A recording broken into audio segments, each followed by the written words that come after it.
Driving on the road to nowhere. Da-da-da. Older than the one, older than the now that I'm driving on the road to nowhere. Da-da-da. Da-da-da. Down and then the one, down the road to nowhere. Da-da-da.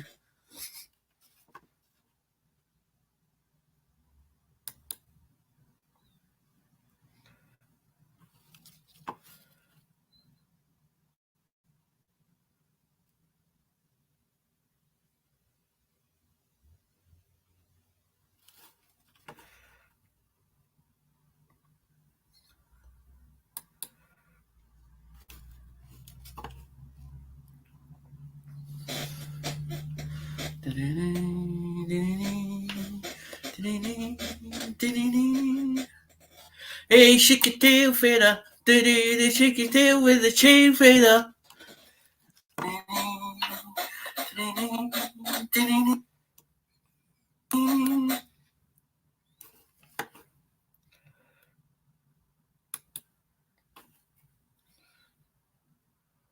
Hold on, guys. Hold on. Let me get this. Let me get this.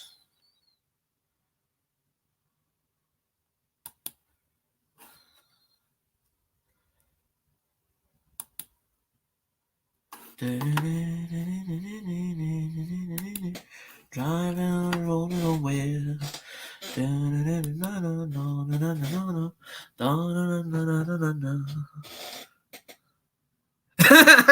You don't want to hold on. Aye, right, aye. I heard that.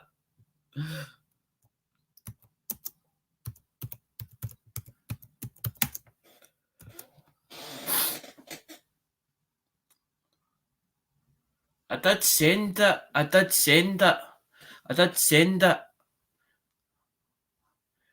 send you an email. Oh well, if Stacks is live then and it didn't, it's not my fault. It's not my fault.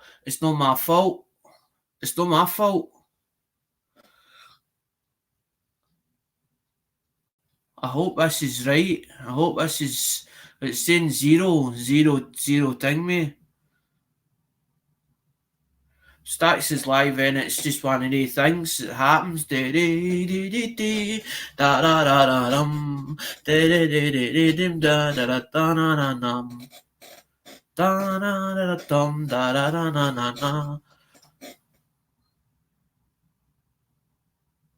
Because I sent you a thing, mate. I sent you an email as in with a live on it. As in your email, it should be in your email box, as in for StreamYards. I'm driving all to nowhere. Because you're not like music, so I'll just sing it. And sometimes it's ones that come in my head. Because I sent Craig Durbin one as well, an email, but I don't know. I don't know who's going to come up and who's not. Because I keep saying I need to get the thing, we need to get the live, need to get the drawing done. Driving nowhere.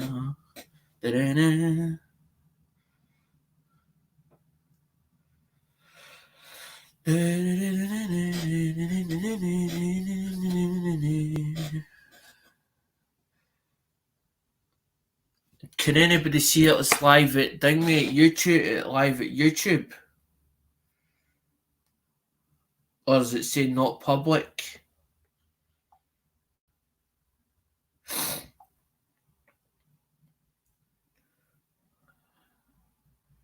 Because I was trying to feed it for the thing, I was trying to feed it through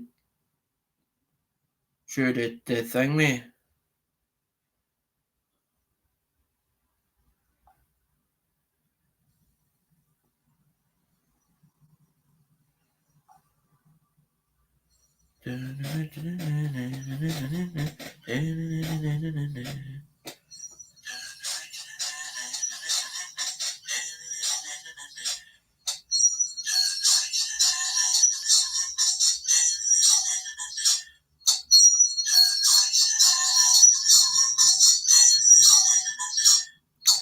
thought it did ring me.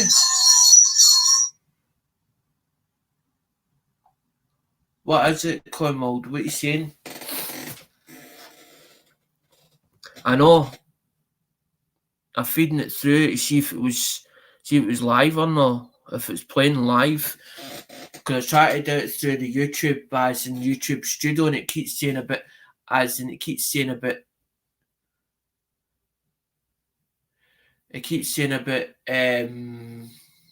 some kind of stream key, but it's no one to play it, or it's no one to do it, and it keeps saying upcoming, as in you do it, and you go to set it, it says upcoming.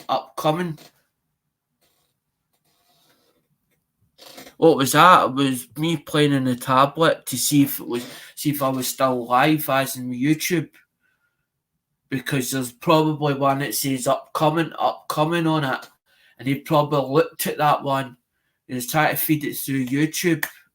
Straight through YouTube. I don't know what I've done where I've upset something or never.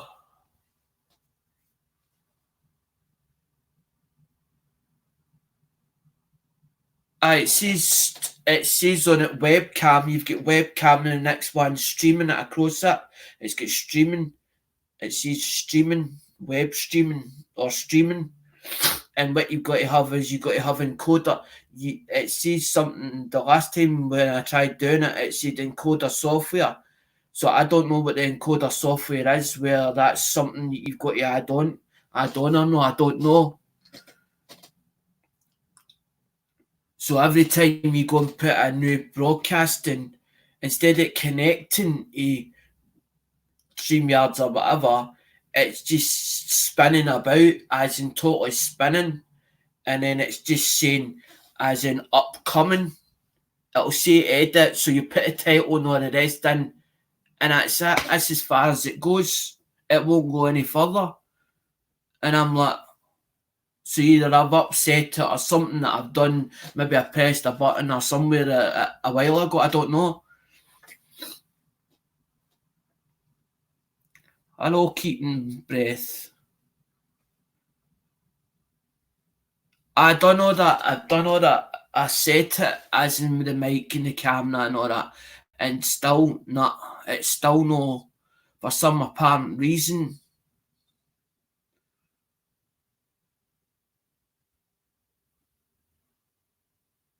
No, I just do it through StreamYards, because the StreamYards thing, mate, it never when you do it through StreamYards, it never fails.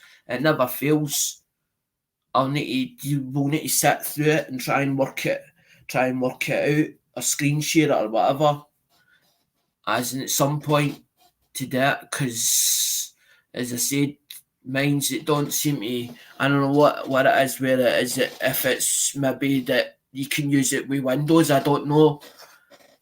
That's why I ended up with Chromebook, because I was like, well,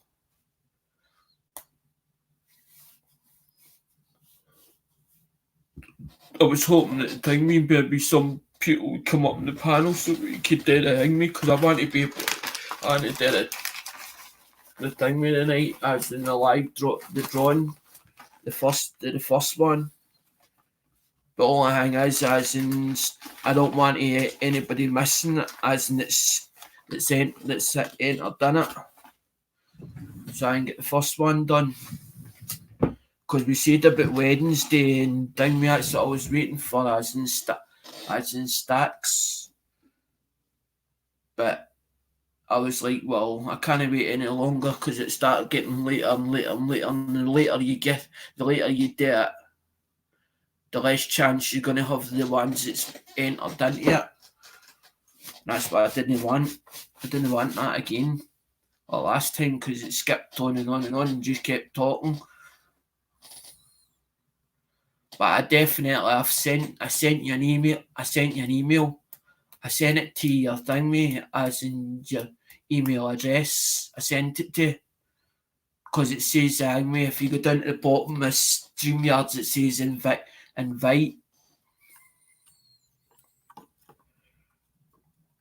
Because everybody's sitting there watching.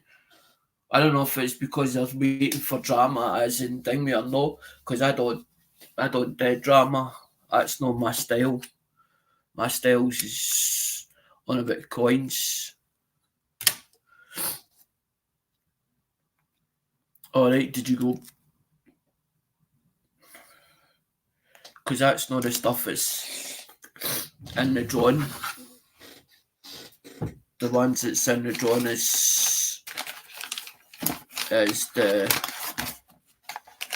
we've got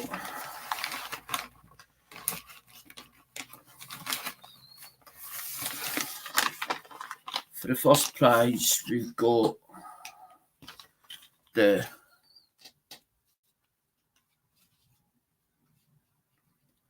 nineteen 1976. So you get that beautiful set there. So you have, I always forget the cameras. So you get that set first is the one, is that set. That's first prize. I know it is a nice set. That's 1976, and it's what they call it. It's like a black proof set or a black one. That's the first one, but they also get a 1968. I think it's 1968S. I think it is. I could be wrong. It could be 1981. They get that as well. So that's the first. That's first prize, as in for the main one, and then for the second, that's it. I was hoping some people come up the panel. Caught again. Oh no! Here we go. Caught again.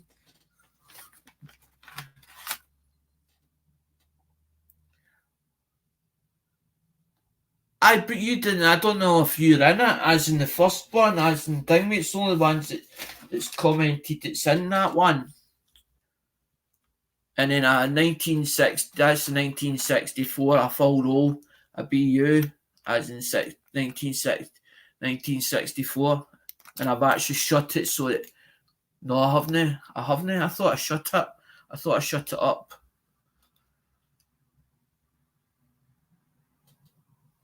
There you go, at the top. At the top one. So that's number two. That's number two. And then you've got that as well.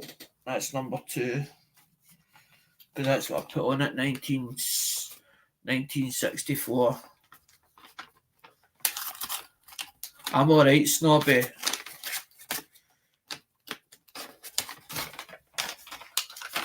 I'm still wondering the thing, mate, if it's a case that you can't get up in the panel, as in, you, Coinwall, can you put in the chat, as in, are you on phone at the moment, or what? As in, you on your actual phone at the moment? Because I sent you an email straight to your thing. Just in case because then it means then I need to put a link in the chat. I need to put a link in the chat. And you've got the 1981 means then I need to put a link in the chat then, if you're on if you're on the phone then. That's what I was hoping you won there, as in, because it meant then ding me, because I sent it straight to your email. Done no such thing as a pink spanner.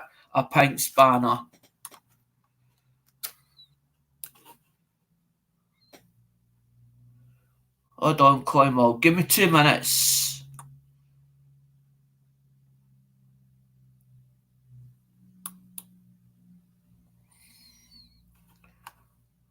Hopefully I did the right one. Right, that shoe thing me has in the... She keeps saying about the thing me.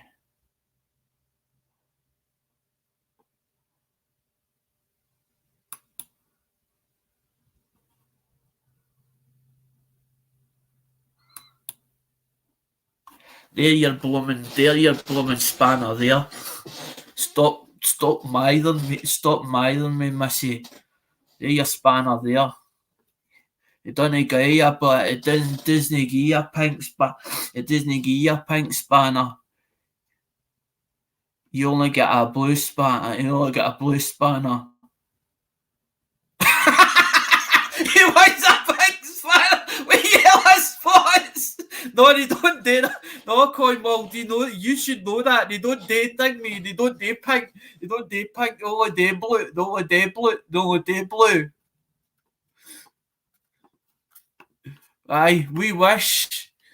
Right, let me try and copy this blooming thing we now. For Pete's sake.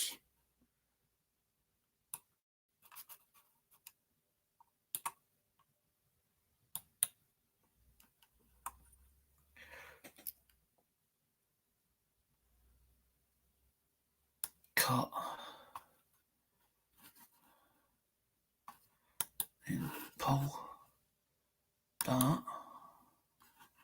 And then do that.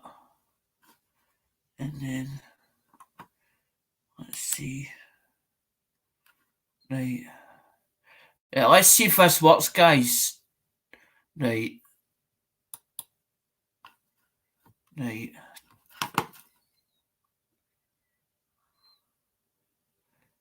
Right. Ah, for Pete's sake.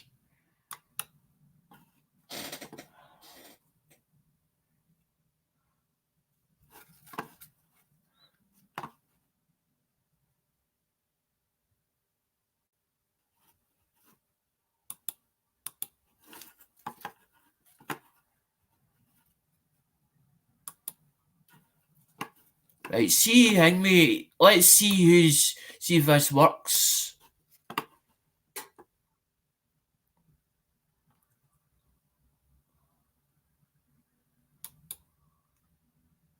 I just did it. I just copied and pasted it. You want to see, anybody want to see if that works, as in that link works?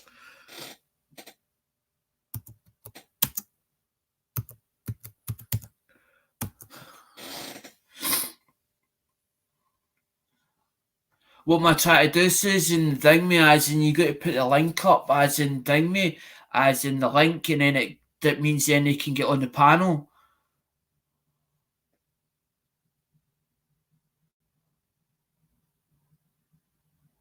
What do you mean, know the whole link?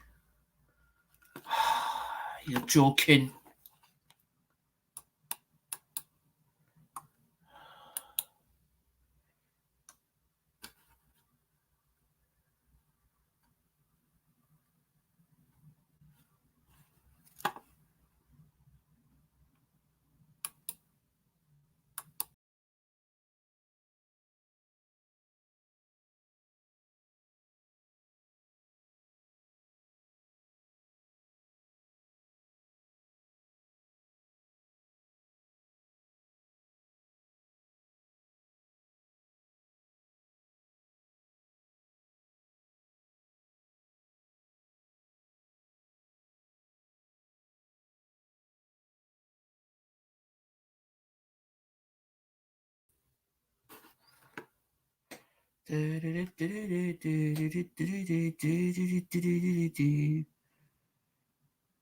I pressed the duck, exactly. I pressed the duck.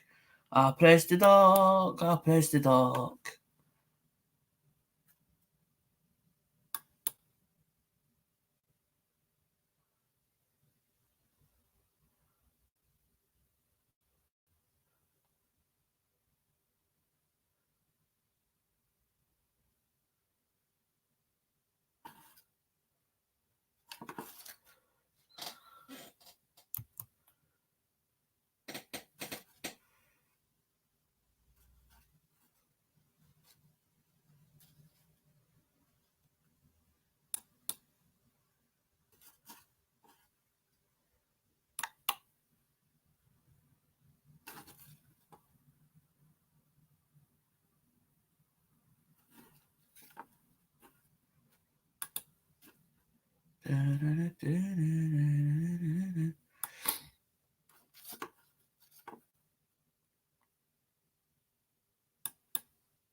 let's see if that works now.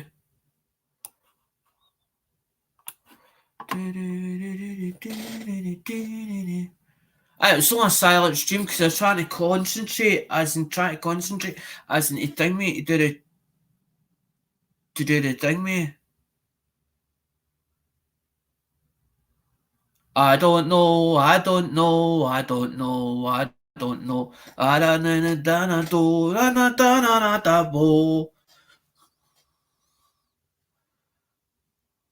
Da da da da na na na na na. I don't know why somebody's worried about a bed. Does it actually matter about a bed?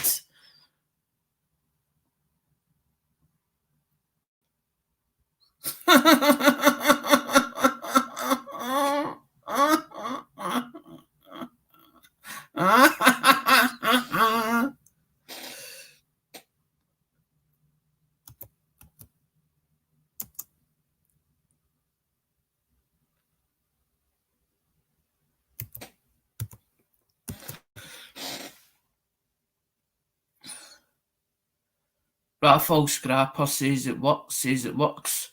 Well, where is he then? Because I don't see him. I don't see him. I don't see him.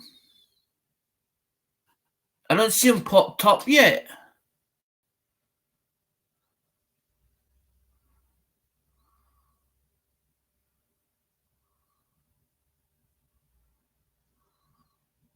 I don't see him on the bed.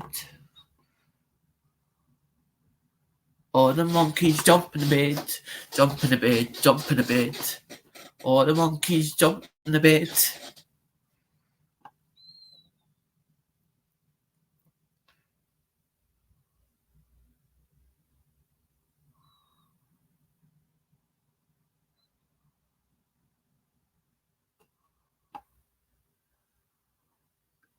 But half of yous didn't enter because yous didn't do the thing, me. Yous didn't do what I asked. I said, please put a comment to this video and nobody else.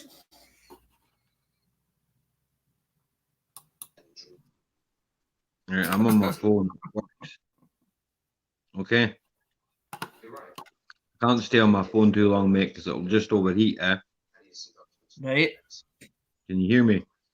Of course I can hear you. Oh, well, your link works then, there. I know, because what I done is instead of doing I only took the StreamYard bit instead of the HTTP one bit on it. You never put it in. Yeah. You never put it in. It's because you're trying to get it on, because I'm using the thing. I'm using the mouse because I don't like the thing with the touchpad on the actual thing itself, as in the Chromebook. I know what you're saying, mate.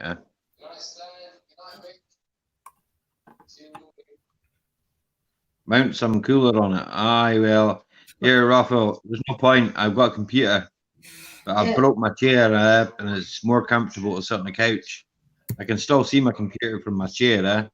I was kind of here and somewhere else. I watch that on my computer there, mate. Who's been drinking? Somebody's asking. Susan's asking, who's that? Who's what? That's Ali Mac. Hi.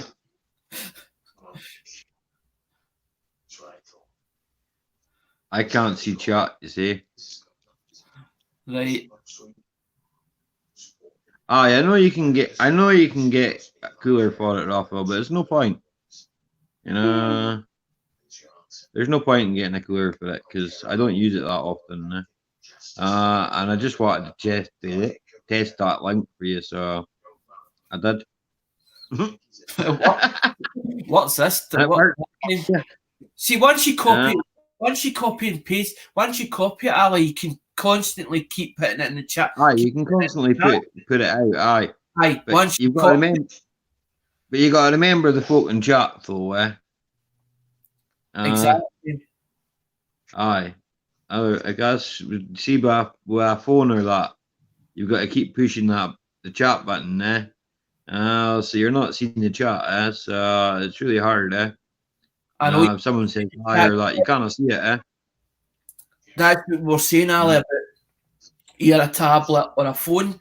If you're on the panel, you have to have another device as in at the same time so you can see the chat because you're only using a small screen. But people don't understand it. So you're either in the chat on your phone and your tablet, and you can't be on the panel because you can't see the chat and be on the panel at the same time. So you got two devices in your hand. And who's going to hold two devices while trying? That's stupid. Put your cursor on the YouTube chat and hit Control V. For what? What is Raffle wanting? Or did you put one in the chat? Control V is just copy. That's just copy, yeah. I know, I've got it on the thing, mate. Once I copy it, as in for the top, the taskbar, then I control.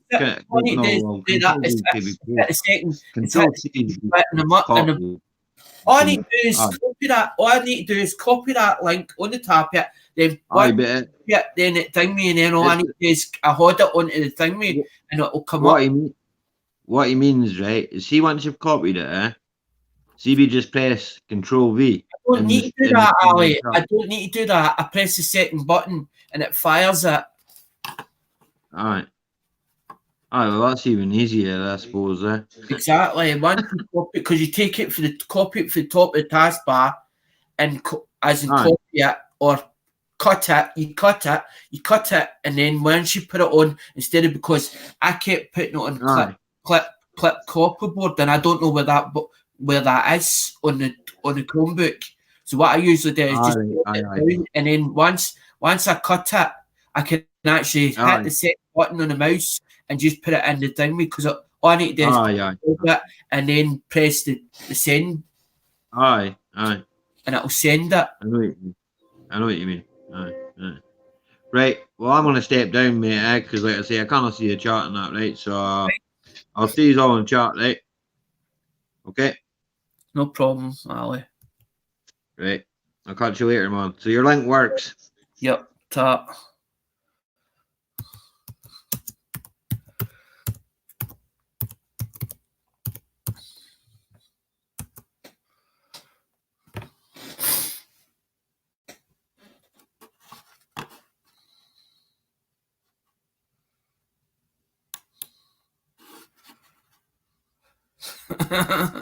How you doing? You want me on the panel for a while? Well, we were going to do it the other night, and then everybody run off, as in doing the first draw, because that's what I put on the thing, mate. And then I was trying to do it through the YouTube, but it wouldn't actually accept it. It kept saying about some kind of it's copied a streaming program or something, and all it's saying is upcut. It keeps coming as an upcoming through if you do it through the YouTube Studio. But I don't know if that's something to do with a Windows machine. Don't do it through the studio. Don't do it through the studio. Why is that, Captain? Is that still not working, or have they actually not done it yet? Just use StreamYards. Aye, that's exactly, Bill. It's a stream. It says stream key on it. Exactly, that's correct. But it's copied everything into it, and it was just spinning. Anyway, so do you want me to go chill in the chat or what? Do whatever you want, because as I said, I was hoping they'd make it a bit fun, because it's no fun me sitting in front of the camera with nobody else on the panel and basically start pulling the draw out. I don't see that. That to me, that's stupid. It's supposed to be fun. These streams are supposed to be fun. I don't even. Yeah, you have fun on your stream any way you want to have fun, buddy. It's yours. But as I said, I would rather have people up on the panel and basically start pulling out the names at the back as well. I'm gonna kill my cam because I'm eating food. So there you go.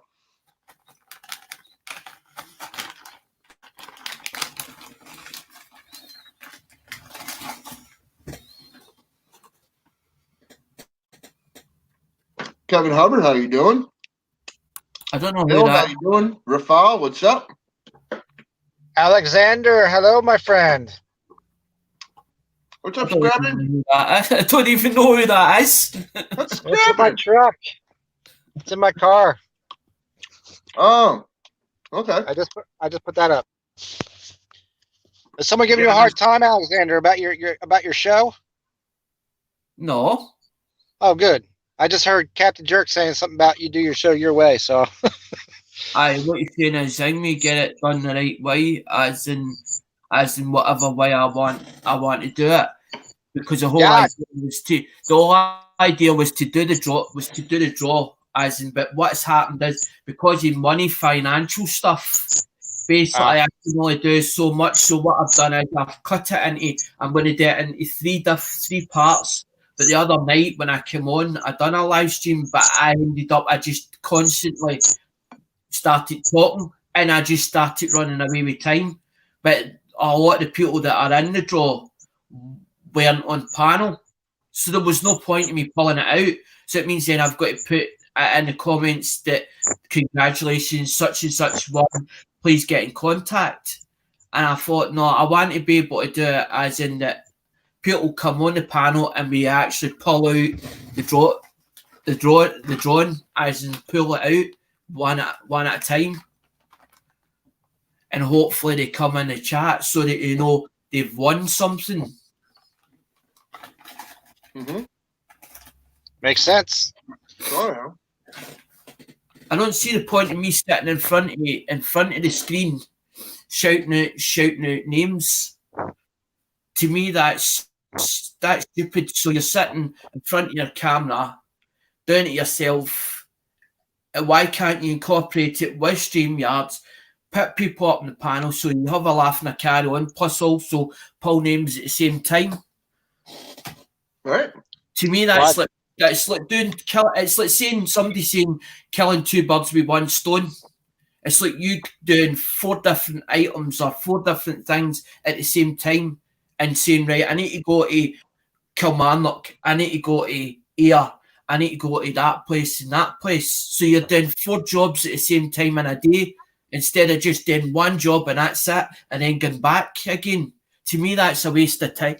That's a waste of time. That was the whole idea, to make it fun so that it's fun, because it's been a long time since basically I've done a panel. Well, did you have fun? That's all that matters.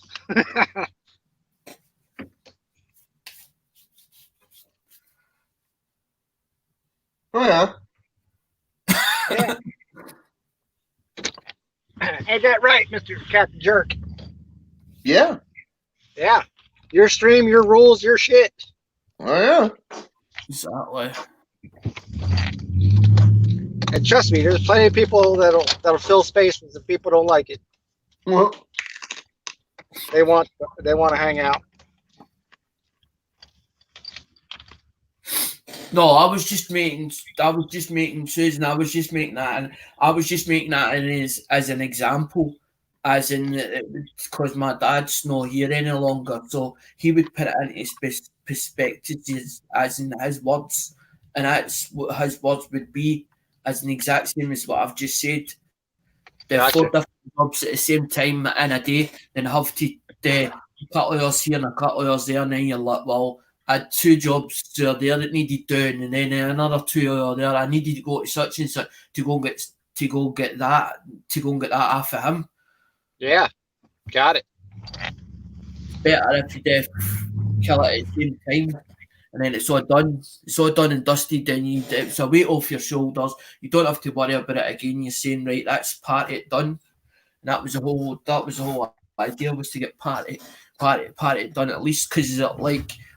Everybody's like, I think you went over the score, Alec, because you've done 4 runners up, then another 10, then another 10. So there's four main prizes tonight, then 10 runners up, and then in another a week or 2 weeks time, I'm going to pull the other 15 out, and then the following week, 2 weeks after that, I'm pulling another 15 out because I made it for the 1K.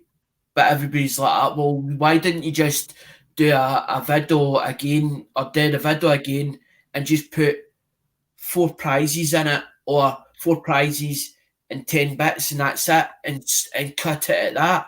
Because everybody's like, oh, it's too much because you went over the score. But I wanted it the same way as Lemonhead done his. Lemonhead got a whole load of donations, and then people were actually giving him the postage money so that he could then send it to them. So it ended up it was fun that night because he had people coming in and out, and every time we was pulling another bit out. So but there was a lot of donations that was sent to him. But a lot of that, the stuff that I've got, that's on my own collection. It's stuff that I've had for so long that I've built up a collection of stuff. But that's not for sale. It's only when like Captain's gave me like something as a gift. And to me, once you get like, say for instance, like you win a GAW, to me that's classed like a gift. As in, so I wouldn't. So them other bits I'll no sell. As in, because to me that's more as in sentimental because it's from people as in bottom of the heart. Oh yeah, Andrew Cooper, you know it. Like Tell that. him. But that all Kevin gets Hubbard, how you doing? Jerome Worship, how you doing? Kelly Mack, what's up, buddy? kept because that's another parcel going to somebody in me as in loads. I know, Andrew, that's exactly. And once I put out a video, if I say something on a video, I do it the exact way I've said it because it makes me look bad in front of people. People seen that video and they're like, well, why has he changed this? Why has he changed the whole way he's going to do it? To me, that's stupid. If you put out a video, people see that. They know exactly what you've said in that video. So what's the point of changing it? Sometimes you have to, buddy. If something changes in your life and you have to change what you're doing, then you change it. That's it. Well, I suppose but I didn't expect it to happen. It just happened, and then they turned around and said, "Well, you're not getting. They're trying to say that I'm not entitled to it, and they're saying that I've only got 4 points that you need, and if you want to stay on PIP, personal independence payments, you need 16. You need at least 16 points to stay on it." But they're not taking into equation as in that you've lost a leg. So that's then as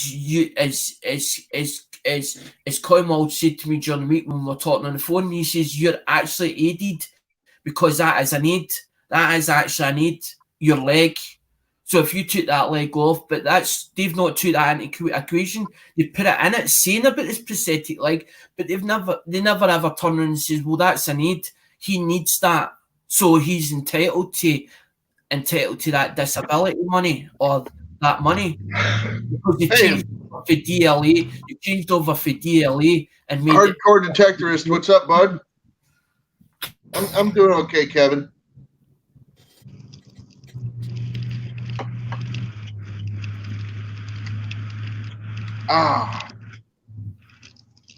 There he was. Sorry, guys, I can't hear the chat.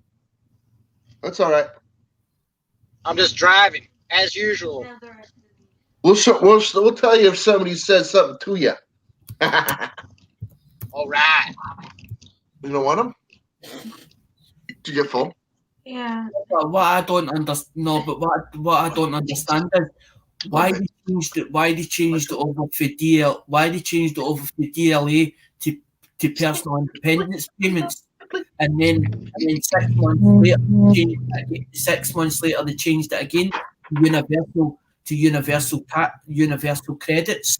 They changed it to universal credits. Was there a reason for them changing that over? I don't get that. That's the part I don't get. I don't either. I don't know your system. I don't understand that stuff over there. So what have We you? don't have a point. We don't have a point system here. We don't have Right. social credit. We're all scumbags. Yep. And then you work your way up from there.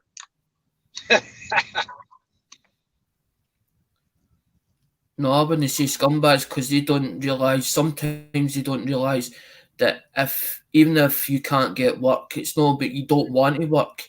It's because either there's a reason for being able to get work. Yeah, you don't have a driving license or you don't have a SCS card. If they were to give somebody a SCS card or whatever, they can go work a building site, but do they have the requirements for that working on that building site? What's SES? What? What's SES? An SCS card that's like a safety card or some kind of card that lets you onto building sites. Oh, I don't know what that is. They don't have anything like that over here. I don't think so. Well, you mean like a TWIC card? It lets you out on international docks and stuff like that? Exactly. Yeah. I don't know what that is. I've never worked on a dock. Yeah, they're it's like another form of government ID. I have one. Okay. It can almost equate to like a passport in some instances. I know that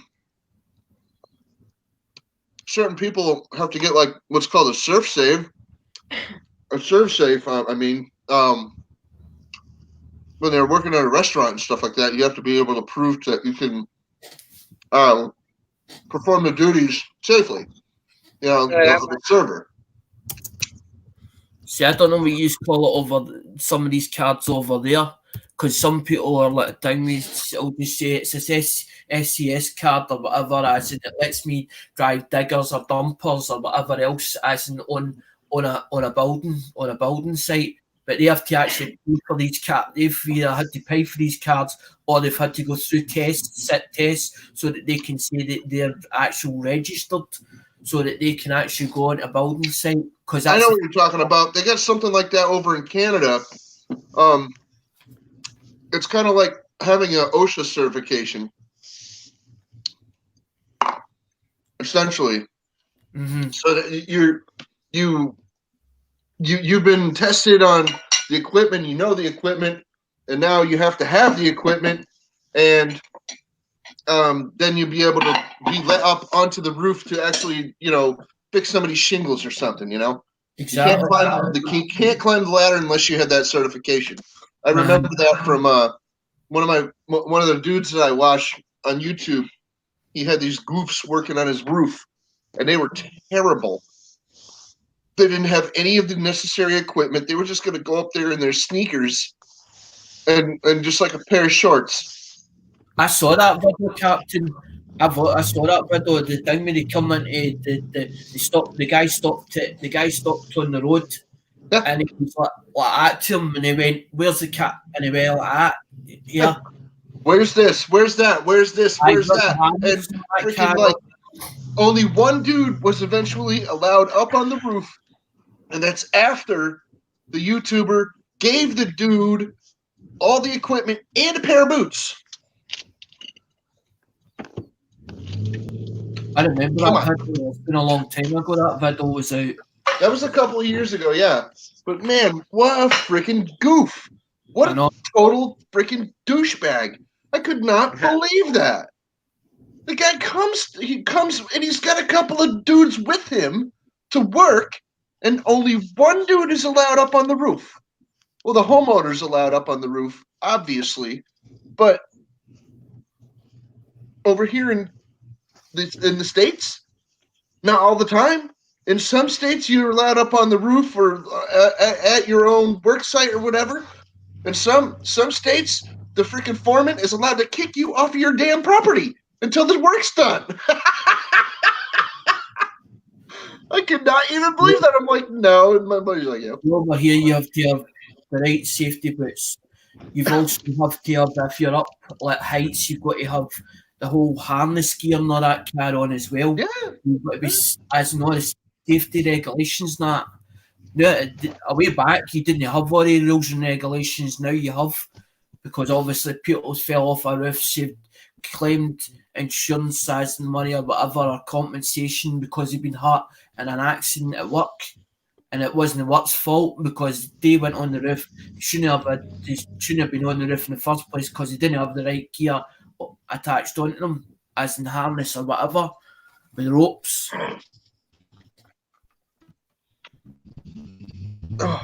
Pardon.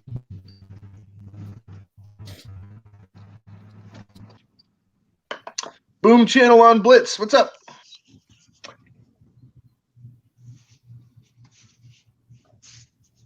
I once watched a dude with a wooden ladder with an extra bit attached by a rope climb the ridge. I know, you see all these daft ones as in climbing up things and all the rest, and then the ladder slips or something, and then they fall down in their backside, hurt themselves or injure themselves badly, and then end up they're phoning up for compensation because they can't work because he obviously falling off or something. People fall off of something every day. There's different people across the nation that fall off of stuff here and there, and it's like, whatever, man, whatever. It don't even matter, you know. Freaking people do what they do. Safety third, bro. That's human nature. Mm-hmm. We think about safety when we're almost about to get killed. That's just humans. Some people are real careful. Yeah, some. Not most. Some. Certainly not all. Definitely not all. That's where the Darwin theory comes in. Yeah. Survival of the fittest. Well, yeah. I'm definitely not the fittest, but I'm still alive. Go figure that one out. And it's I don't know if you call it miraculous, but I wouldn't call it shabby. I'm still here. Susan, it's Americans all the time.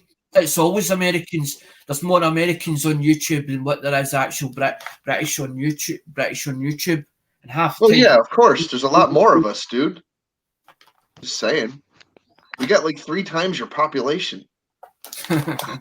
At least. No, Susan's saying it's all Americans tonight. Well, 2/3. Me and Scrappin are Americans, but he's the UK guy. He's a Scot. If you voice, what can else you hear? Oh no, I can't even mess with a Scottish accent, bro. I can't. I've known Alex for a couple years now. I can't mess with his accent. No way. I have this uncanny ability. Like if I was to hang out with Alex for like maybe 2 weeks, I'd probably sound almost like him. Maybe if I was over in Scotland and I heard a bunch of other people, like you know, if I could eventually fit in pretty well, they would still know that he's not quite a Scot, is he? He's Alex.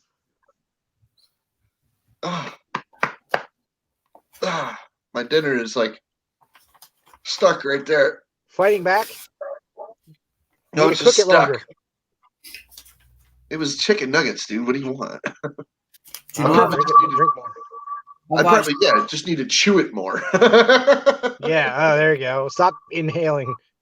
I've actually not put on the envelopes. I've not actually put on what is actually inside them. I've just put I've put numbers on them. These ones, so nobody knows actually what they are. I think that's got it for the most part. I've showed the four main ones already. As in, I've showed the 4 main ones, but that's the 10 other ones. Because I started splitting them up. Well, Alex, thank you for having me on. My phone is getting killed by StreamYard. It's going to die. So. Oh yeah. I will catch you guys on the other side of the tube.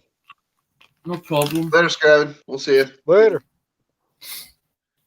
I could sit there sometimes and just watch the numbers go down on my phone as I'm streaming. I'm like, oh, that's bad. That's terrible. Oh, man.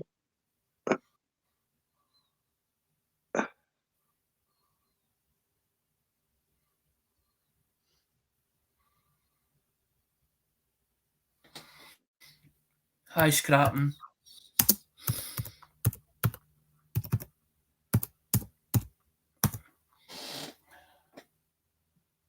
He just left the stream, buddy. He just left the panel. Scrapping, hoarding, tinkering, fun. They. I thought it was me. I thought it was Cope, but I thought it was Cope. I thought it was Cope Bridge because he was using a different name, and I was trying to watch who was coming up in the panel, so it didn't get any trolls. SHTF. Scrapping, hoarding, tinkering, fun. SHTF. Yeah. That's the fella. Alex. Yes.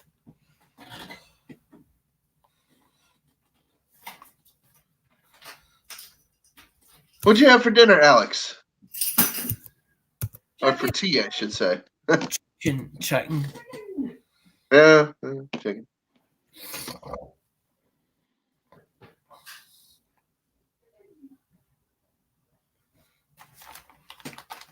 Well, anyway, so when are you starting a giveaway?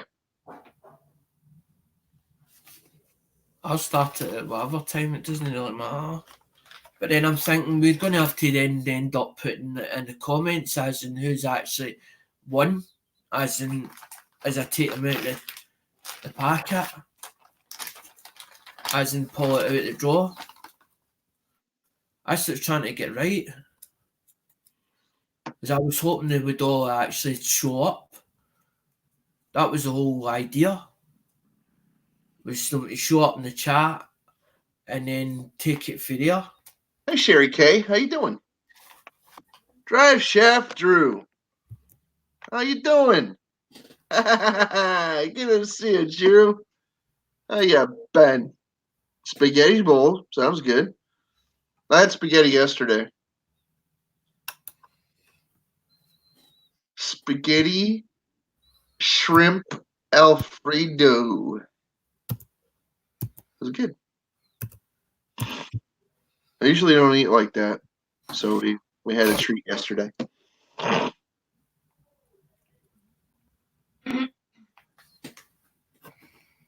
Good to see you, sir. Rafael, how you doing? Your dog likes spaghetti. Well, yeah, dogs will eat just about any damn thing you put in front of them. Korean tonight. Scrapping, what's her name?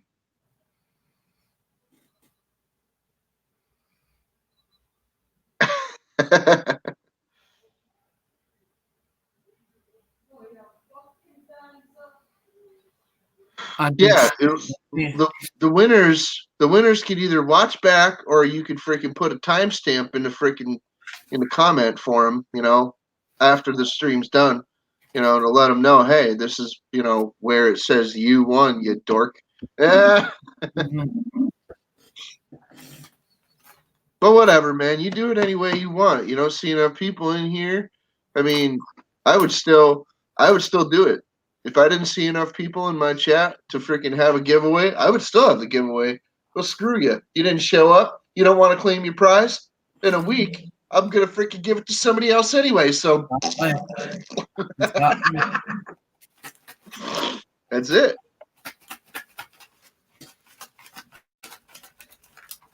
I think there's one of them here anyway, as in it's in that bag. It's drive shaft Drew. It's drive shaft always, as in as soon as I usually put a video up, drive shaft usually puts thumbs up and then puts shared on it. Boom Channel. I'm actually from Connecticut.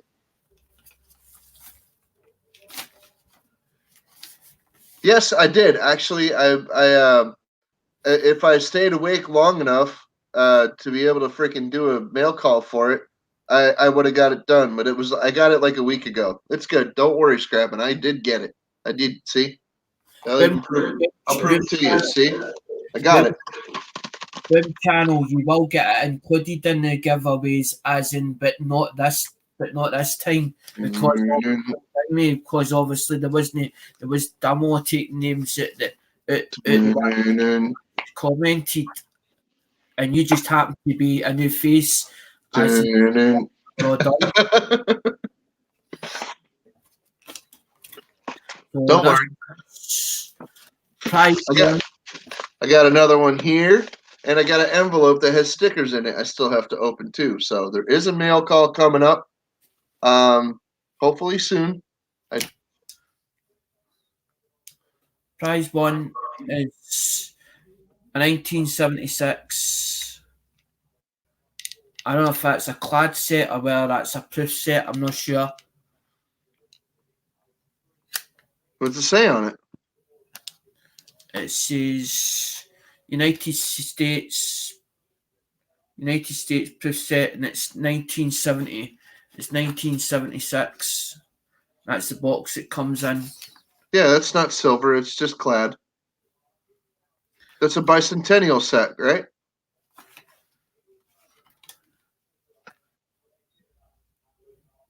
How do you know it's a bicentennial set? Because our country was founded in 1776. Right. Come on now.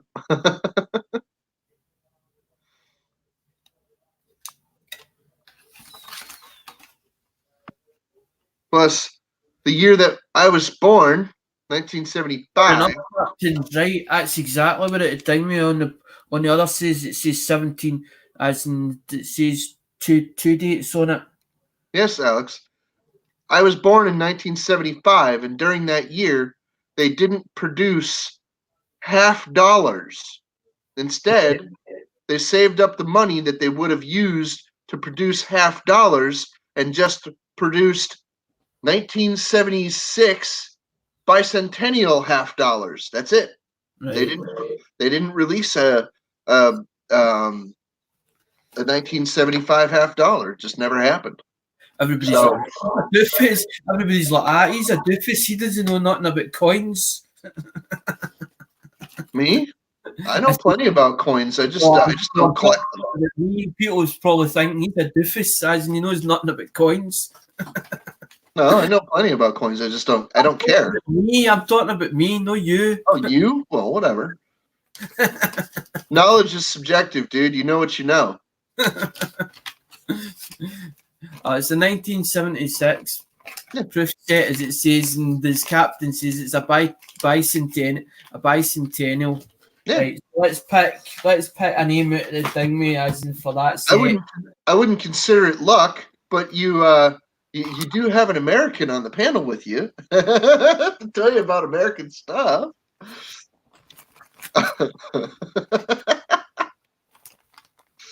And the winner is. And the first name is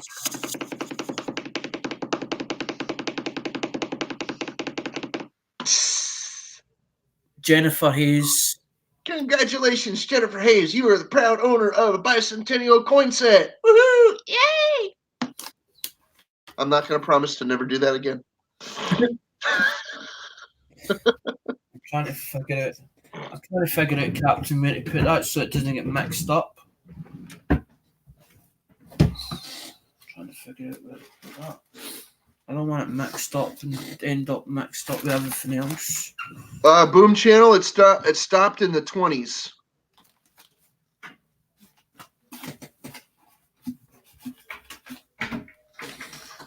John Chum, how you doing? Well, I just don't even know if Jennifer's even here tonight.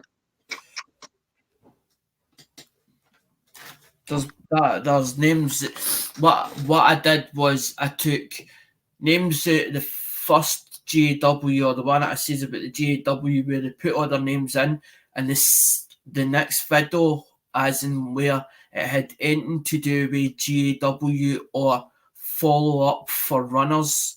I used that next video for that. So I know the actual video. That's what I kept saying to everybody. I know the 4 videos that I've actually picked out, and it's because they've got anything to do with GAW or GAW in it. Me saying about the GAW.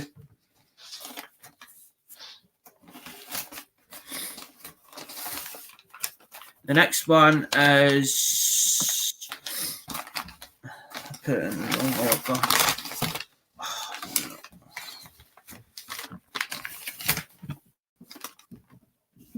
The next one is 1964.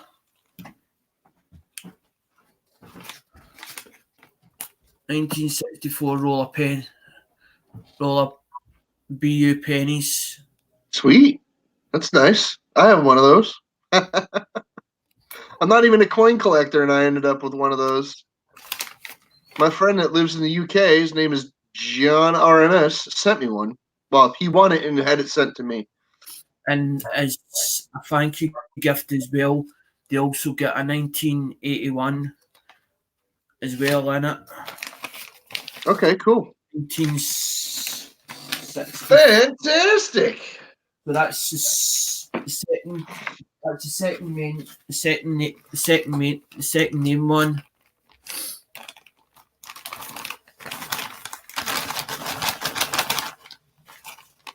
And the next name is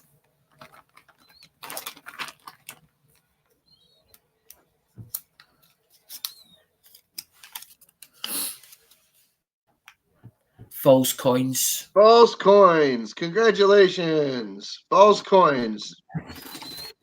Are you in the house, False Coins? Rangers can beat tonight. I've got £26 coming back. That's good. Who's your other cup? Oh, yeah, I must have took it down. You sure? Took it down. I must have took it down. I'm going to see it. That's why I was asking.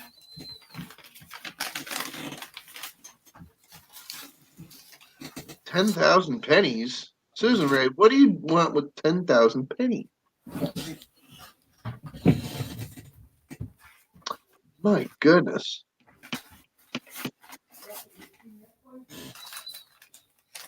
What's that, like $200 worth of pennies?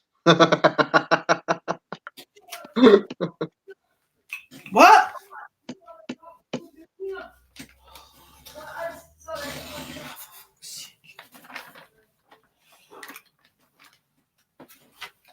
You need a car. I think you need more than 10,000 pennies. Maybe 100,000.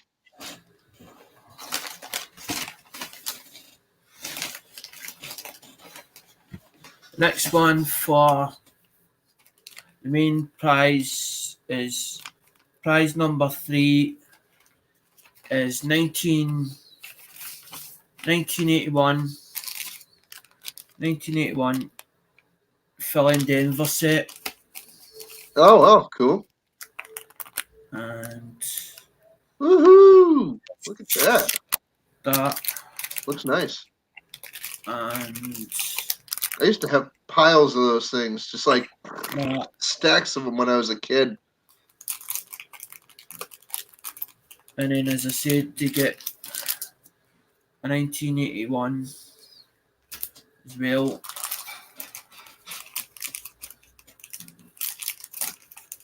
Those plastic cellophane sets. I had countless ones. I used to find them at tag sales constantly. So whenever I found them, I would just buy the lot. I would just buy them all, as many as I could, and I'd end up with freaking stacks and stacks of them all over the place. Exactly. Those and that set that you had before with the plastic case, the nice hard plastic case. I had stacks of those too. In the sleeves, in the books, in the freaking boxes, everything. All of them. I had silver ones. I had 40. I had 90%, 40%, and clad. Tons and tons. I got rid of all of them. The next one is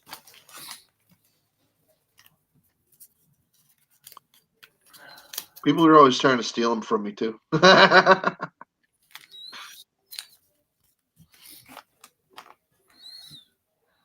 third Fire one. Cajun. Yeah, Fire buddy. Cajun. Cool. Congratulations to Fire Cajun. Awesome. Ian Matthews is in the How you doing, Ian? What's up, buddy? Good to see you. Yeah, man, I bet you have been, Bill, because they sell. People like them. They're a whole set. They're good. Good. I like them. I just don't collect coins anymore. For a long time. Fire Cajun! There he is. Awesome. Hell yeah. You don't have to lurk. You're a superstar in this chat. Come on, bud. Then you get 1968 D. There's the penny roll. With 1968 D in them. That's the fourth one. Cherokee Rebel in the house. How you doing? Yeah, congrats, Fire Cajun. Show him what he's won.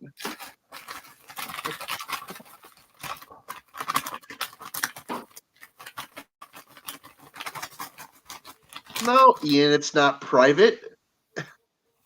If it was private, it wouldn't be live. The fourth one is. And my shirt wouldn't be on. Elder V. Russell. Oh, yeah. Elder V. Russell. Cool. Congratulations. I don't know that person. So, congratulations, whoever you are.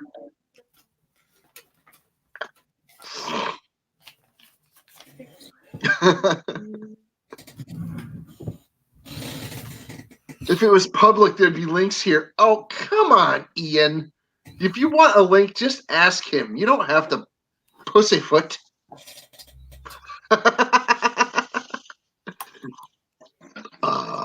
Pardon me. My goodness. That was rude. You want me to give Ian a link? Oh, you got it. Never mind.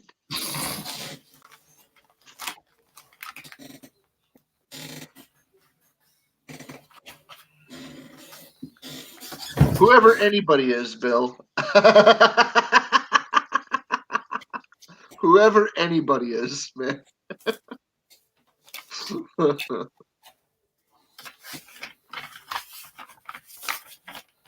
he in the basement yet? Or is he still pulling on his robe?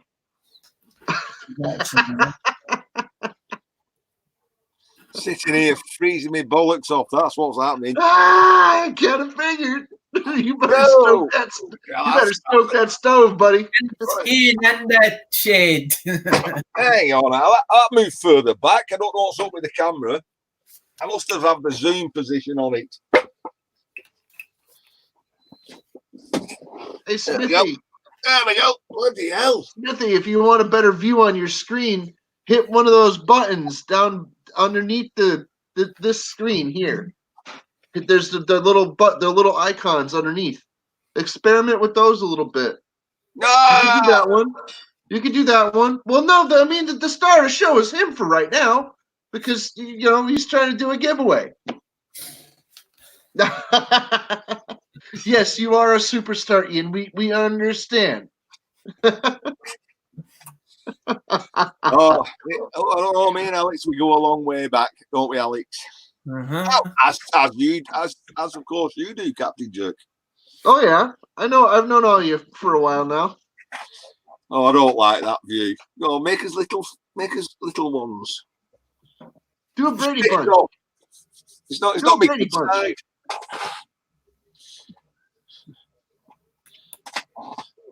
No, the other one. What? Well, this one works for me. I don't care. That's This better. is the one that I was like, I was trying to get you to get. I just couldn't describe it properly. That's all.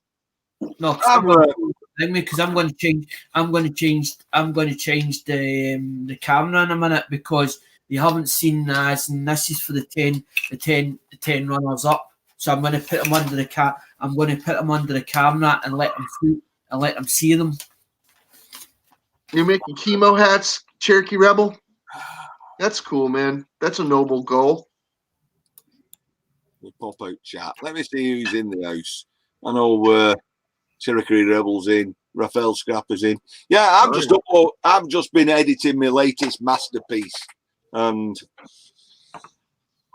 I come on, stick YouTube up to fire it up, and spotted Alexander live. So I had to pop in, didn't I? I've scared him off now. He's run off.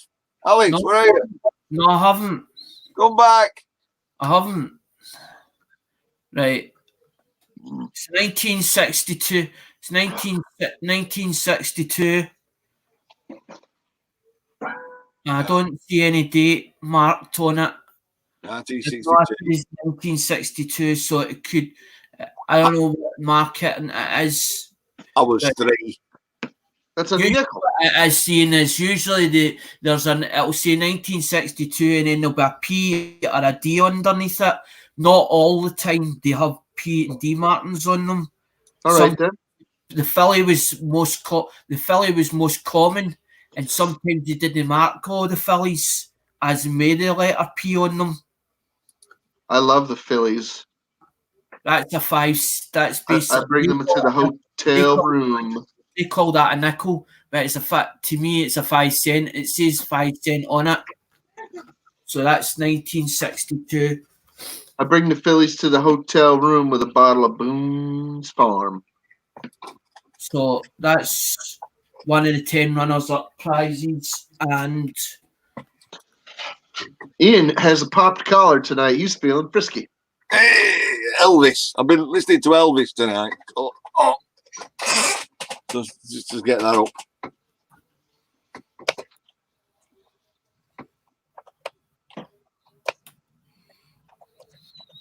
Oh yeah, no doubt, Cherokee Rebel. No doubt.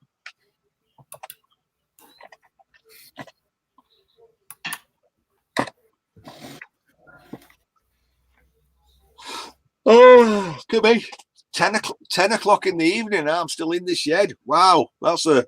I know that's a first for you. Sorry, and it's not even a weekend as well. And the next name is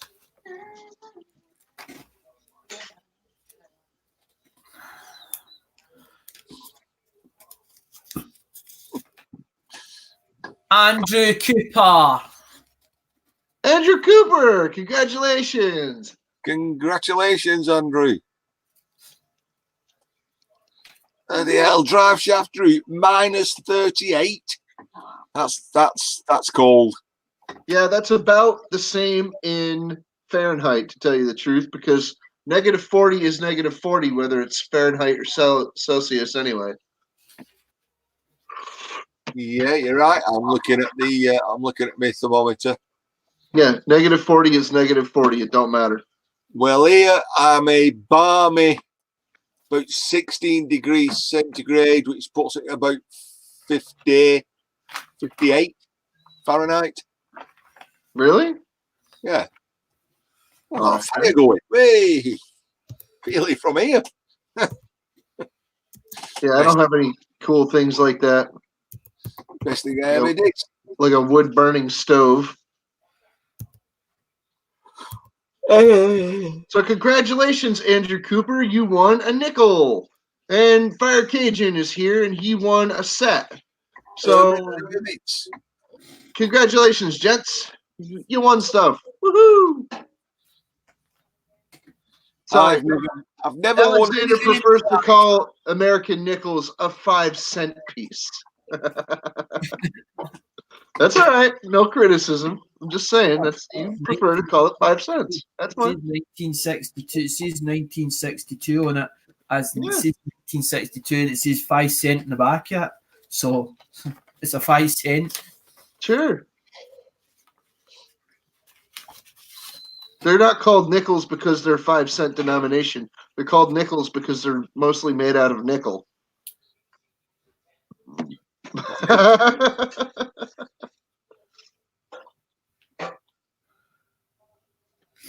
I think 19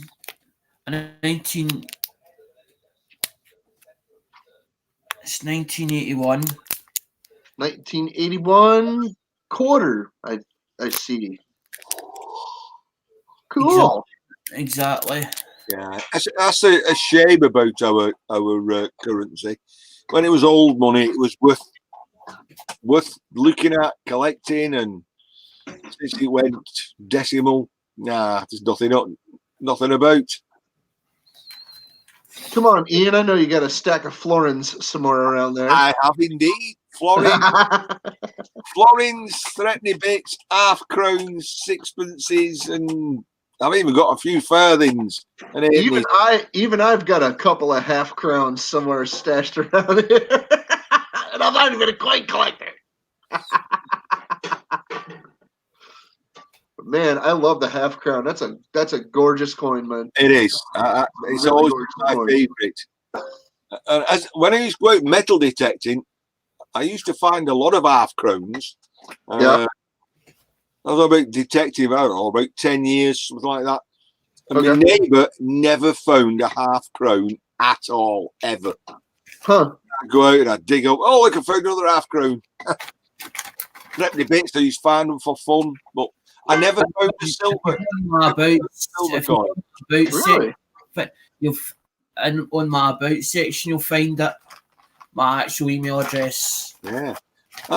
Cherokee Rebels. She's got a coin that says krone on it. That's from Denmark. Denmark krone. Oh, it was Amsterdam before it went to the euro.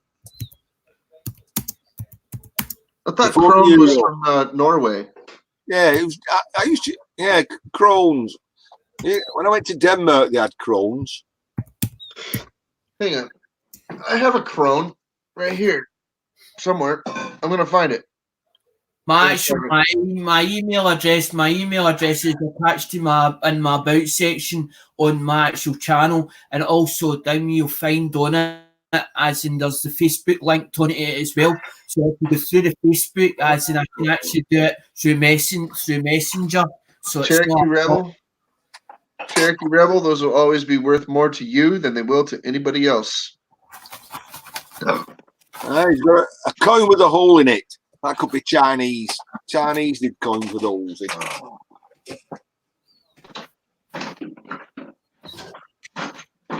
Let's see. Oh, let's see, Ian. Pull out my krone. If I had too many of these crones, I'd feel like I'd have Crohn's disease. Hey, funny you should mention that. The Crohn's chick's live at the moment. I know. I've seen her. She's been prolific the last few days. She just came, she had this big thing where she came back, and even Gemma's been on her stream. And the next one at the heart is Skywatcher. Skywatcher Sandra. Sandra, congratulations, girl! You won some coinage. She won a quarter dollar, the one that we were just showing. Hey, a win's a win, man.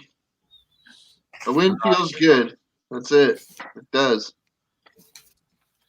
Right, listen, Alex, I'm going to have to love you and leave you. I just have to finish this, upload this video, and then I can go in. The neighbours don't want me shouting in the garage at 20 past 10 at night. Hey, I've got a 2 shillings here. 2 shillings, yeah. Oh yeah. 2 shillings. It's the same denomination as a florin. A florin is a 2 shilling but older. And 2 shillings was 10 pence. 2 shillings was worth 10 pence. Was 2 shillings. Queen Lizzie. Because it was 2 5 pences made up. 2 5 pences made of 10 pence, and a 5 pence was a 1 shilling. Yeah, this is 2 shillings. this crone right here, Ian, says Norge on it. No, bottom. no way. It says Norge on it. Nah. It's got an horse on it. Oh, One crone Norge. Kind of cool. I don't know if that means Norway or not, but it's a 1968. And it's gorgeous. I love these things. Anyway, let's let Alexander have his stream back so he can do more tries. Yeah, you know me, got. I'll have to love you and leave it, and I'll carry on watching when I get in bed. See you All right. later. Bye, Good Alex. night, Good night, Ian. We'll see you. Thanks for up the panel. The next one, another $250, a 1981. The other one because it's got red.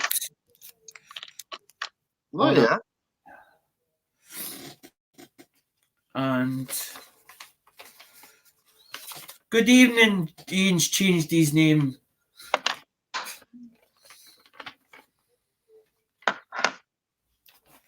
Ian's changed his name. Good evening. Yes, there was a fellow Ian up here. For sure. And the next name out the hat is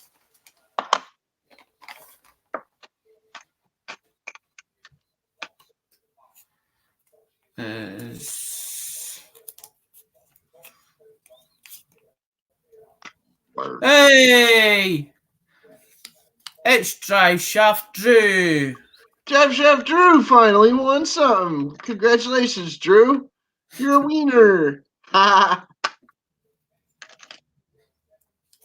Awesome. Congrats, buddy. Always nice to be a winner. Even though you might not feel like one.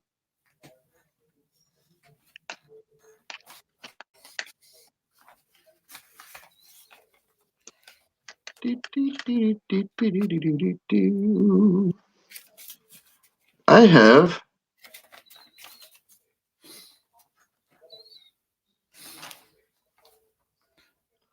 Olaf V Krone from 1982. And I have Olaf V Alt for Norge, 1 Krone from 1979.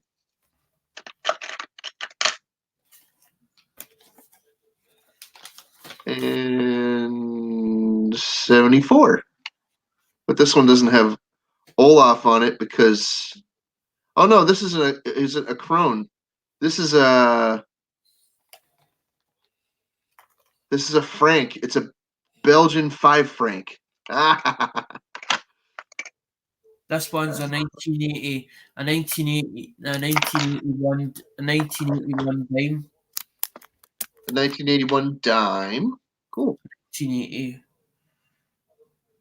Definitely looks like 1980. Captain a D. That looks like a D. That looks like D. I spend dimes and quarters. I don't spend pennies or nickels. I spend dimes and quarters. Like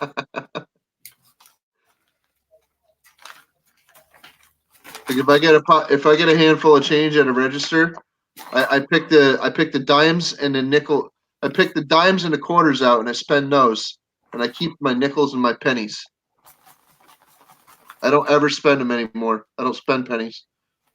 And the next name that came out the bag is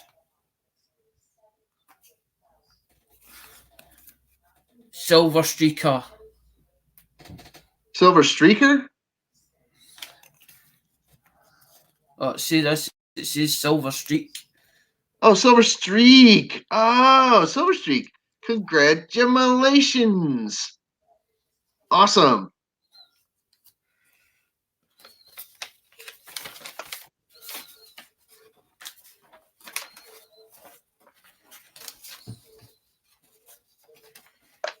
I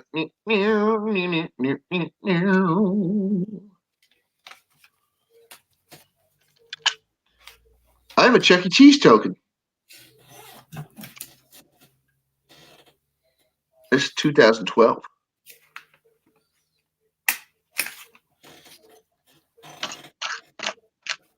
I used to have boxes of these things. I don't have that many anymore. I only have one.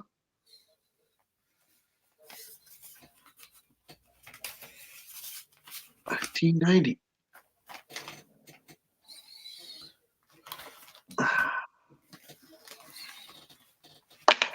Ooh. So what's the next one, Alex? The next one is an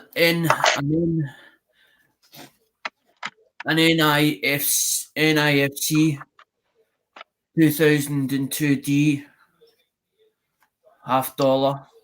Oh yeah, cool.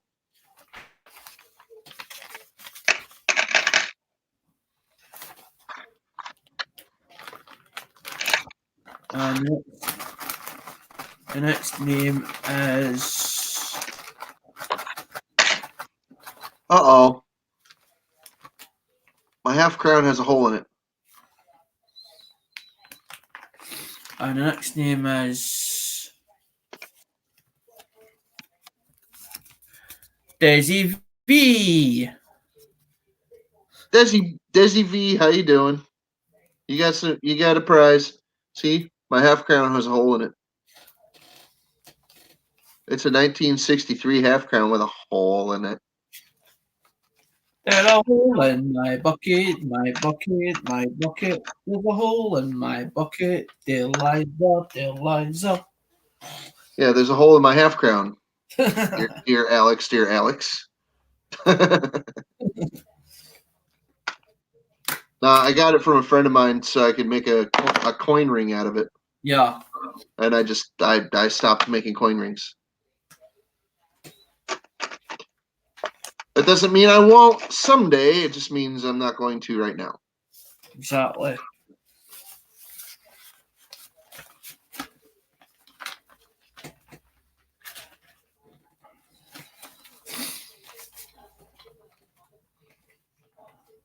No, because that's us that's 5 done, so we've got another 5 still to be done yet. Okay. And Cool. I'm just taking my time. I'm not actually rushing through it because I don't see the point Well, I thought you were Scottish. of rushing through it. Well, why would you be Russian then?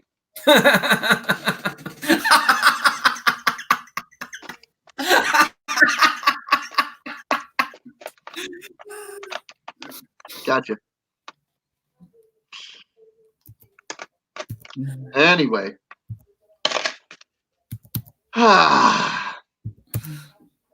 So, you feel better?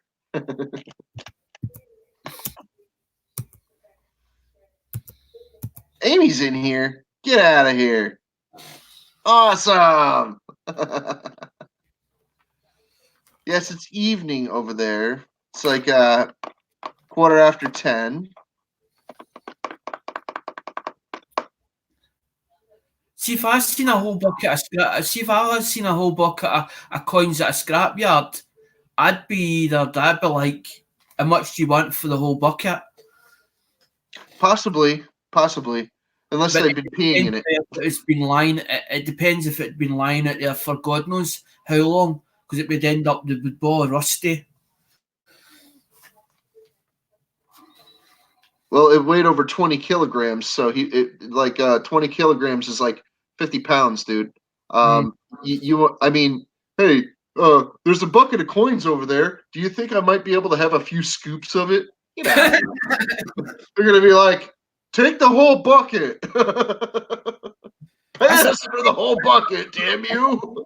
I would take the whole bucket. I'd ask them how much the whole bucket was. Yeah, they probably want like over $100 for it. And you'd have to lug it yourself.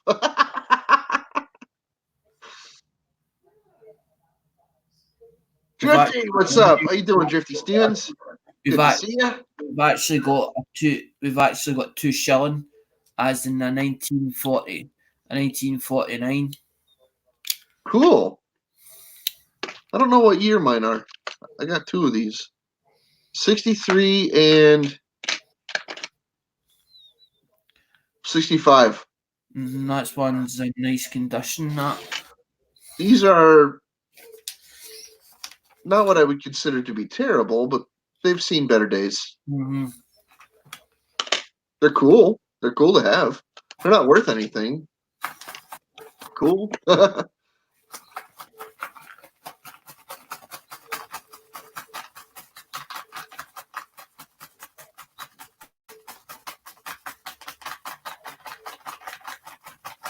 They need to make coin roll tubes.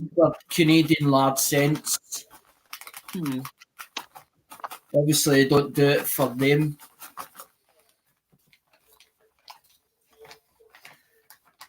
And the next name out of the hat is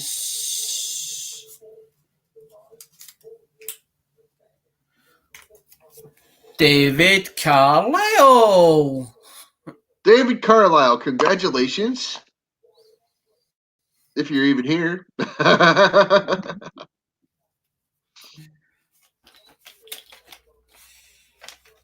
I don't know. He lurks. Sometimes he makes himself apparent, and sometimes he just kind of, Dave's not here, man. I actually decided what I'll do is I'll staple the bits of paper onto the envelope so that they don't end up getting mixed up, because I can only put it into a brown envelope and I don't want them end up mixed all up and going to the wrong people, obviously, because they've been pulled out. Oh yeah.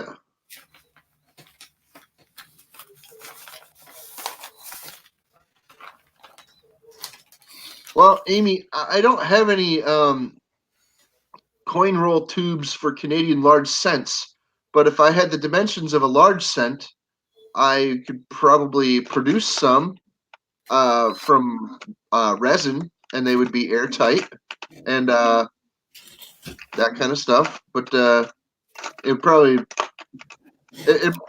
wouldn't be worth it for the price of a coin to I don't know. Give me a bit. How big is a large cent? Is it as big as thingy 40 milli? Is it as big as 40 millimeters? Well, I don't know. I don't know how big a Canadian large cent is. I have no idea. I know what she's saying. She wants an actual coin. The actual coin. No, I understand what a freaking coin roll tube is, but I don't know the dimensions of it. So, I mean, if such a thing didn't even exist, what if it was 43 mil or something? Maybe it was an odd size. Who knows? And how many do you want in a roll? How many do you want to be able to fit in each freaking in coin roll tube? 20, 25, 40? I mean, how many?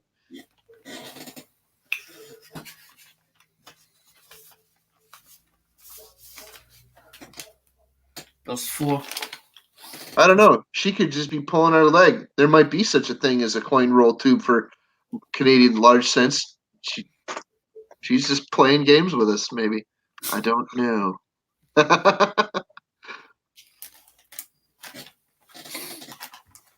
I could write a novel about what I don't know about coins.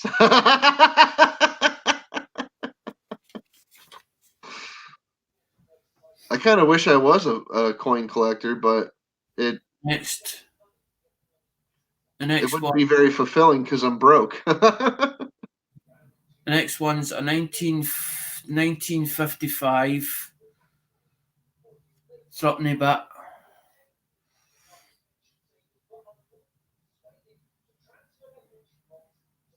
That's called the a hair bigger than U.S. quarters. What is that?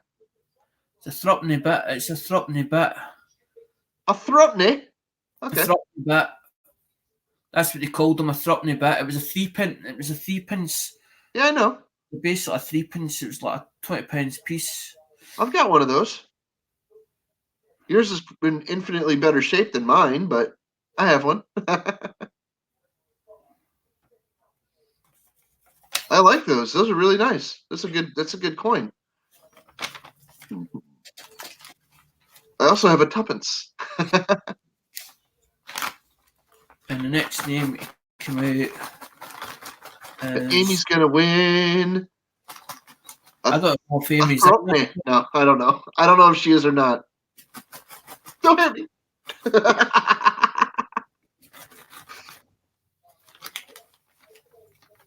All right, Ian changed his name. Later. And the next name out the hat is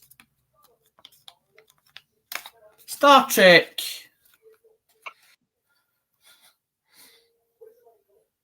Star Trek. Oh my goodness. Star Trek wins. That's right, me.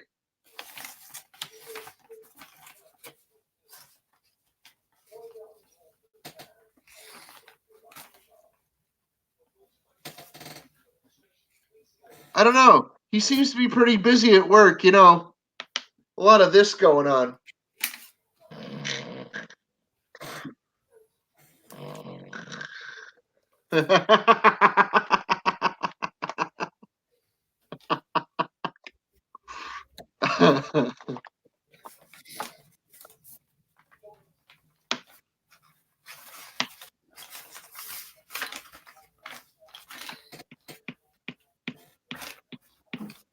Oh, dude, he's totally George Jetson. He's like, beep. Mr. Spacely. All right.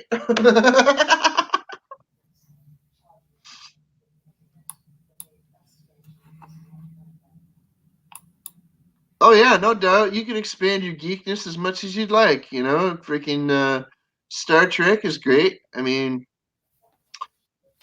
a little Farscape never hurt. You know, maybe a little Stargate SG-1.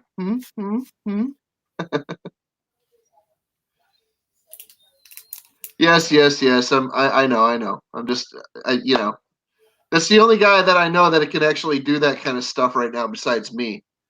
You know, I know there are several other people that can, you know, get plastic things made and, you know, 3D print crap and whatever. The next one is a 1981. The next one's a 1981, 5 cents. Okay, sweet. Actually, Amy, I was watching Deep Space Nine earlier today. That's one of the ones that I'm currently going through right now. I'm doing that thing where I flip flop back and forth between episodes of Deep Space Nine and Voyager. You know, I go through the timeline. I try. Doesn't always work. And I didn't watch the movies this time with it. And the next name is UK Scrapper. UK Scrapper, awesome. That's Dale, right? No, is it? No, Coin World UK is Dale. Yep. UK Scrapper, congratulations, buddy. You win a nickel.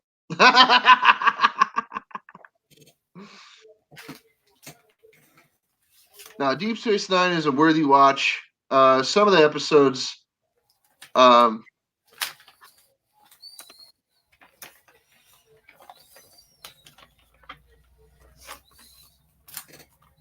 Deep Space Nine is a worthy watch. Voyager, it's an acquired taste. If you like Voyager, you like Voyager. That's all there is to it. It's not my exactly favorite Star Trek program, but it's got its moments. You know, I go through the whole thing anyway just to remind myself of you know, the things I like about it and the things I don't like about it. There you go. And there's more things that I like about it than I dislike. So I'll say that I like the program just fine. But no, because what I was going to say is there's 2 left, And what I'll do is the ones that's left in the bag, the ones that's left in the bag, I'll go through to the next. I'll go through to the next round. Yeah, that's exactly it, man. You're good. You're doing a great job, buddy.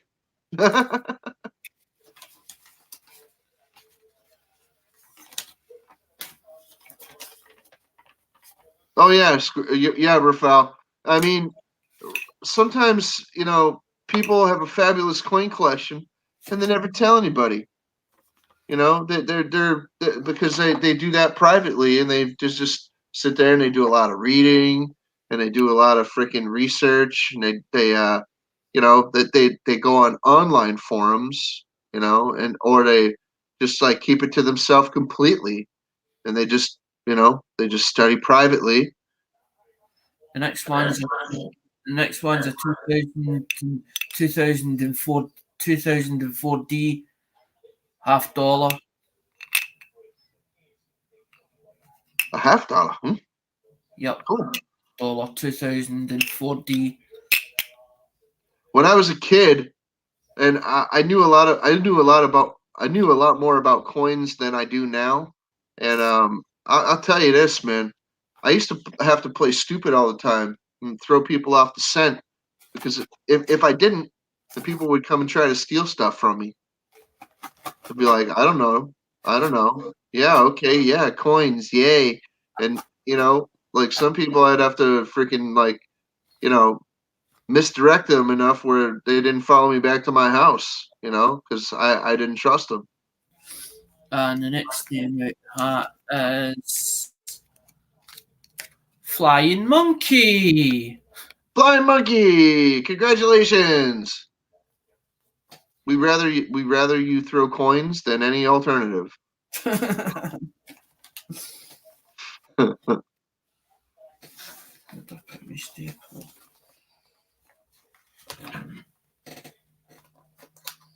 Well, some people, they collect coins and they don't have time to sort or research, so they bring them to the local coin shop, and for a fee, the person that runs the coin shop will do it for you.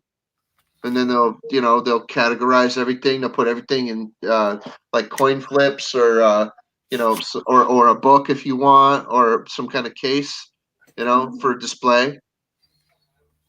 And there are any number of options to have your coins cleaned and polished and things like that. Even though they tell you that decreases the collector's value, if you're the owner of the coin, you can do whatever you want to it. About how many collectors out there actually take a dirty coin out of a coin shop and go, oh, that's beautiful, oh, that's lovely, and all the rest. If they see it shined and polished up and the presentation looks good, it's going to catch your eye. So sometimes that's why they do it, so that basically it looks good in the case or whatever, so that somebody will pick it up and go, that's a lovely coin, that. I don't bother cleaning coins anymore. I got enough flack for it where I'm like, okay, fine. If it's gonna be a coin that I'm, for collector's purposes, then no, I'm not gonna touch it. If it's gonna be a coin that I'm gonna use for a project, then I can do whatever I want to it.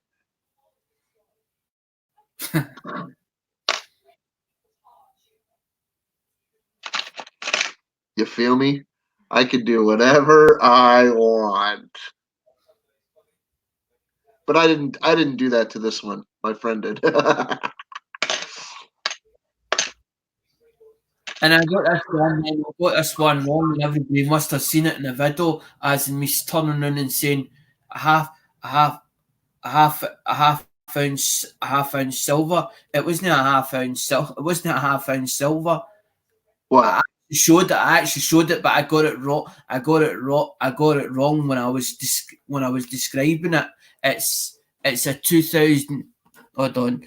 It's a 2000.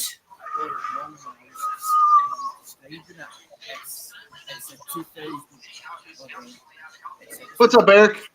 Not much. It's a 2016 1 ounce copper. Okay, that's fine. Hey man, nobody's perfect, bud. If you described it the wrong way, then that's what happened, and it's something else. Then that's fine. You know what? You're giving stuff away, dude. If people are gonna win a prize, they're gonna accept whatever you're giving out, dude. That's it. That's all there is to it. If they've got a problem, oh, it's copper instead of silver. You're a this and that. Really, bud? Come on. No. Well, I have got a silver one, but I get mixed up. When I've got a silver one, but I got mixed up, and that's worth actually more than what that is. Whatever, man. You're giving away what you give away. That's fine. If somebody wins, they win. If they don't, Right, that's the That's true. that's the last one. Captain. And hey, Michael Clinton, how you doing? Good to see you, buddy. the name out the hat is In Tim's World. Holy crap, Tim's World. Wow. Did anybody else think he freaking moved like to another country? I'm joking. and the last name out is Clinton S. Clinton S. Awesome. He's gonna spin and spin and spin until he falls down now. I really hope not. I hope he doesn't fall down. It's funny, you know, Michael Clinton just walked in here, but Clinton S won. That is weird. Life deals us reverses, damn it.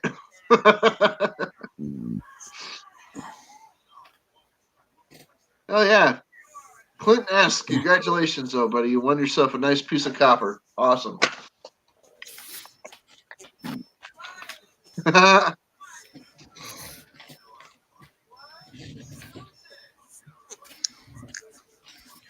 Well, anyway.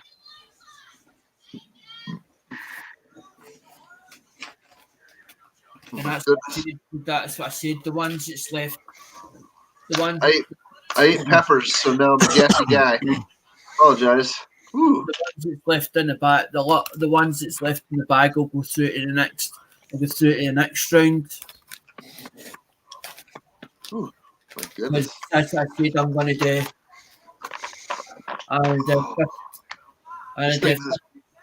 It's like half the size of my head. And I did 15 yeah. I might leave it like the following week, as in do another 15. So basically, by the time, as in they come forward, the ones there, I'm putting the ones out before the next lot go out. So they'll be getting their stuff, as in while the other ones are getting drawn out for the next ones. Okay. Was that the last one? Yeah, that's that. Okay. Good. You did what? 10? 10 drawings? It was 14 It was 14 captain. Was it really? There was I four lost main. count somewhere. There was four main prizes, and then after And then that, 10 runners up. Okay. Yeah. there was 10 runners up after that.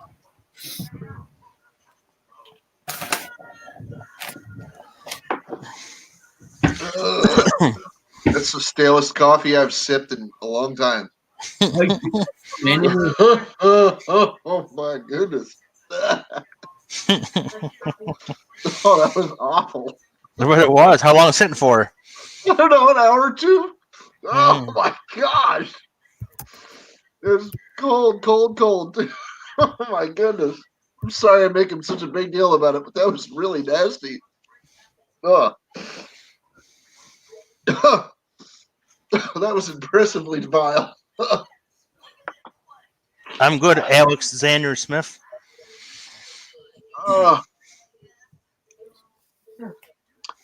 Oh yeah, man. Alex is a great fella. Thank you very much for the opportunity in your giveaway contest, buddy. It's very nice of you. Hey, there's this thing that a couple of people I've been seeing them doing this lately, that where they keep a list of everybody's name, and these guys or people, they've been doing a lot of giveaways on their channels in the last like year or so. So what they started doing is they started making it so that they're not going to slow down on doing their giveaways or anything. But what they did was they started putting a date where next to the person's name, the date that they won. That's good. And then say, okay, you are cut off for a certain period of time. We let other people win. That's a good idea. Let other people win for a while, and then when your time period is up, then you can win again. Which I think is awesome, because I'll use one channel for example, Jeep and John. Jeep and John does tons of giveaways, like crazy amounts of giveaways, right? And I'll tell you this. The other night I was sitting on his channel and on a live stream, and he found there was 3 people in his chat that hadn't won anything from his channel ever. He's just like, oh, we gotta change that right now. And he did. He gave him. He had a few contests to give him stuff. I'm like, that's so cool, man. That's awesome. Yep. But but everybody at his channel gets put on a list. Gets not a list, but they get a date next to their name when they won. Let's say they won on the 1st of the month. Well, you can't win until the 1st of the next month. So there you go. Or a couple of weeks or whatever it is. I don't remember how long of a time period it was, but to say, just let other people win for a while, and then when your time's up, you can win. You can win again, and it's good. So, which I think, like I said, I think that's fantastic, because he is a very generous person. He does a ton of giveaways, and if he goes through the whole rotation and there's nobody else to give stuff to, he'd probably say, okay, well, these people whose times are about to the closest to expiring, you're up. If that ever happened, but there's a lot of people that go over there. So yeah, see, even Amy knows he does 30 days. See, I wasn't even sure of how long of a period of time it was. So yeah, but I think that's fair, and I think that's very generous. Him to to make it fair to everybody. I like that a lot. I've seen other channels, not in this community necessarily, but I've seen other channels that little changing his dad. The dad actually won the 1981. It was a 1981 filly in Denver. It was a filly in Denver that he won. Plus you also got a 1981 1 cent as well. So you did. He asked what if he'd won thing. He was trying to figure out where he'd won one of the prizes and one of the main prizes, or where he actually won a runners up. But like I was saying, I've seen some other channels in other communities where it seems the winning scale is lopsided a bit, and the same people keep winning over and over again. It's just like, come on, really? Rigged. No, it's not. It's not rigged. I'm just messing. It's the way that the numbers come up on the auto picker. That's why I don't use auto pickers. I don't think that's equitable. I don't think that's that's not the way I'm going to do it. Picking out a hat. Exactly. We actually have a fedora in the other room that I write everybody's name on a piece of paper, and then I cut them all out. I crumple them all up, throw them in the hat, and then I have Crystal pick one out of the fedora. The fedora is a hat. I don't know if you know that, but yeah. Well, a lot of people don't know that, so I mean, I'm just saying. But yeah, it's Crystal's fedora actually, and I was like, Crystal, can I use your hat? She's like, sure. I'm like, hey, you want to pick it? She's like, okay, and she'll pick a name. It's not even me doing it. Completely impartial. She don't care. She's not even a YouTuber. Hmm. She don't care. That's cool. Yes. No, because I was going to use the spin a wheel, and then I was just going to use that comment random picker, and I'm like, no, and then I seen something that John RMS done, Ace Billion, and I seen him do a thing, mate. It was like little bits of paper, and I was sitting the other night, and I'm like, hold on a minute, and I'm like, hold on, and I was like, but it took me like 2 nights, and I'm like, so I've sorted it all out, went through all of them, and then I'm like, well, there's only so many people that's actually was in the main one, and then I used Rafael. like another. I used like another video, and I was like, well, I put enough names in it, and I sat and wrote them all out, and you see Captain, I cut them up, and then I'm like, what am I going to put them into? And I found that like. I think that was an Amazon, something for Amazon that come, and it was in one of the green, like the grey silver envelope. And I thought, well, you can't cheat. If you shake it up, there's no way you're going to cheat because you can't see anything in it because obviously the colour is silver in it or grey. It's grey. So I thought, well, nobody can come in and say that it's been cheated or it's rigged or it's fixed or whatever. Christopher Valdez, how you doing? Valdez. Christopher Valdez. The hyphen is on the E, so the accent is on the E, so Valdez. Kim H and Mama Rinda, how you doing? Good to see everybody. Very nice to have you with us. Oh, yeah.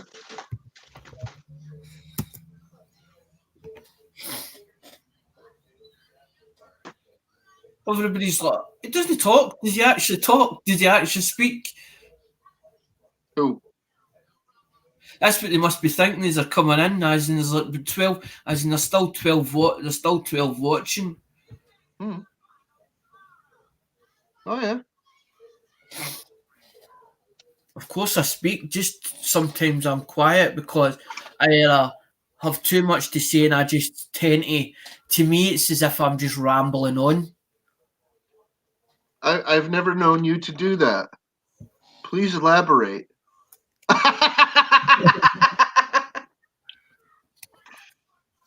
No, because there's 1943 as in Steely. Oh, yeah. Oh, wow. That one's shiny. And then you get... I don't have a Steely anymore. Crystal does. Crystal has got one. What? A Steely penny. You got a magnetic penny. Remember? And then you get a 1960 S. That's a BU. That was for a BU roll.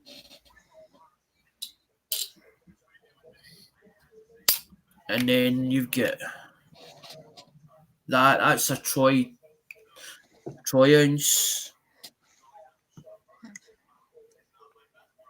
That's one of your ones which is treble nine fine silver on it.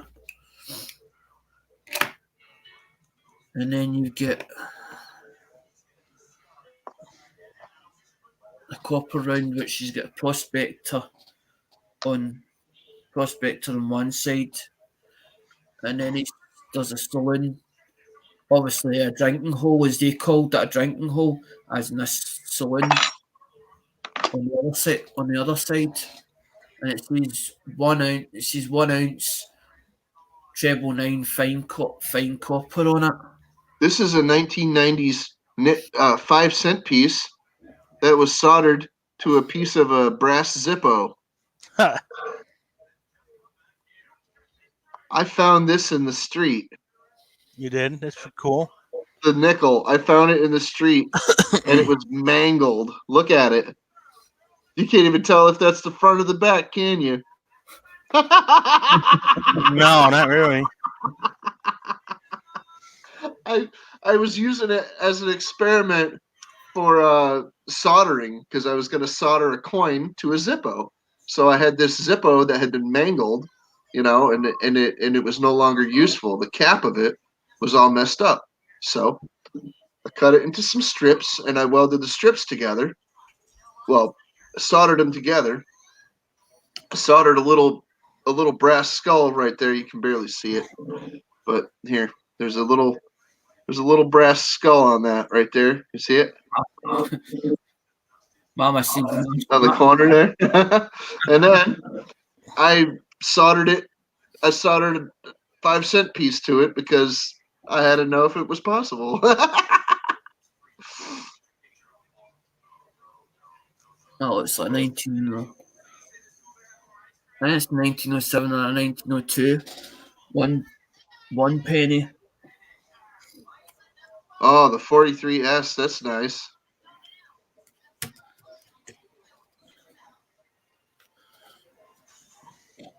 Oh yeah.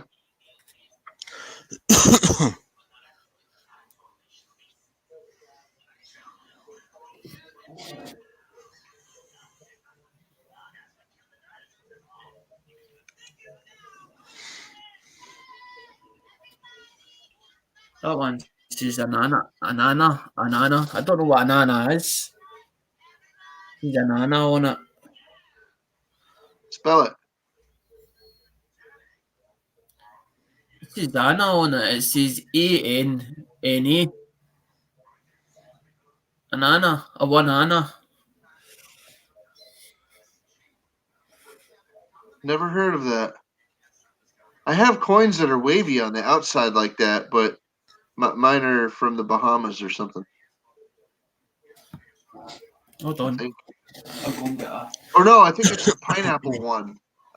Pineapple. Well, yeah, there's a coin that's got a pineapple on it. I've got a couple of them here. Hang on. That's cool. Oh, my goodness. My back is just not having it today. Oh, my goodness. Me gusta bullet in the brain. It's for India. That's where it's from. It's for India. It says on it on the top here in India. India. 1940, 1945. It's 1945.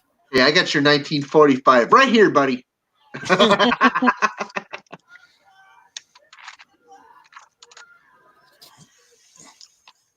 All right. Because it's got George on the front, King Emperor. Because a lot of your kings and queens over England were on different coins because they were a lot of Commonwealth countries. They were like it was like Commonwealth countries then. We were all sort of intermingled sort of thing into all the different countries.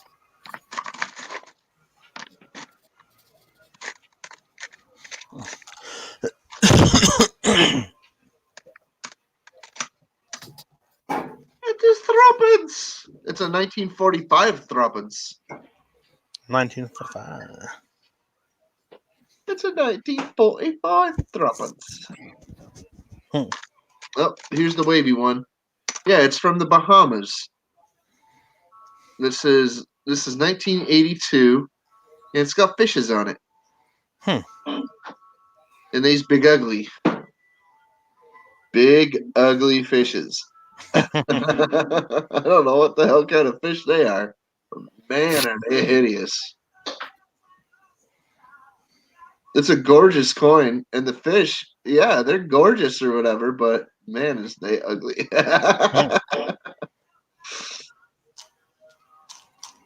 See? It's a Commonwealth of Bahamas. Is it worth anything? No. No, it's not. No.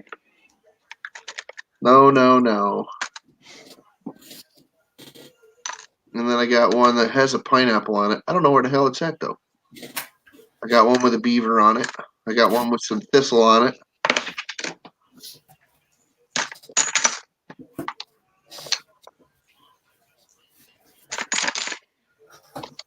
But there we go. That's all my stuff. Well, not all of it, but you know. What year's that, Captain? What? That one you're showing the Bahamas one? Oh, I don't know. 82, I think. Why? No, these ones are 1966 Bahamas. Oh no, I don't think this is a 60s one, buddy. 1966, 69, 75, and 82. 70, 71, because that's what that's the ones that I bought off a thing off of Clinton, the Neuro maps, because you could only worth it wasn't worth much. That's No, mine's an 82. I don't think it's worth anything, dude. I don't think any of the coins from any country in the 80s were worth much of anything except for what their face value was. Pardon. Hey, Gemma, how you doing, girl? Good to see you. Thanks for coming in, Gemma.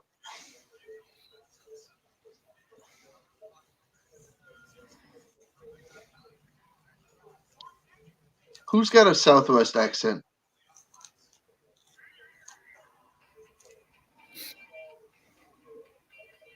Alex, are you from the southwest of Scotland? No, I'm from the USA. No, Alex, are you from the southwest? I don't know. My family could be. I don't know. I don't know. My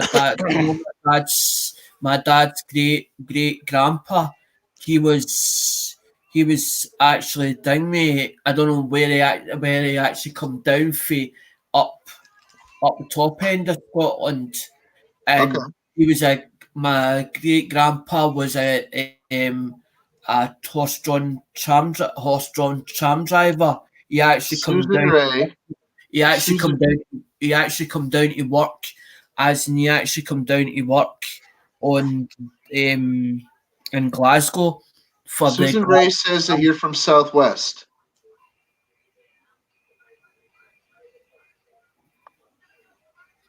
Your particular Scottish accent affords you the identifiable personage of being from the southwest of Scotland. Maybe. He's not wearing a kilt. Are you? No. Kilt. I hear they wear more kilts in Ireland than they do in Scotland. Oh, yeah, my don't. Not good, brother. I'm seriously thinking of leaving YouTube. I know. I've seen it. You're not leaving. You're not going anywhere, Gemma. Don't worry. I'll talk to you in a little bit. You're not going anywhere. But anyway, so I heard that there's more kilts being worn in Irie than there is in Scott.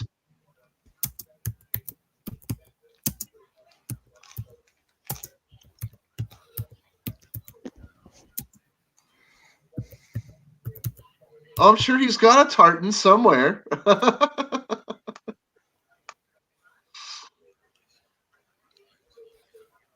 This is how you cook the stuff. What stuff? The curry stuff.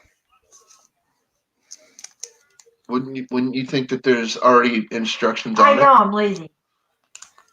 No, that's actually not lazy. That's actually putting in the extra effort, Crystal. Why would you think that's lazy? Just looking on the box for instructions is lazy. You went and took the time to look them up online. That's not lazy. That's extra steps. That's ambition, not laziness.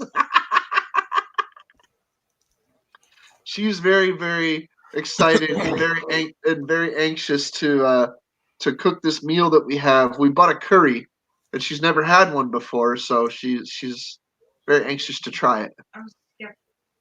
You're not skeptical. I'm very skeptical. You're not very skeptical. You're very excited, you silly. Hey, haha, your mom. How you doing? I'm sick of constantly being trolled and then my friends are arguing. It's affecting me. It does affect you, Jim, as and especially if Hey. friends are arguing. Like there was two on There was like two on Hector's. Two. I was sitting in Hector's panel, and it was actually in the chat. There was two of them at it. There was two of them at it, and the two of them were telling me as in the two of them. I like both of them, and I was like, I'm not making I told them I ain't making a choice. I ain't making a choice. So I've seen it happen and right in front of me. What they were saying about two friends arguing. Sometimes it's better to say to them, "Look, I'm friends with both of you, but I'm not taking sides. Yep. Sort it out yourselves and walk away from it. Just Yep. walk away from it because it will affect you, Gemma." You tell them, I'll catch you twats later. I wouldn't worry about the troll because the more your channel grows, that's what happens. You tend to have trolls. Yeah, I try not to get in between. Totally ignore them. I try not to get in between two people that I know when they're freaking bickering or whatever. Sometimes I freaking yell at them. It's just like, I just tell the two of them to knock it the hell off, or I'm gonna clump them together. Exactly. I'm not even kidding. I've done it several times over the years, and it has mixed results. So I don't bother anymore. I just let people be foolish if they want to be. That's fine. But time away, Gemma, people understand if you need to take the time away if it's affecting you.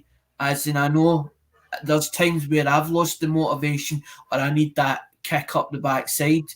But sometimes I'll go, right, I'll put my head into something and say, right, I need to do this or I need to do that, and I'll carry on and do it because I'm like, it needs doing. I might have left it as maybe a month, 2 months. I need to do that. I need to get that done.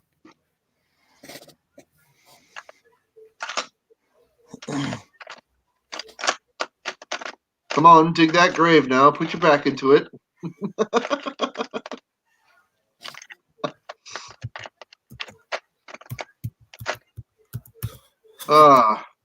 I probably need a nap.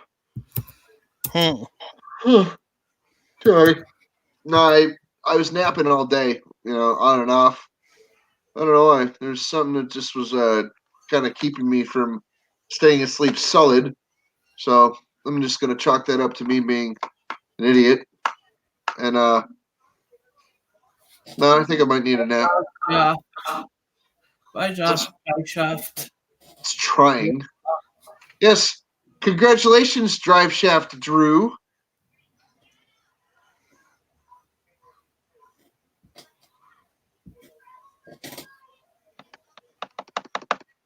Good night. All right. Good night, Susan Ray. Hey, if everybody's going to start leaving, it's going to start freaking, they're going to start sucking the life out of the freaking stream. That's no bueno. Come on. I'm sorry. Oh, I got to get out of here. I'm going to start making everybody yawn. It might be me. I'm sorry. I don't say sorry unless I am. That's fine. I don't mean to be. We've still got 11. We've still got 11 watching right now. Oh yeah, I've closed the stream down with like freaking 20 watching, dude. Whatever, 20 or 30 in there, just because if I don't give myself a time limit on my streams, then I'll go way over what my recommended freaking time watchage. Like I mean, I don't mind being on panel with other people on their streams, but on my streams, I try to keep mine about an hour, maybe 2, maybe an hour and a half. Justin Wright basically ding me as in StreamYards has put a time limit on it, as in you can only do, I think it's 20 hours. If it's the basic package, you can only do 20 hours a month. But I haven't even used my watch. I haven't even used that time up because I've constantly just been putting videos out there instead of actually doing a live stream. No problem, Gemma. I'll talk to you tomorrow, sweetie.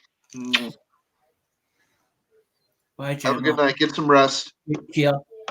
And don't wet your pillow. It's not worth it.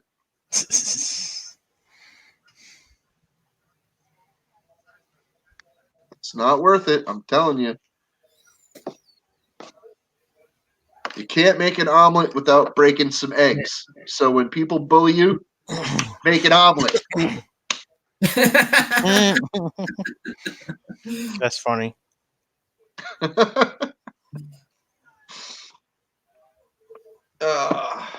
I was a little kid, I got bullied a lot because I was a towhead. You know what a towhead is? No, what?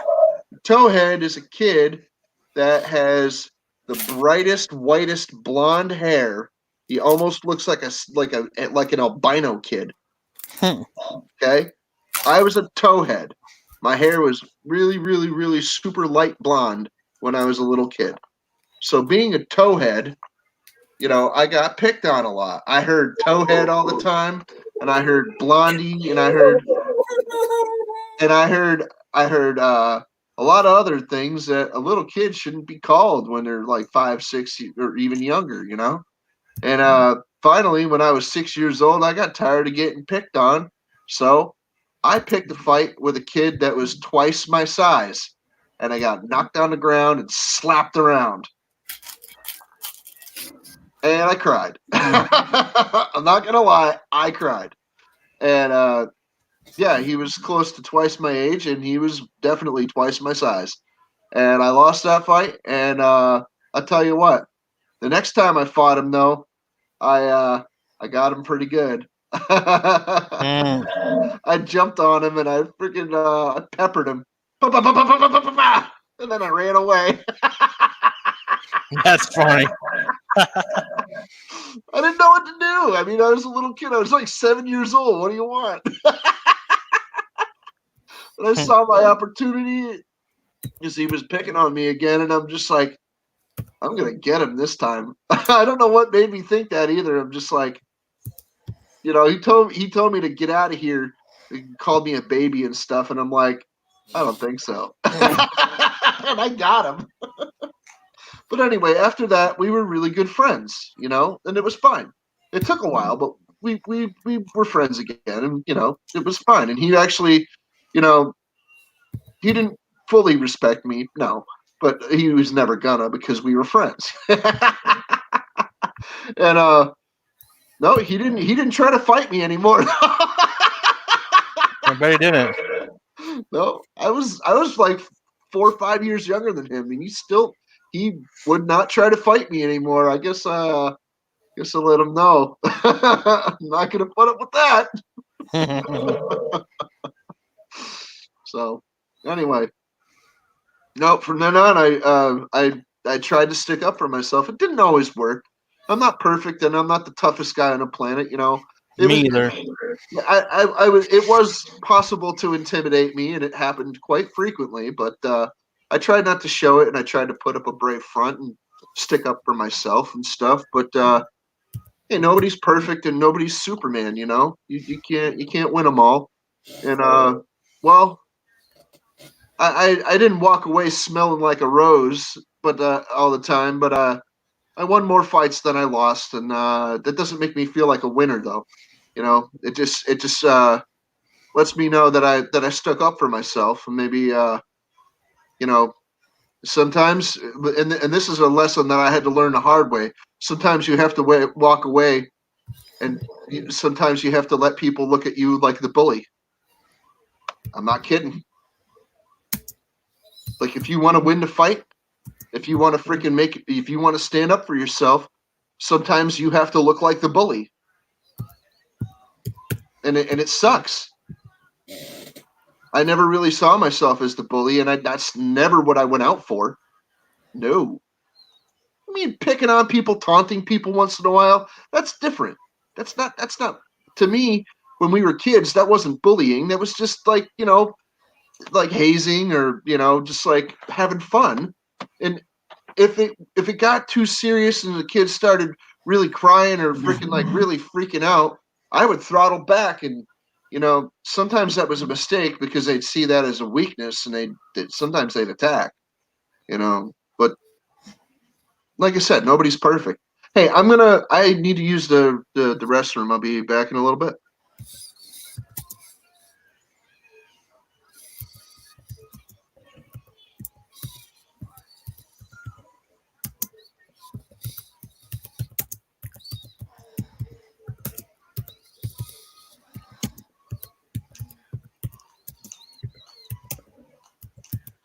How was your day?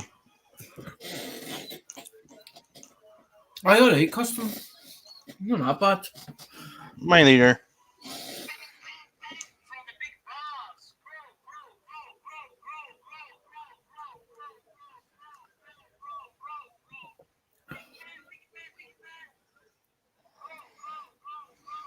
You'll only masterpiece if you have embraced war.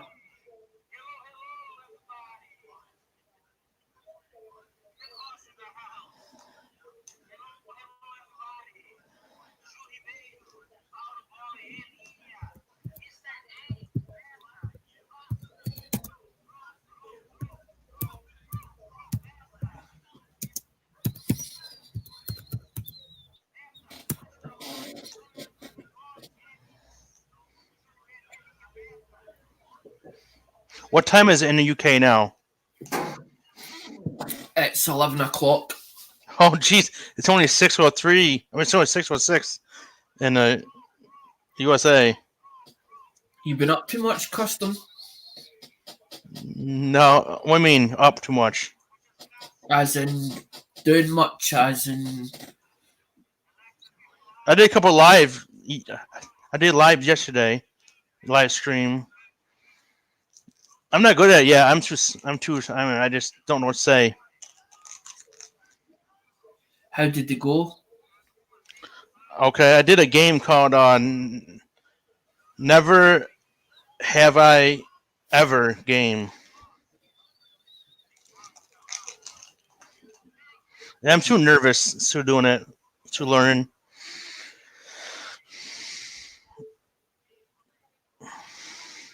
Was it nervous for you the first time? I'm nervous most of the time. As in, I get my anxieties and stuff build up even before I do them. Yeah, I get that too.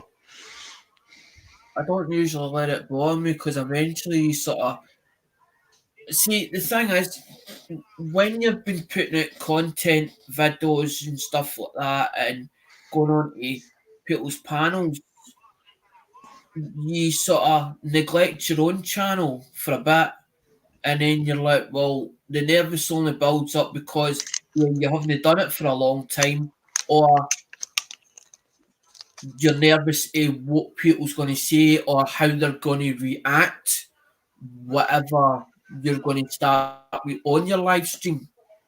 But once you get into it, it's not so bad. It's not so bad after that. Because it depends what you want to do on your channel, whether it's gaming, whether it's showing people as in that you fixing something, as in maybe a car or whatever else, and you're underneath a bonnet and you're showing them this car's not working because as in this is wrong with it or whatever else. So you sort of incorporate that into your live. You incorporate it into a live stream. So the only reason I'm incorporating coins at the moment is because I've got 5 and 6 boxes of coins, and because I'd got up to the 1,000, I hadn't done a giveaway the whole way through my channel. So I didn't really put any giveaways out there as I was going up the ladders. And then for the last 2 years, so I've sort of built it from as in being with Hazy Days and You Dizzy, getting it to 400. Then when it got to 400, I sort of went my own separate way sort of thing. And I thought, well, now I've got to think about what content do I put out? What do I actually do in my channel? Where do I take it? And that was the whole idea. Well, what way do I go? I'm into doing mobile phones. I'm into doing this. I'm into doing that. What do I put on the channel? So every time I would either put an experience that I would never put out that this channel's done this to me. I would always put out that this is one of my experiences that something's happened, and I would put it out there because I'm thinking, well, as Cab 7 says, you can go through an experience and somebody could be going through a similar situation and they don't know how to get out of that situation or solve it, or they feel that problem is like massive. So you then realise that your problem's not as big as what you actually thought it was. Be listening to somebody else's problem or somebody else's experience. And that was the whole idea of putting it out there. It wasn't to badmouth or slander any channel. It was to say, well, this has happened to me. This is the experience that's happened to me. This is how it done. This is how this is what happened. And this is how I resolved it. Or this is the point I'm trying to make, without bad mouthing anybody's channel, because we're all some people out there. Okay, we're a big family on YouTube, or have become a big family. But at the end of the day, families fight. Families have their petty squabbles. You'll never have a family that don't have a petty squabble. But it's the way you're handling it, and it's the way you're sorting it out, and not as making it this bigger deal and end up two channels are head to head all the time, every time you see each other. You know what, Gemma? One of the first things I learned in my life when I was a little kid is that I can't love everybody. It's not possible. Not for me. Maybe for others, but no, not for me. Put it this way, Gemma, you can forgive, but you won't forget. You won't forget, as in whoever's. Forgiveness is irrelevant. People shouldn't need my forgiveness to go on and be a better person than they were.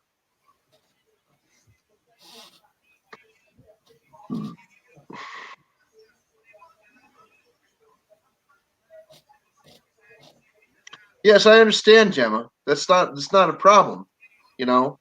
But I guarantee you don't love those freaking people that try to shove their foot in your door when you freaking try to shut your door, and they stick their foot in there so that you can't, and they're shoving pamphlets at you and screaming at you and cursing you. I bet you don't like that, and I bet you don't love those people. And let me tell you something. You should only love the people that deserve your love. That don't waste your time talking to people that ain't gonna freaking, that aren't gonna treat you the way that you deserve to be treated. That's it. Captain's right, because when somebody's doing that at your door, the first reaction you'll have is a defense mechanism, and you either, as in my door, you'll barricade it because you don't want that person in. I'm not saying that you should hate those people. No, that's not what I'm saying. If you don't have hate in your heart, then that's who you are. Don't change that. I'm not saying to hate them. I'm not saying to dislike them or to disdain them or to curse them or anything like that. No, I'm not. That's not what I'm saying. But I'm saying you don't like them, and you don't have to. That's all. That's as far as it has to go. You don't have to freaking bastardize them or demonize them or anything. You just say, I don't like those people that have personally experienced a bad time with those people, so I don't like them. But others that are similar to them are not acting the same way. So I don't have to hate those people, but only hate the people that I've had bad experiences with, or only dislike them, or maybe not even hate or dislike them, but I just don't like them. And I don't have to like them because I don't, me personally, there are certain things and certain people that I do hate. Yes.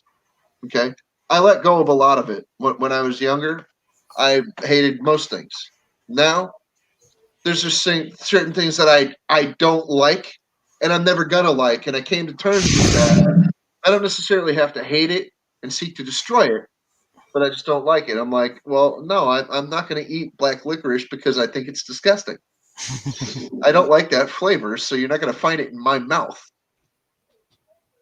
See, I don't have to hate it necessarily. If it was the last bit of food on the planet, and I was the last human survivor, and I seen it sitting there, I'd be like, "That's food." Now, would I like licorice still? No, I still don't like licorice, but that doesn't mean I'm going to refuse to eat that last bit of food because it's the last bit of food available. No, of course I'm gonna suck it up. I'm gonna chomp it, and I'm gonna freaking survive another day on that one bite of food. Okay, whatever. But I'm saying, do I have to hate it? No. No, absolutely not. I don't have to hate it. I don't have to dislike it. I just don't have to enjoy it. It's not my flavor, not my favorite. But extreme circumstances, yes, I might have to eat that bit of food. Extreme circumstances, there's only me and like a few other people hanging out left on the planet after the freaking apocalypse or something. If there's only 4 people left, 2 are male, 2 are female, well, we should probably learn to get along here. Maybe either that, or maybe we should just, leave each other alone. But even when there was millions of people, it simply wasn't that simple.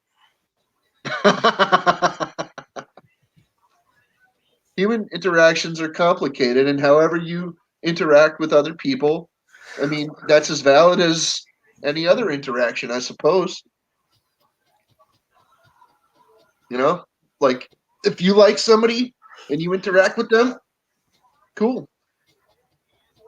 Reciprocation is usually warranted. It's usually nice, but another part of humanity that I learned over the years is that the people that you like don't necessarily like you. Unfortunately. So I said, well, I'm not going to worry about whether or not my friends actually like me the way I like them. Maybe I like them more than they like me. I'm not going to let myself worry about that. If I have friends that like me more than I like them, well, I guess that's our dynamic. That's the way that we are with each other. I've got friends that I hate their guts, but I'm still their friend. Just saying. As Captain says, Jamie, it's a case of you agree to disagree. I'm like that too, as in I'll never say somebody's opinion or their view wrong, as in their view's wrong, because they could see it different to the way I see it.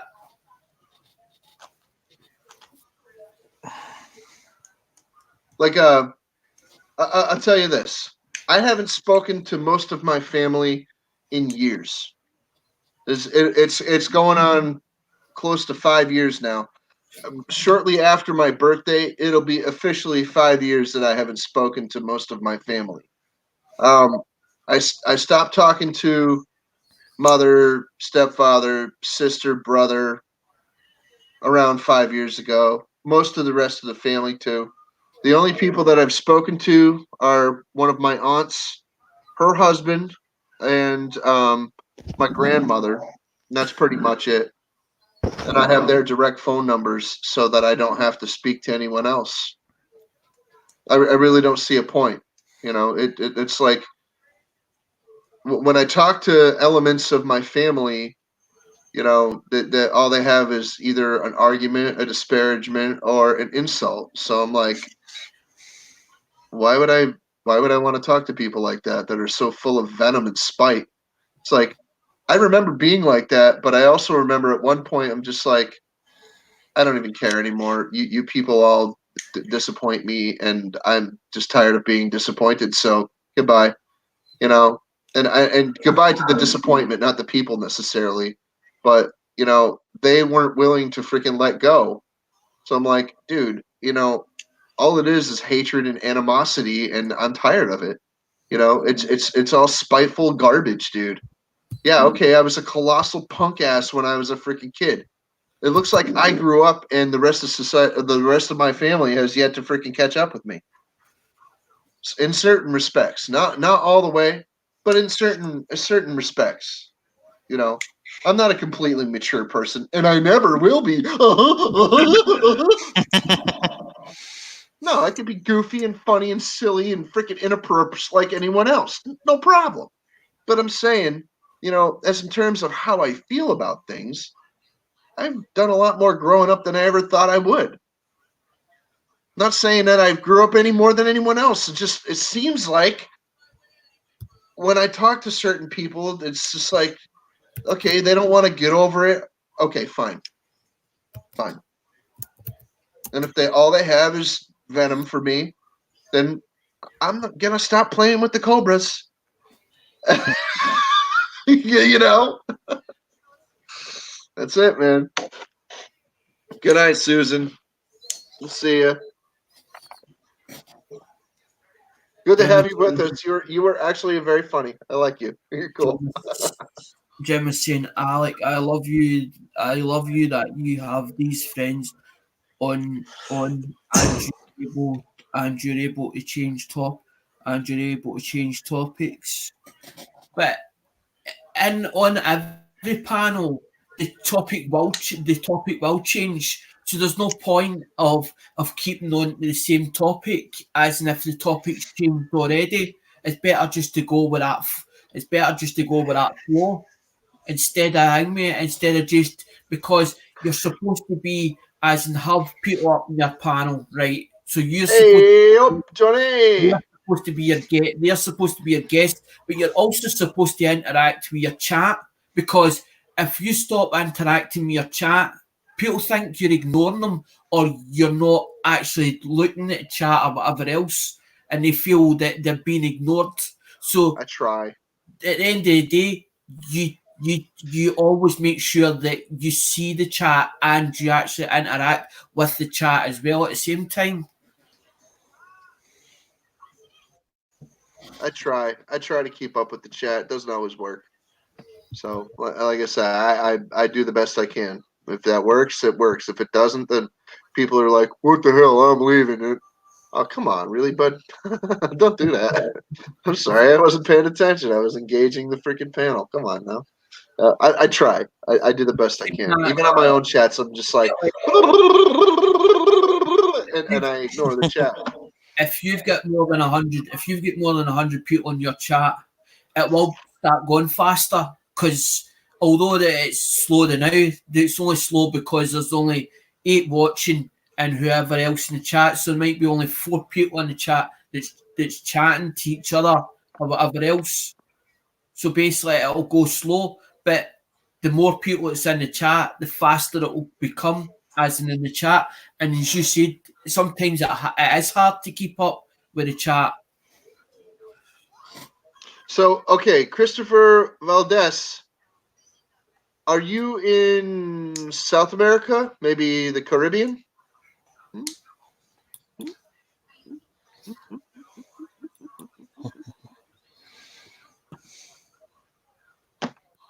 I think Johnny's asking up. I think Johnny's sting me. I think Johnny's asking. Room for one more.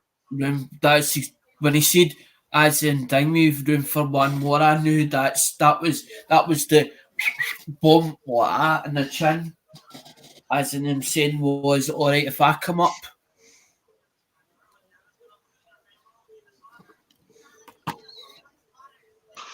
Later, Rafael. We'll see you, buddy. Yo.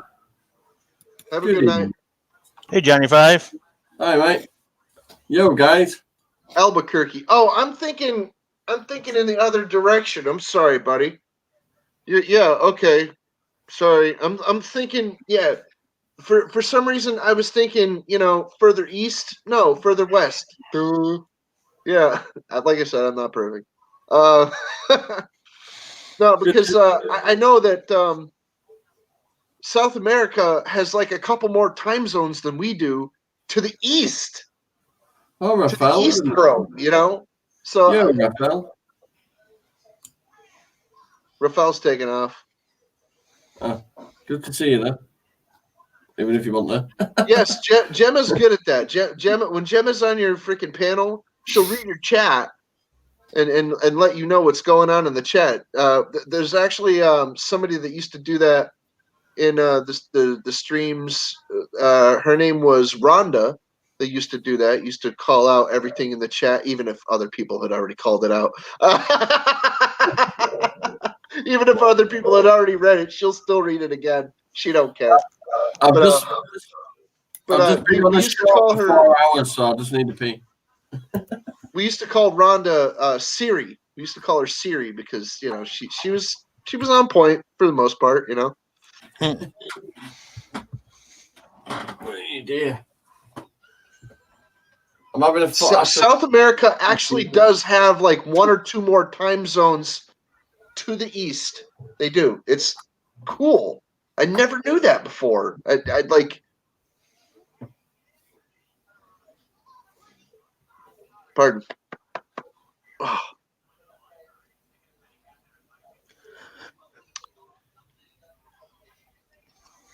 Oh, goodness. Heartburn? No, gassy. Man, I've been so gassy the last few months.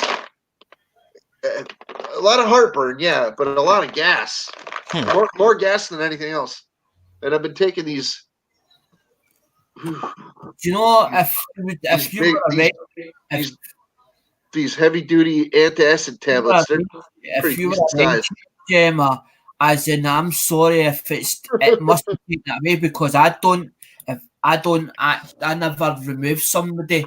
So if it probably hang me as in YouTube itself it's done it. Yeah, YouTube has been de-wrenching people. Bill, welcome back. How you doing? Good to see you. They shouldn't do that because it should be the host that only does that. They shouldn't be doing that. Because that's she just said that I used to be wrenched here. LOL doesn't matter now. No, it does matter. It matters to me. But obviously it's not me. If when I do a thing, I make sure it's people that I've decided that not. But Gemma's always been as in not a problem. And Gemma's been there since day one, as in since we were going, because we used to do when I knew Gemma when she used to do that one we fell out with, when we used to kick about with there you go, Cap. thing with Otter, Stretching. dead Otter. I'm just stretching, Johnny. Shut up. I'm joining in. You're mocking me. I'm not. I don't really care. Whatever. We've been friends too long for all that. Yeah. People have been asking what happened to Rhonda. Rhonda has had some legal troubles, and she was on probation, and she violated it. So now she's doing a little time. Yeah. It's not as bad as people think it is. It's not too terrible. She's got some problems she's got to work out, and that's her personal business. And Yeah. that's all I need to say. There you go. Yeah. Sorted. Yeah. Wish you the best. See you soon. No, she'll be out eventually. She just she got to take care of some things. That's all. That's all. There you go, Gem. You're nice and blue. Yeah. Am I That's blue? that's what she just said. That thing when she was deranged, and as I said, that wasn't me. It's deranged her. If it was a case of that she was a wrench, as in I probably did make her a wrench at some point on the thing me as in the last time I've done a live, but because I've not done a live for so long, obviously as Captain's just said, they're removing wrenches, and YouTube It has nothing to do with that. YouTube removes wrenches at their whim. They do it to who they want, when they want. There doesn't seem to be a pattern to it, but there does seem to be a will to it. Like there seem to be de-wrenching or defrocking or demonetizing or whatever anybody they see fit to mess with for whatever reason. Whatever arbitrary reason they have. Like I said, I don't think there's a pattern to it, but I do think there is a will to it.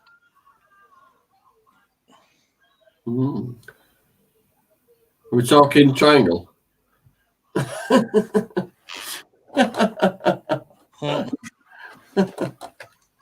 No problem, Gemma. I mean, if I can, I'll do the best I can.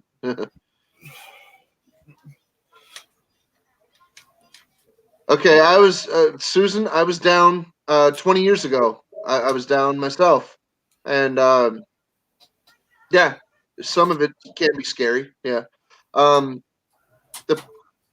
couple of years before that, I had I violated probation too. I was down for the same bid. I got convicted in '98, and then I got out on probation, and then I violated the probation, and I was down in 1999 as well. And in 1998, it was worse. Just saying, in 1998 it was way worse because 1998 is when my daughter Chloe was born. let's just say that 1998 was way worse. How about that? Let's just suffice it to say that.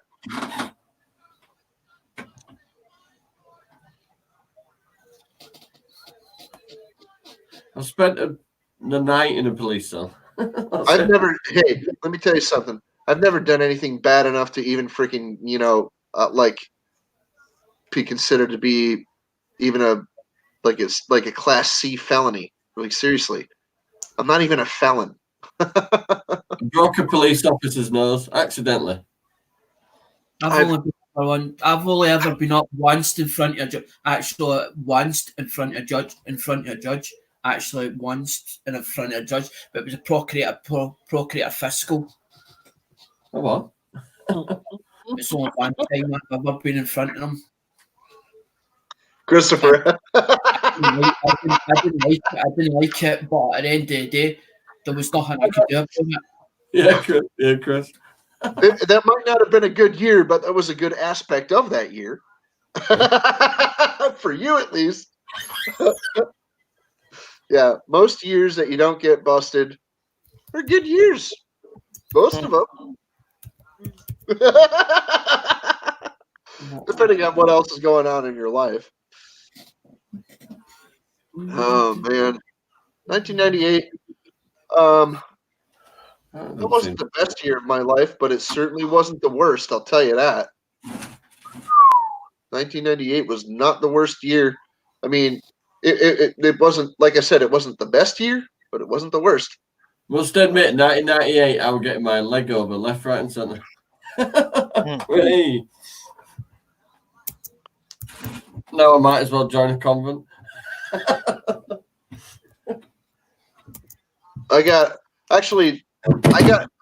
was getting let out in 1998. Something like that. I don't remember. No, I was down for a little bit in 1998. That's when it started. Well, the trouble started in 1996, 1997. And then those years are kind of blurry. A lot of stress. I was homeless through a lot of that too. So notice how I have an apartment now. Hey. This is not bad in comparison. This ain't bad. I don't like this. I don't like this necessarily, but it's better than living in a dumpster. I'll tell you that. That's better. Can be quiet now. Oh, Kevin, that's one of the worst things I've heard in the last couple of years. J5. Wow. J5. You remember What? you were saying about Pitt taking the car away from you? Yeah. They took my money away from me. They gave me 4 points. Oh, fucking wanker that. I stopped. They ended the money in February, as in the first day of February. They So ended it. we had to appeal it all in. Well, I'm going through the stage yet.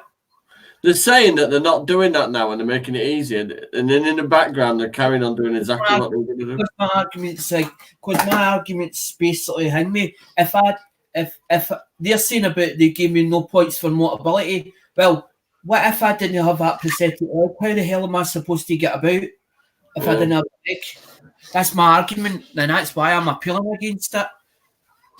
And the guy turned around and says, "No, you need to have it. It needs to be more than that." because the thing that's classed as being able. You need, as in how you getting it, how do you find it getting in and out of bath?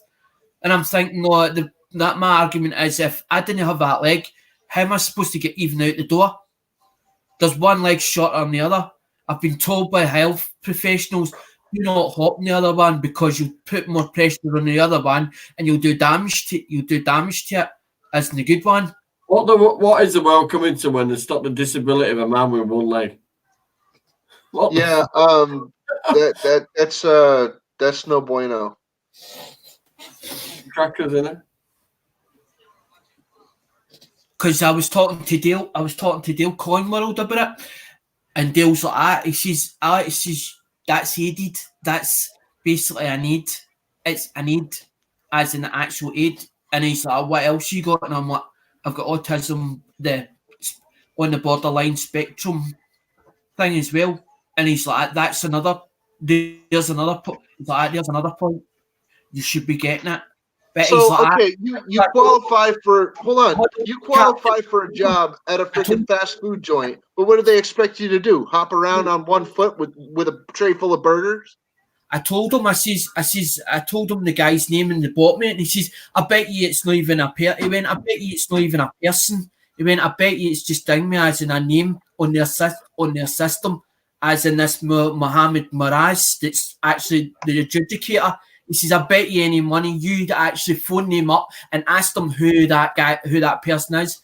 He says, I bet you it's a non-fictional character, but doesn't even exist. He says, I bet you any money it doesn't even exist, Alec. See, the problem is now you're getting assessed by healthcare professionals, but that healthcare professional can have been in any field of medicine, maybe absolutely nothing to do with you personally, in a medical way. It's disgusting.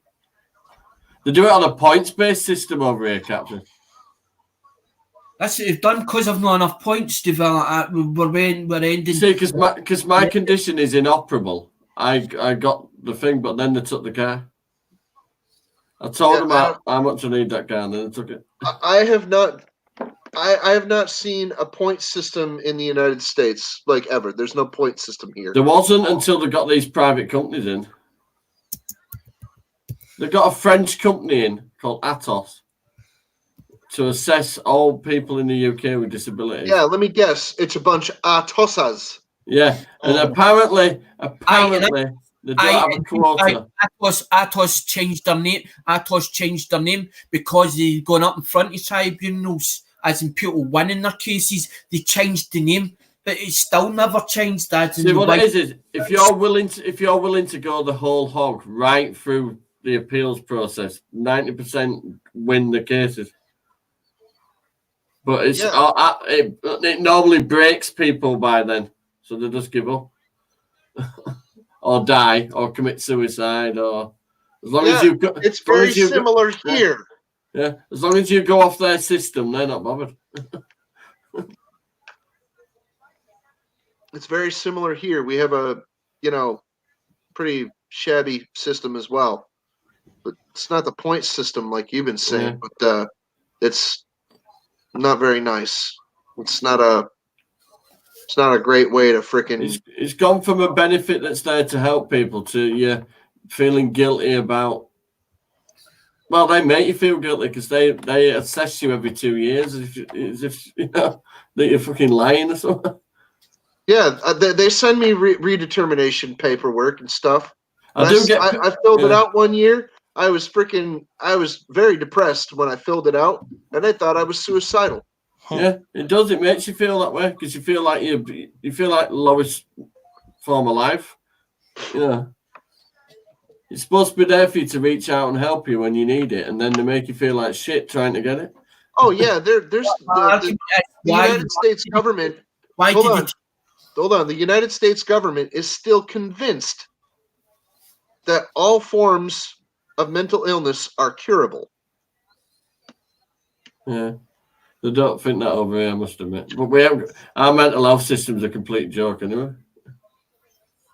What I want to know is why did they change it from DLA to personal independence? So they could change it. that DLA was there, Johnny, for people that had autism, ADHD, all the rest, and also people that were actually classed as being disabled. Yeah. They did it so they could change the questions and change how it works, and that way they could knock a load of people off it.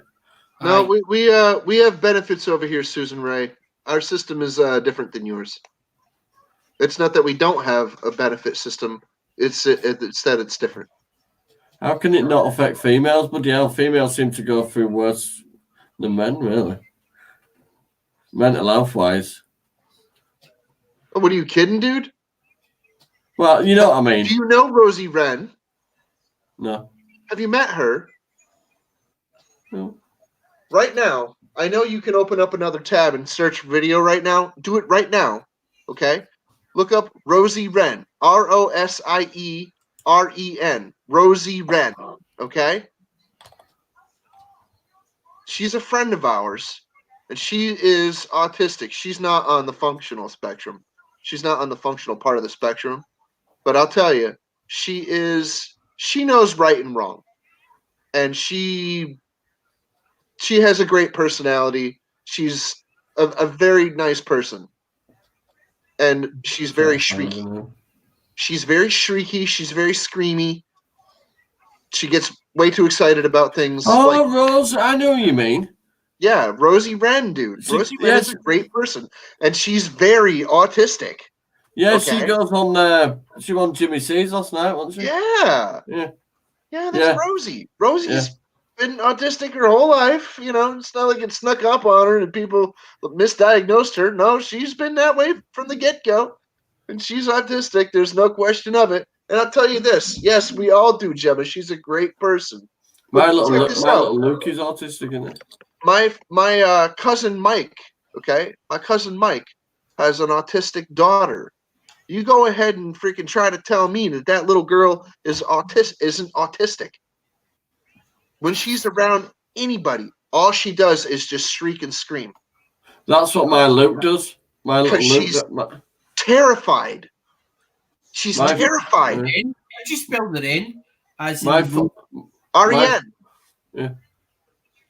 I'm looking it up and thing me on. My foster brother's autistic. You met Luke. You've seen Luke on my videos. What's Mike's daughter's name? Kira. Kira. Her name is Kira. Kira is autistic as the day is long, okay? She's going to be non-functional autistic probably her whole life. You know, she's not stupid. She's not retarded. She's autistic. And she's non-interactive. You know, she has problems interacting with people because people freak her right out. You Luke, he has a set routine and he doesn't like any change to the routine. And his way of communicating is in screeching noises, whether it's excitement and he can sign language a little bit, but he's very autistic though. He's in his own little world most of the time.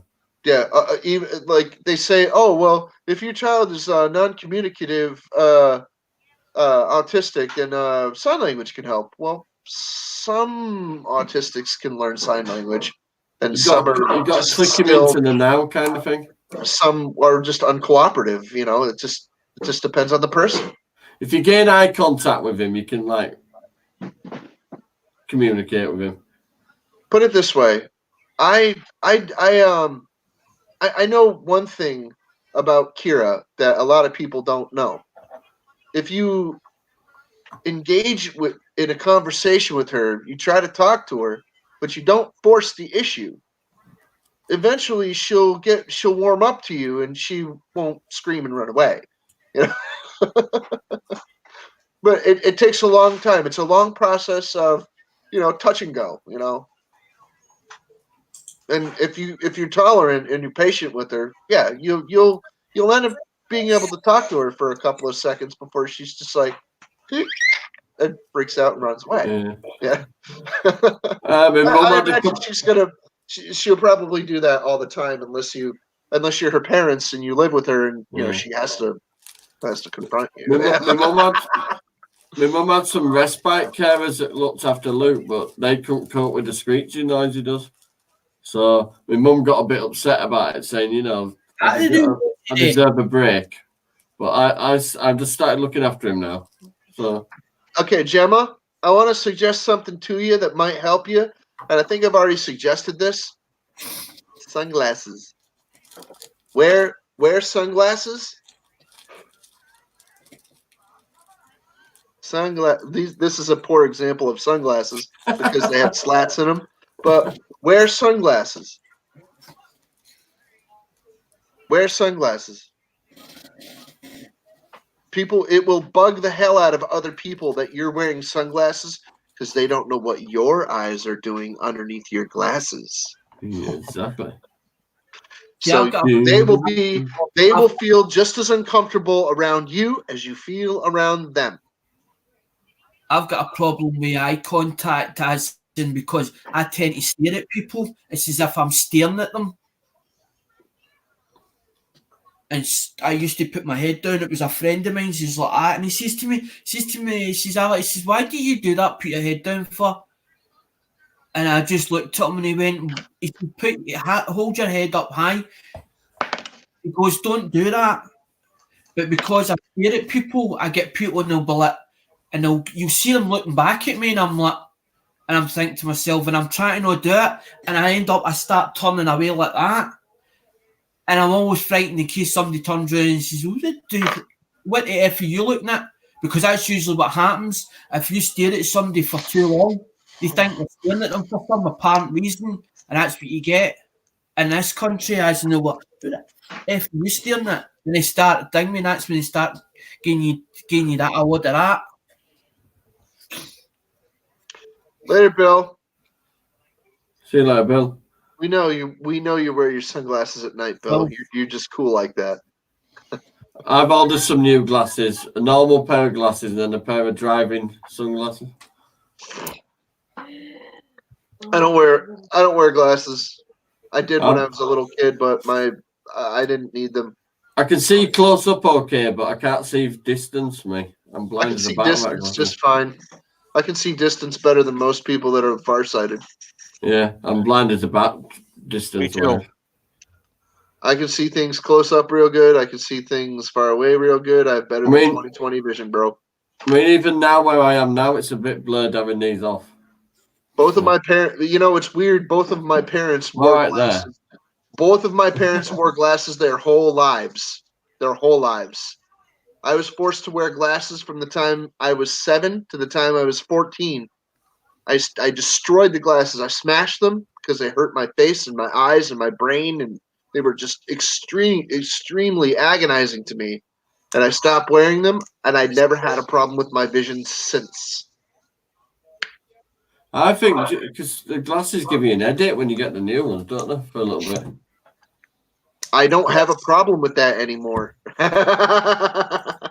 My vision problems got solved the very day I got rid of my glasses. They're like, my parents are like, you need glasses because you squint. Yes, you wear glasses and you still squint. So what's up with that? Yeah. Is there anything to that, or are you just being an asshole? I mean, what's going on? You mocking me? Come on. Whatever. I just I went to the ophthalmologist many times. Went to optometrists to see about getting glasses a couple of times, and the optometrist is like, "What do you want? Reading glasses? Why don't you get an off the rack pair?" I'm like, "I have stigmatism." They're like, "No, I don't think you do. You might have when you were younger, but you don't now. So you're good." And I went to an ophthalmologist a couple of years ago, and they're like, "Yeah, your vision is better than 20/20. You're okay, buddy. You can go." I'm like, "Oh, thanks. I appreciate that." Did you get a sticker? Shut up. Not saying. Maybe a star-shaped lolly. No, I didn't get a star-shaped lolly. They go, don't eat lollies, bad for your teeth. I'm only missing one tooth, Johnny. I'm 44, and I'm only missing one tooth, and my mother has 5 bridges in her mouth. I'm missing 2 there and 1 there, but that's it. My mother, again, her teeth are full of fillings. Like just about every single one of her teeth is filled. And she has 5 bridges. Instead of having a tooth there's a bridge. Yeah, 5 bridges. I need 2 more teeth out, but those are, one of them's a wisdom tooth. Yeah. So that'll be That's 2 why- wisdom teeth out and 1 regular molar, and that's it. That's why I had to have that In one 44 taken out for the years- wisdom too. In 44 years, I call that a win. No, very I good. call that not bad, buddy. Not bad. There's a lot of there's a lot of controversy about Dingway, as in what Gemma's just put up, as in about that channel, as in if you look through YouTube stuff, you've got Rosie Wren, as in Dad disconnects the internet, and then you've got don't subscribe to Rosie Wren, Ben Solo, and then you've got Rosie Wren and Classy Lady talking smack. Oh dear. Got all these ones to turn around and say about as There's in a the lot of truth. people that try to torment that girl, and I don't know why, man. You know, there's no reason for it. There's no reason for it. Rosie Wren is friendly. She's a nice person. She's not mean. She's not like a shitty person. You know, she's a good person. You know, so it's like, well, why would you have to pick on a good person? You know, what? Because she's goofy and silly and she shrieks a lot. What? Come on. You guys are better than that. Come on. I'm not saying nothing. I just said that there's a lot of controversy, and it's on YouTube, as in, and it kept mentioning Dingway Rosie Wren. She has started her channel over like 2, maybe 3 times. I'm not kidding. She had No. more subscribers than I did for a while. Mm-hmm. She had like 3,400 subscribers, 3,500. Jeez, that's a lot. Dude, she's awesome. But people like destroyed her channel.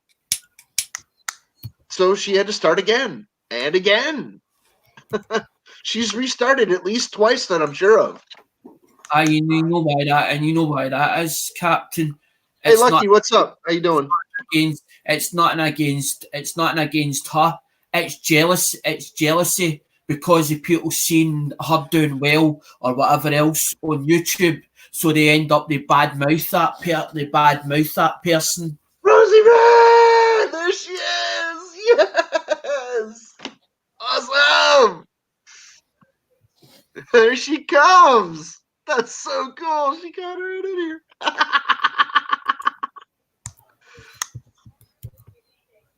Awesome!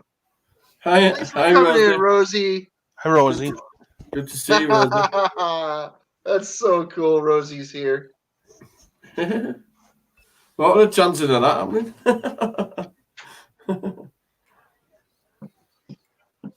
Hi, Rose. Hey, Rosie. Hi, Rosie. To the channel, and then I seen it saying that Hingway it was live, and I was looking on it a bit. I was looking on the bits. Angry Brett, how you doing? Good to see you. Thanks for coming in. Hello. Captain Jerkface. No, there you go. Captain Kirk. That's all right. Hey, Angel Munoz, you guys know him? He calls me Captain Jerkberry Crunch. That's funny.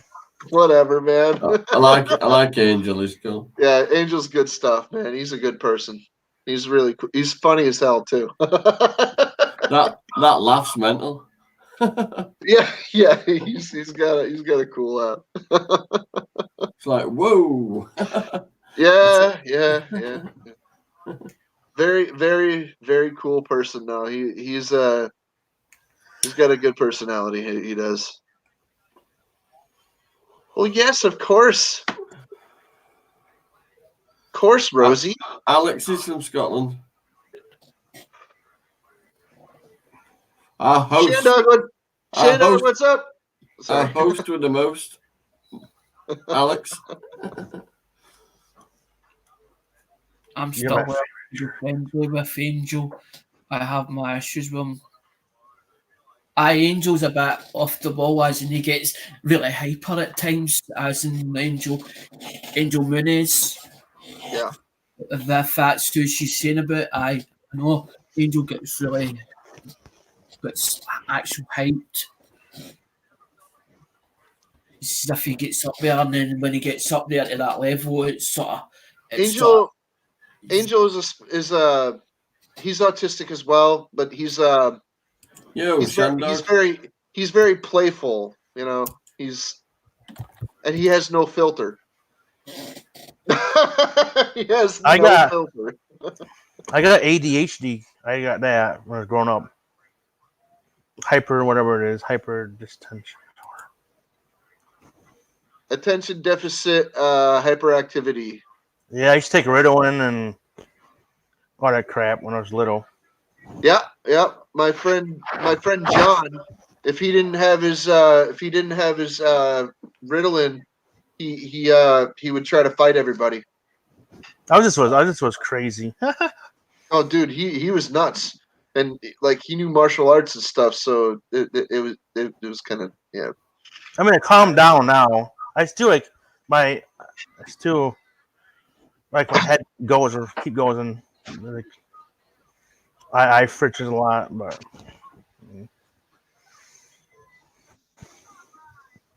Oh yeah, man, awesome. See, everybody's getting along in the chat here. There you go. Oh yeah.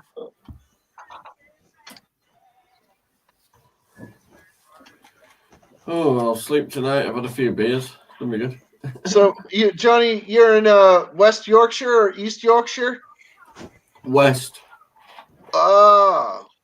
In West Yorkshire, I was born and raised. On the playground is where I spent most of my days. Really, Johnny? Yeah. Really? Really Yeah. bad? Come on. Called it the Red Wreck.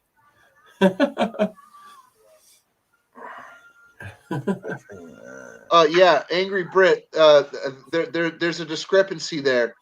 The half of the school shooters that were supposedly on it at the time of the shootings were actually off of it. Yeah. They didn't take their meds that day.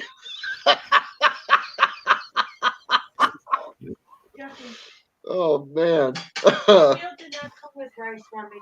Okay, that's fine.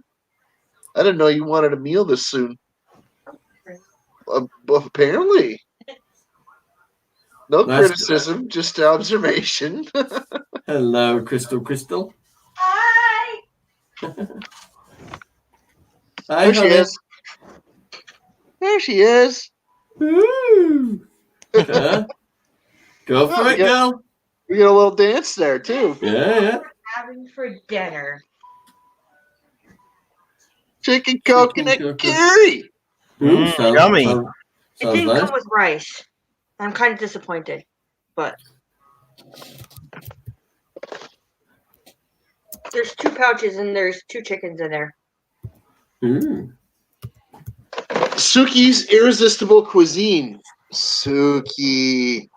She looks strangely like if you know Star Trek, if you remember Star Trek The Next Generation, and remember Commander Worf or Lieutenant Worf, you remember what his Russian mother looks like? Yeah. Ah, no way. I still love Star Trek, me. If I think hard enough, I'll probably remember her name.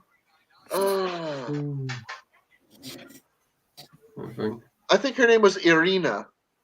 Because his father was Sergei. Sergei Roshenko. Yeah. Sergei That's and it. Irina. Yeah. Nina Sergei and Irina Roshenko. Roshenko. Irina? Yeah, something like that. I could look it up. I'm going to look it up. Yeah, I used to watch them. I used to get them bloody silly magazines, them Star Trek magazines. Oh, yeah? We used to get the binders with them and all that. All ship designs and shit like that. I have all the specs and diagrams at home. Sounds like you got a little Sergey in you, huh? My favorite ship was a Defiant. That was a tough little ship. Okay, that's from Deep Space Nine. Yeah. Yeah. Tough little ship, that ship. It's a nasty little courier ship, bro. Yeah. Little kick-ass ship, wasn't it? Yeah. That thing was no joke. That thing was no joke. It was tiny. It was a tiny little ship with only 50 people on it. I have to stipulate something, and if nobody likes it, they can do one. The other night, this channel was live, and there was a mention of a cat, and it started getting derogatory. I will not have no derogatory, as in treat women with a bit of blooming respect, not like a piece of meat. And I know exactly who it was, and Susan was there to witness it as well. It got a bit derogatory, and I won't have that. Okay, we can have a laugh and a carry on, but when it starts getting a bit derogatory, a bit as in sexual innuendo, as in because I've heard it all before, as in when they start calling it, saying about cat and all the rest. I know the words. I'm not that stupid, and I'm not thick either. And I like your hair colour, Crystal. And another rule I put down, there's no bashing the other channels, because I won't have it either. That's a cool hair colour, that. It's like a penny.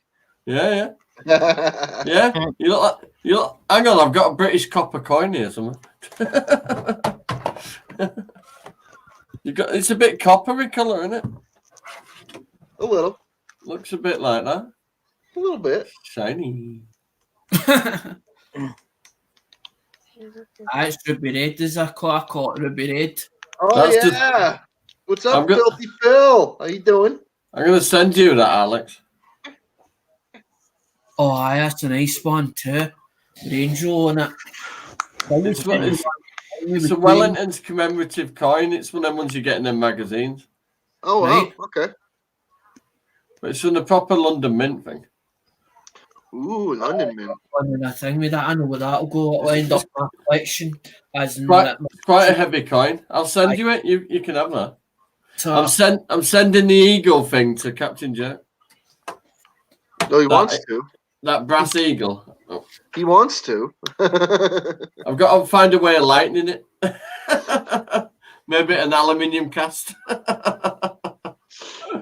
I told you I'd help you with shipping if you want. I don't care. I'll check it out first. I'll see how much it is. It'll probably be like 20 quid. Yeah, that's all right. If you get a message on Hangout saying what the oh well. Hey, it is what it is, man. You know, shipping turns out to be what it is. You know, whatever. Bella's dad, aka Phil. Nice to meet you. It's Phil. That's Filthy Phil. What's up, buddy? Filthy Phil. Not to mean that. Not to say that he's dirty, but he's. There. See, I spell it with a PH. You posh bugger.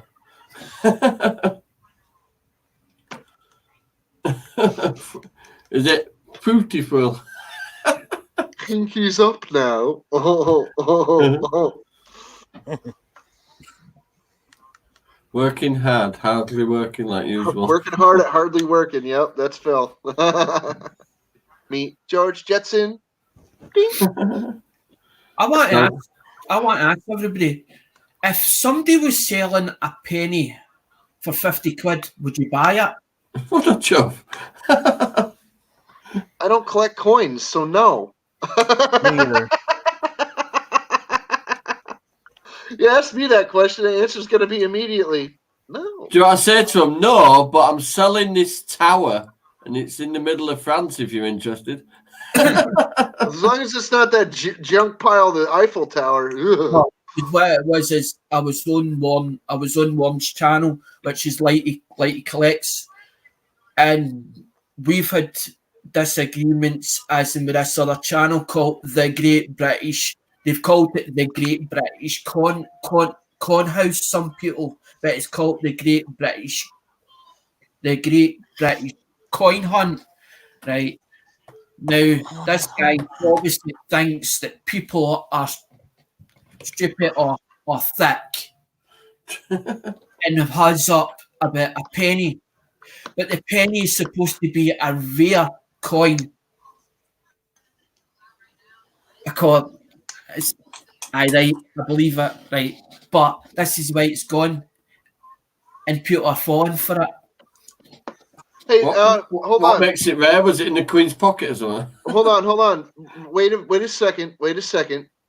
Phil, why don't you tell Alex how many times you sold that penny on your auctions and what's its current value? Like, how many times did that thing sell, and how much have people paid for it so far? If you can even remember. I don't even know if he remembers. You try to tell us something here. It's like that one house item that like people buy it, you know, and then they like, oh well, just keep the money, keep the item and sell it to somebody else, you know, as a donation kind of type thing, right? So it's just a rollover item where like the house just like ends up getting it donated back to them. Like, oh, here, I paid $50 for this item, but keep the item. You know, don't mail it to me. Keep the item, and then like they put it in the next auction, then they auction it off again. They sell it again, and you know, so on and so forth. So I'll tell you a better angry Brit. I'll tell you a better one. I'll sell you two rolls. They're USA pennies, right? I'll sell you them for 50 quid. For the same money as he's selling a penny, I'll sell them 2 rolls for 50 quid. That's including the post. That's including the postage if you're in the UK. Because they can be worth between $1 each or more, depending what year they are. And they're BU, that's B euros or pennies, as in the USA pennies. No British. Did you say bureaus? Oh wait, no, you said BU rolls. B euros. Ha! Gotcha. Brilliant uncirculated. Oh no, I know what you're talking about.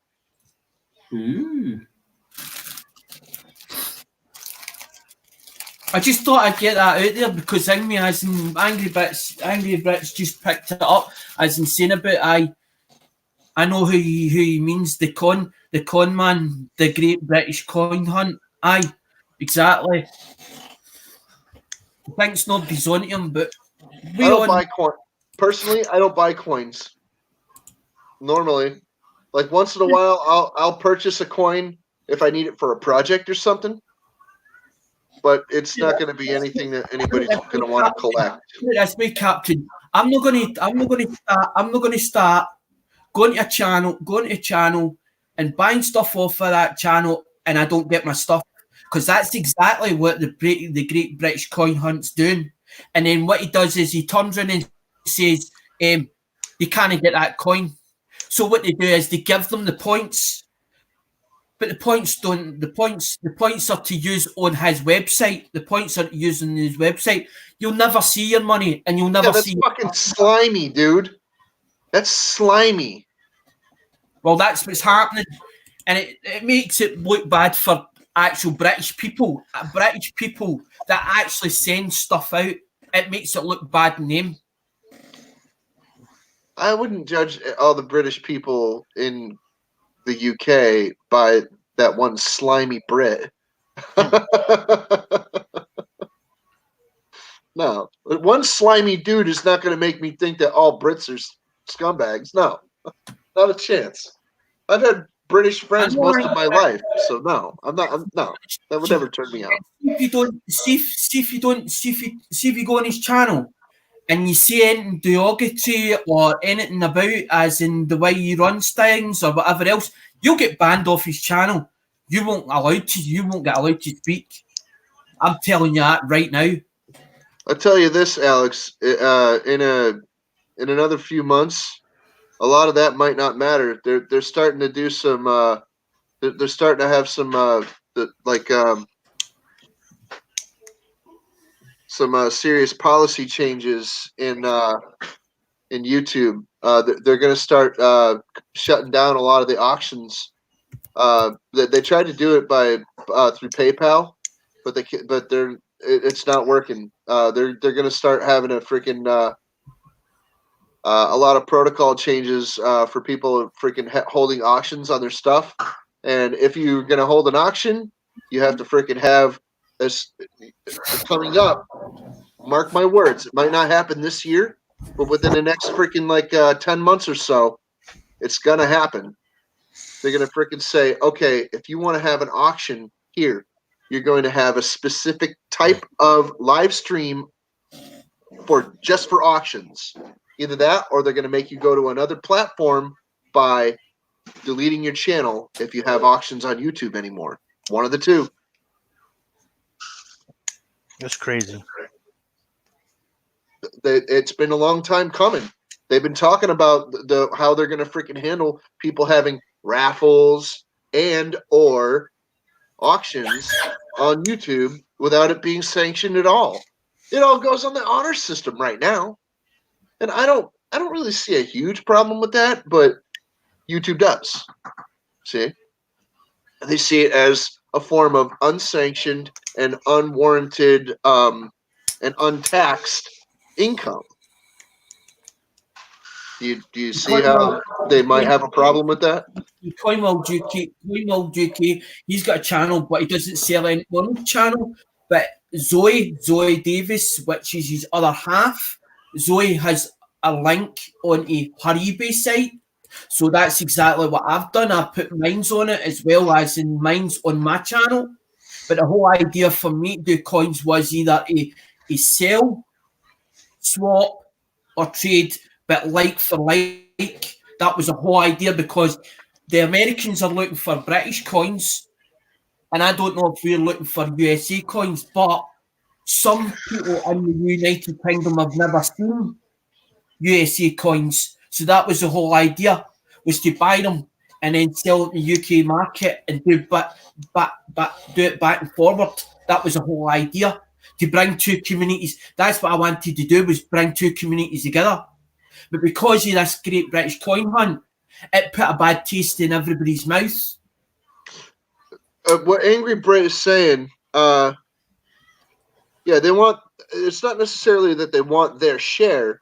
It's that they don't want anybody, subverting the tax system, because they're believe it or not, YouTube is a lot more straight. The YouTube corporate is a lot more straight-laced than people think it is. They want to do everything by the book, legal eagle, but except on their level. On their level, they want to get away with everything that they want to do, but they don't. But they want to impose, all the freaking all the peculiarities and laws on us, because frankly, they're liberal, and that's what liberal does. Liberal is all about do as I say, not as I do, kind of type thing. All right, listen, guys, it's they're all about government. It's nearly 12:15 here. I'm going to crash. That's fine. Right, Johnny. You go. Pleasant dreams. I'm not holding that a gun to anybody's head. Nice chatting to you, Alex. And I'll see you later, Captain, and see you later, Custom. Yep. Bye, Johnny. Night. Bye, Crystal. The YouTube corporate is liberal in most of its policies, and liberalism is about strict adherence to government standards and government say-sos. Not that there's a problem with that necessarily, but that's just how they are, you know. So they're all about government, and that's what they want to happen. That's the way they want to. That's the way that they handle their corporate business, you know. Strict adherence, very, very stern, very regulatory, you know, type of environment at the corporate level in YouTube. I'm not saying I disagree with it. I'm just saying, well, I do disagree with it, but I'm not saying that, you know, it's a bad thing necessarily. If that's the way that they have to do it because they got government watchdogs like breathing down their neck or something, then that's the way that they have to do things. Not saying it's right or wrong. I'm just saying that's the way they're doing it.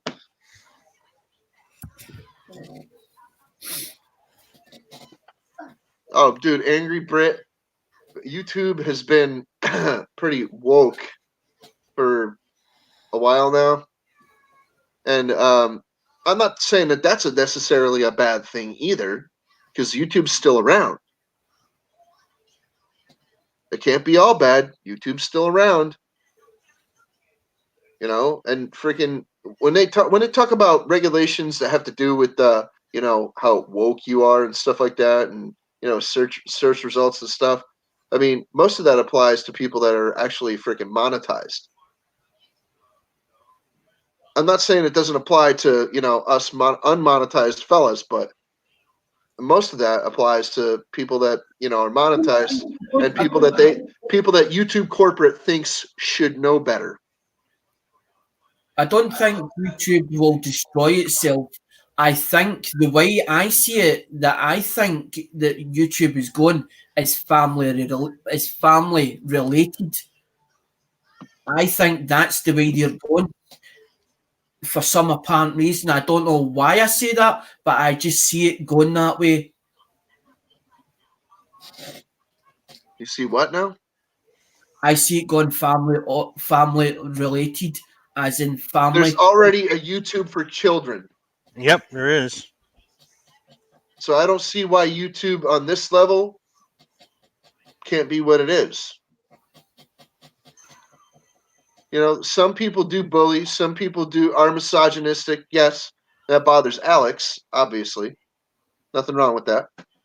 But I'm saying, freaking, I don't see why, you know, if people are watching Alex's channel and they see something going on here that they don't like, they could just like go watch another channel.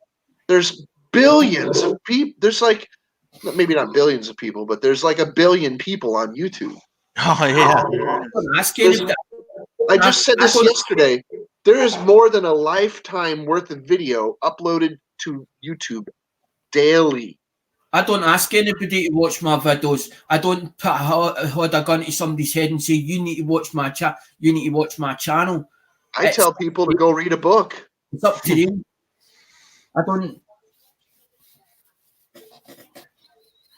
I tell people, don't watch Captain Jerk. He's full of shit. Go read a book. That's it, man. Go read a book. Go paint your fence. Go, you know, freaking spend an afternoon with your kids and your wife by the lakeside having a picnic. Go for a drive in the country. Go freaking, you know, like dig that ditch for that freaking for that pine tree you want to plant in the backyard. You know? I mean, seriously. Go improve yourself. Go improve your property. Go, you know, freaking, you would want to get that health condition checked out. You know, you get that pain in your foot, or I can't catch my breath. Go to the doctor. Don't watch Captain Jerk. Go to the freaking doctor. Christ's sake. Go on, go take care of yourself. You notice that Facebook is putting on videos, as in they actually have a bit that on it that you can actually watch videos, but the videos that's getting put on are from YouTube. Like Bruce Wilson. I saw a video and I was like, I know this video. I've seen this video, and I'm like, where have I seen it from? And then that's when it twigged. I was like, that's Bruce Wilson. I go, I saw that truck. Yeah, I know Bruce Wilson. Yeah. Well, I know his channel. I don't know him personally. I know Whistling Diesel. I watch Whistling Diesel once in a while. I watch Weston Champlin once in a while, and they're very similar channels. They all work on diesel trucks and stuff like that, and I think that's great. I think that's great stuff. I also watch One Pug Life. All stuff about diesel trucks, so it's good. It's good. It's good. It's good. Oh, I also watch Drive Shaft Drew from time to time. And he's a diesel mechanic. He's the real deal. No, he's the real deal. I shook hands with that guy. It's like shaking hands with a cinder block. He's a strong dude, man. Wow. I actually he's from Canada, but he actually came to Massachusetts for my friend's birthday party. And I met him there. So it was cool. I'm actually supposed to be meeting up with Coin World UK sometime this year, as in he's wanting to go to something about Edinburgh Castle. So we're trying to come up with some kind of idea for like a collaboration. But I've got this tendency that I forget to video things or take videos of things. Because I keep saying that's what I would like to do as well. I'd like to do like collaborations with other channels as well. Believe it or not, Angry Brit, we were just talking about this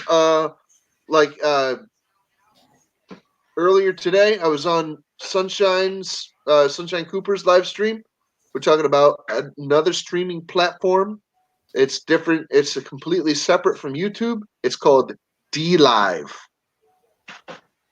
It's another streaming platform. It's similar to YouTube, but there's less restrictions, and there's no restrictions on copyright for music. So you can use whatever music you want on there. But there's a caveat. There's a caveat. It's your responsibility, not DLive's. It's not DLive's responsibility to protect you. You protect you. So if you don't have the copyright on there, I don't know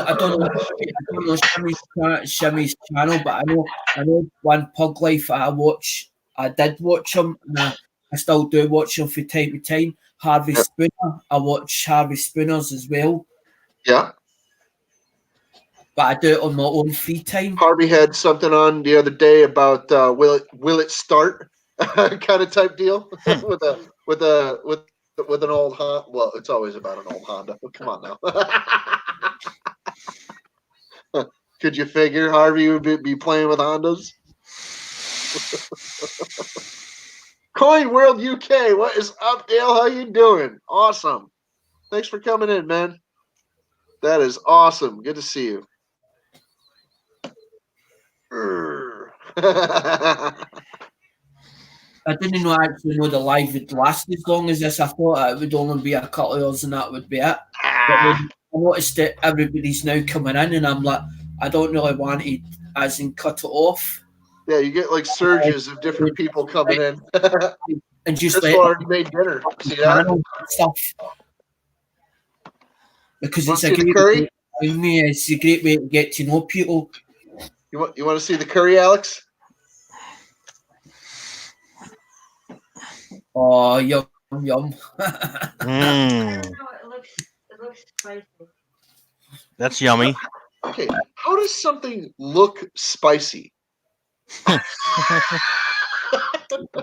People always used to ask me that because I'm like, "Wow, that looks spicy." They're like, "How?" I'm like, "Can you see all the little pieces of spices in it?" And they're like, "No." I'm like, "You need your eyes examined." I don't know, but if it's too spicy. Oh, will you stop? Christopher, I think it was a Honda, but I'm not 100% sure. I think it was a Honda. You know how I got to like spicy food, Crystal? Oh. People said it might be spicy one night, and I'm like, I said I don't care, and I tore into it, and it was spicy as hell, and I'm like, and I'm like tearing and snotting and sweating and I'm burning. And I still ate it. And I loved it. And from then on, I was just like, I don't even care. Let's eat.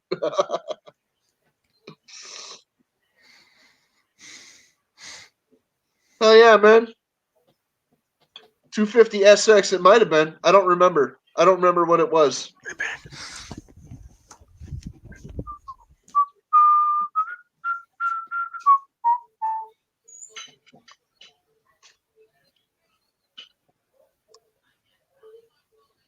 I know where Coinwald was away. I know where Coinwald was away to.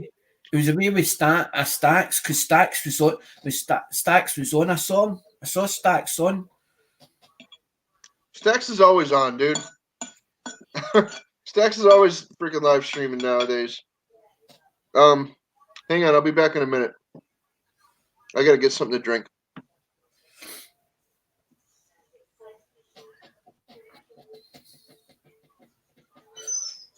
You'll leave me on my own. You'll leave me on my own.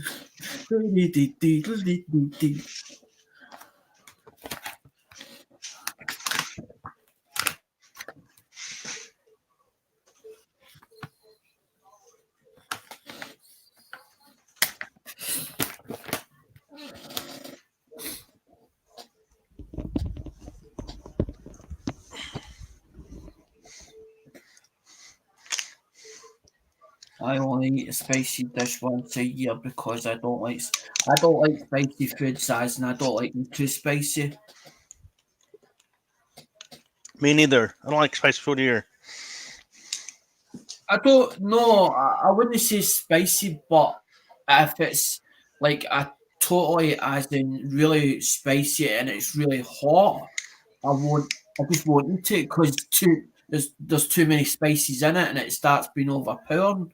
Yeah, it's true. Some stuff I can handle, some stuff I can't.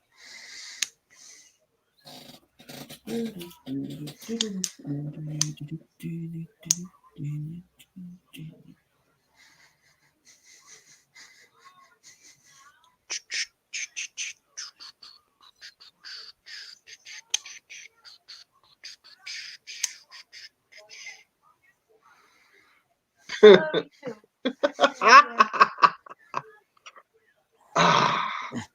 it really that spicy? Boy, she just really doesn't get the point.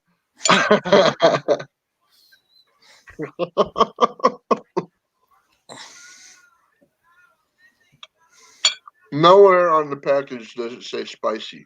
Not even one time.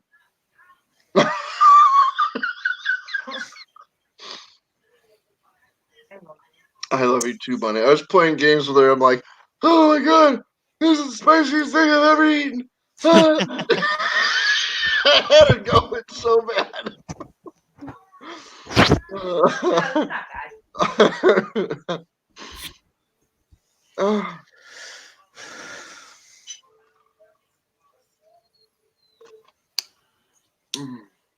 That's good. Mm-hmm. Is it good? No, it's excellent. I love it. Very nice.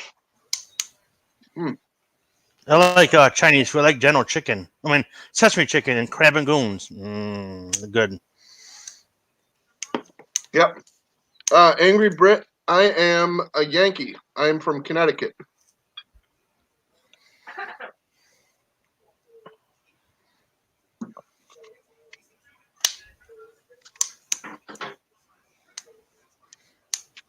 There's only 3 states that I really consider to be Yankee Doodle-licious, and that's Massachusetts, Connecticut, and New York. Well, Rhode Island a little bit, but, you know, the New England states generally. But, no, the really dank ones, New York, Mass, Connecticut. Actually, Rhode Island used to be part of Connecticut.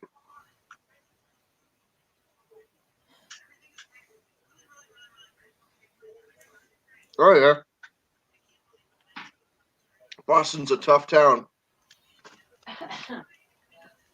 Chicago's tougher. So is Queens. but part of New York. But, How was San Francisco? It can be.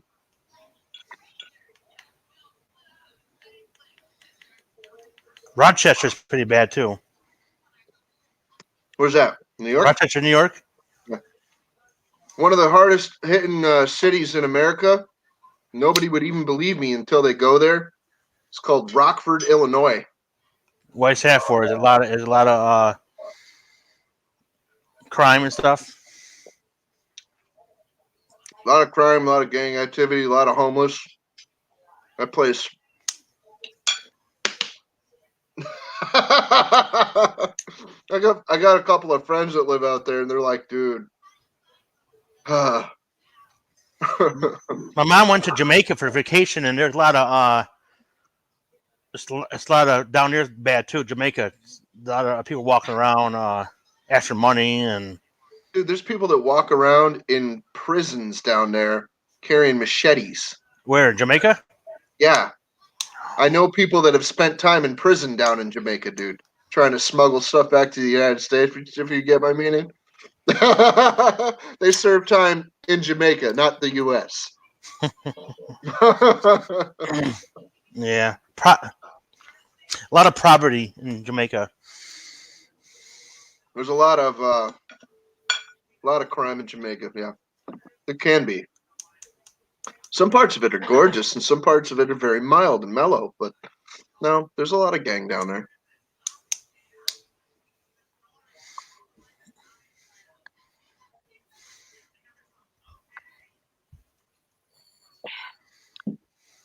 Cleveland, I don't know. This was in Boston. Hey, Silver Taniwa, how you doing? What's up?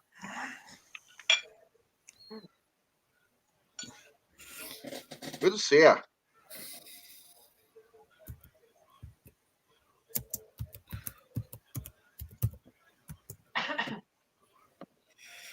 I've been to Boston a bunch of times. Usually during the day. I was only there at night a couple of times, and as soon as the sun goes down, it gets really, really tough in Boston.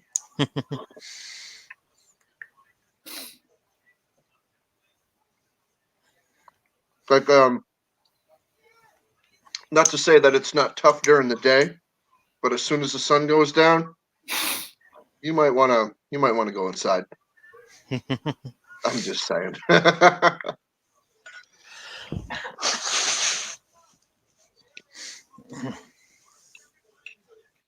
I've hung out a bunch of places in Boston, and it's yeah, it can get scary sometimes.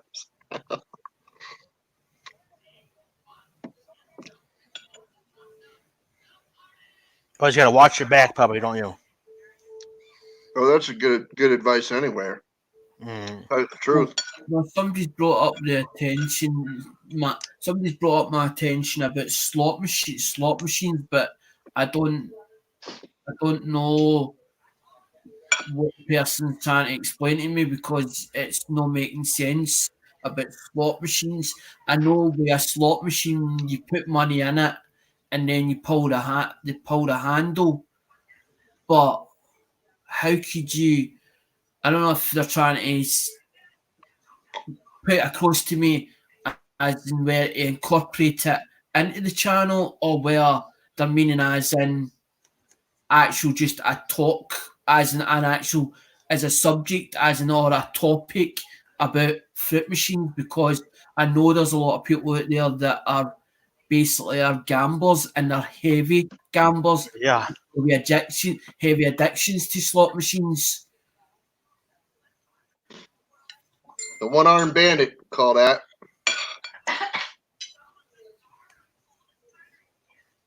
Slot machines, a one-armed bandit.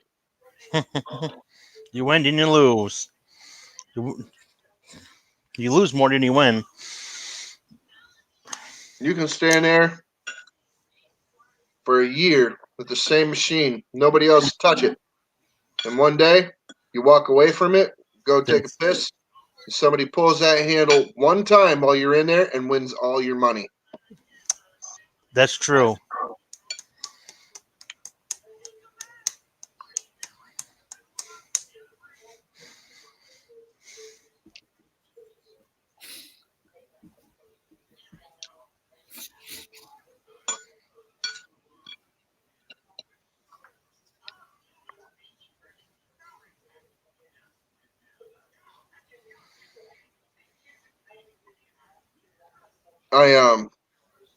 My uncle Billy has got a slot machine in his basement. That thing's pretty cool. My mom has a Harley Davidson one. It turns out that the thing's more of a piggy bank than anything else because it doesn't like to give up its coins. The person said to me, because the person's they've come off of here and they're talking to me in Messenger, and the person just as in Susan just mentioned and said about slot machines, and I wasn't sure why she was trying to get down, what road she was going down, because I was like, you're going to have to explain it to me, because I thought maybe she's got some kind of as an idea in her head, or where it was just a topic to put out there, because I actually met the person that was on here that ended up a Blues banner, as in Susan. I'm actually seeing her at the moment, but I didn't want to say anything to anybody because I didn't want my personal life put out there, because my personal life is what I do. It's nobody's business. And that's what I was trying to explain to her. It's nobody's business.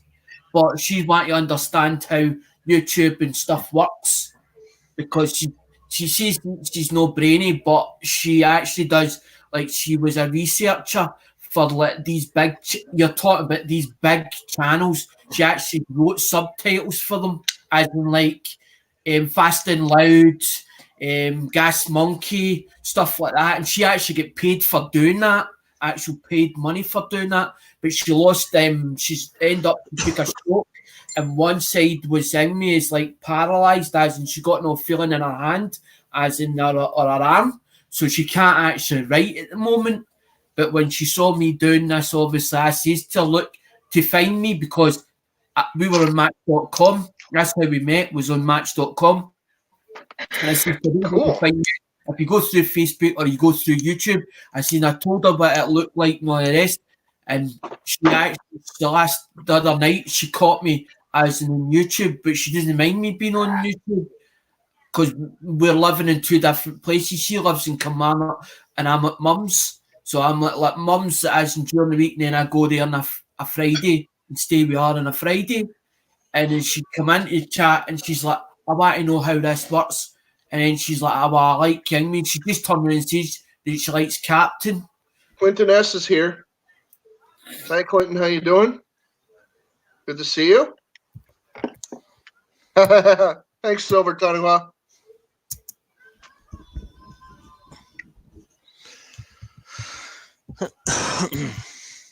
Didn't Clinton S. get something?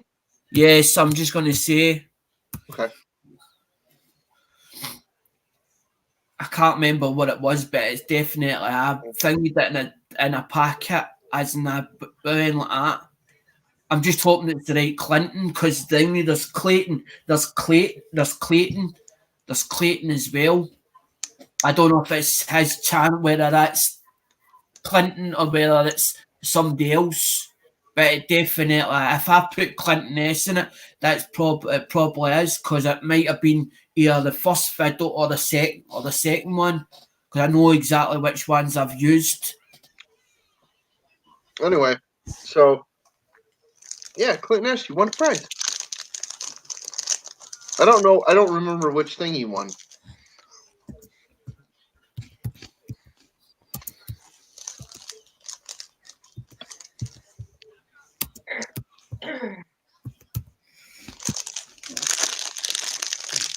Chandog, what do you mean? Next to Concord.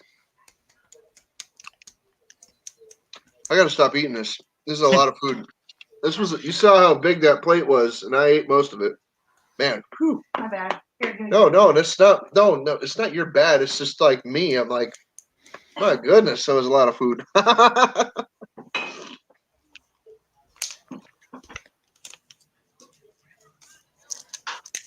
Crystal got impatient and wanted to make dinner, so no criticism there. She can make dinner if she wants. It's fine. It wasn't spicy at all.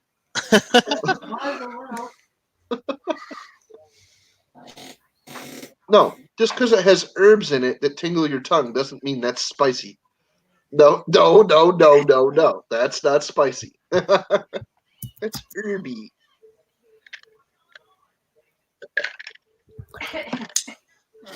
Clinton says give it to Coinmill, but Coinmill's told me a way of doing it, as in Coinmill said do it as in just proof of postage, as in get the white sheet, the actual white sheet, and show them it. And basically, if it doesn't arrive, it's not your fault. It's not your fault. That's what he said to me. Instead of doing it international shipped, unless other people want to pay the bit extra for the international shipping, as an international tracking, because it's actually thing, mate. You can do it, but it's only what they call proof of postage. It will give a receipt. It doesn't give you a tracking number as such. But it gives you a customs number. It would still get there, but it would just take longer. That's it all. Gives you a customs number. Like over here, if you don't ask for a tracking number, you don't get one. You get a customs number, but our customs numbers work the same as a tracking number. Shh, it's a big secret. Don't tell anybody. Shh.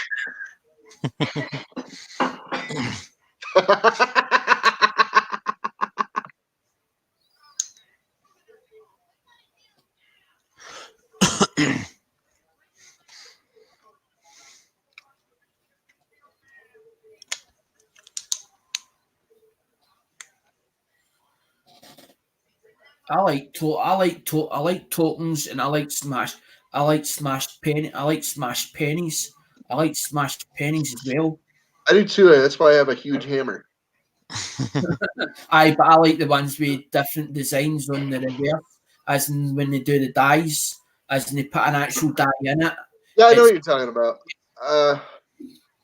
I don't have one of those fancy dancing machines, but I do have a hammer. I went to look at one of them, Captain, as in the dies, and I was getting told what the dies was like £300, just for the dies alone, or £300. And there's some of them that's get like 6 dies in them, and I was like, well, that's £600.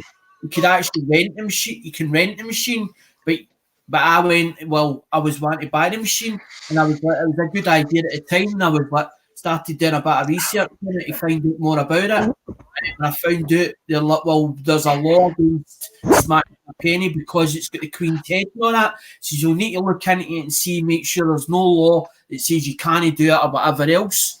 So I looked into it, and then I went to another company and I said to them, they actually made the machine. And I said to them, how much is the actual dies? I went, well, it's £300 per die. And I was like, well, that's quite a bit of money, as in just for one die alone. Because you're like putting what is in the United Kingdom, you put £1 in it, you put £1 and you put a penny in it, and it smashes it rolls the penny and puts the die on it, and then it clinks out. So like you would need to do like 100, like 300 coins or something like that to make it see even its money back before you even start. I wouldn't see. I'm different about stuff. When I look at something like that, I'm looking at that. If I'm gonna do something like that, then I'm gonna go all the way with it, and I'm gonna freaking chalk it up to this isn't necessarily merch. This is just like a novelty item that I can make for my friends. See what I'm saying? Personally, because I'm not here on YouTube to make money. I'm here on YouTube just to freaking hang out and have a decent time. You know, that's all.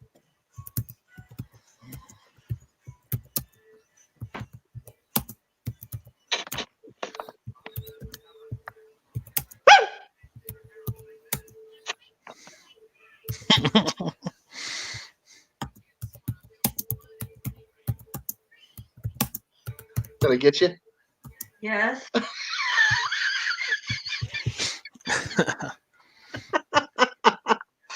Clinton, you're a bad influence. I was typing in the chat. I was typing in the chat there that if Clinton, I'll send Clinton it, but the thing is, if Clinton wants to give it away to Coinworld UK, then that's totally entirely up to him. I'll send it to Coinworld if Clinton says that he doesn't want it. Put it this way, Alex. There are people that hear about you and your amazing. You say, Aladon Captain, it's like you said about that Morgan. I can do whatever I like with it, right? Yeah. Now Clinton's won that. Won that, right? So that's up to him where he wants to give it away. I understand what he's saying about the shipping, but Coinworld has told me that the other way of doing it is basically to do it as in proof of postage, as in it's cheaper, it works out cheaper, but it takes longer to get there, and it does get there, he told me. Well, what's going to happen if you get a machine like that? People are going to hear about it, and they're going to be like, whoa, that's awesome. And like people that know you are going to be like, I have to have one of those. Whether they're into coins or exonumia, which is just, an obsession with like metal objects. That's me. Like, regardless, they're going to want one, Just like Coinworld's turning around and saying in chat, have I missed something here? Clinton is basically turned around and won a coin. And Clinton is saying as in because of the shipping or whatever to give it to Coinworld UK. But I'm saying to Clinton, that's up to him where he wants to give it away or not. That's entirely up to him. I can't force something on somebody if they're saying they don't want it. They want to give it away. That's totally up to them. But if Clinton says aye, then I'll send it to Coinworld instead of sending it to Clinton. It's not a problem about sending it. Like I was trying to tell you, Alex, though, if you were going to do something like that with that machine, people are going to hear about it and they're going to want one and they're going to be willing to pay the money for it. Now that I was able to finish what I was going to say, but they're going to want it and they're going to pay the money. You'll always be able to make the money back. It may take you a little bit, but you definitely will eventually make the money back on it. From people wanting them and paying for them, and you doing giveaways for them, and people will see that you're giving those chips. Hold on. People are going to see that you're giving those away. Like as a giveaway prize or whatever, and they're going to be like, "Hey, I would even pay for one of those. Those are awesome." Well, I know there's a website for Smash. I know there's a website for Smash Pennies. You can actually trade them back and forth, trade them back and forward. I really looked into it, but this was before I even started YouTube. I was trying to find something, and I'm like, I really want something that's different, and I started into all this stuff, and I was like, well, what that too? But you're always going to make the money back on something like that. It's not going to matter. You'll always make your money back on an investment like that. Because you could rent a machine for the company, but there was only a certain amount, certain designs that was in it. But you had to specify what designs you actually wanted.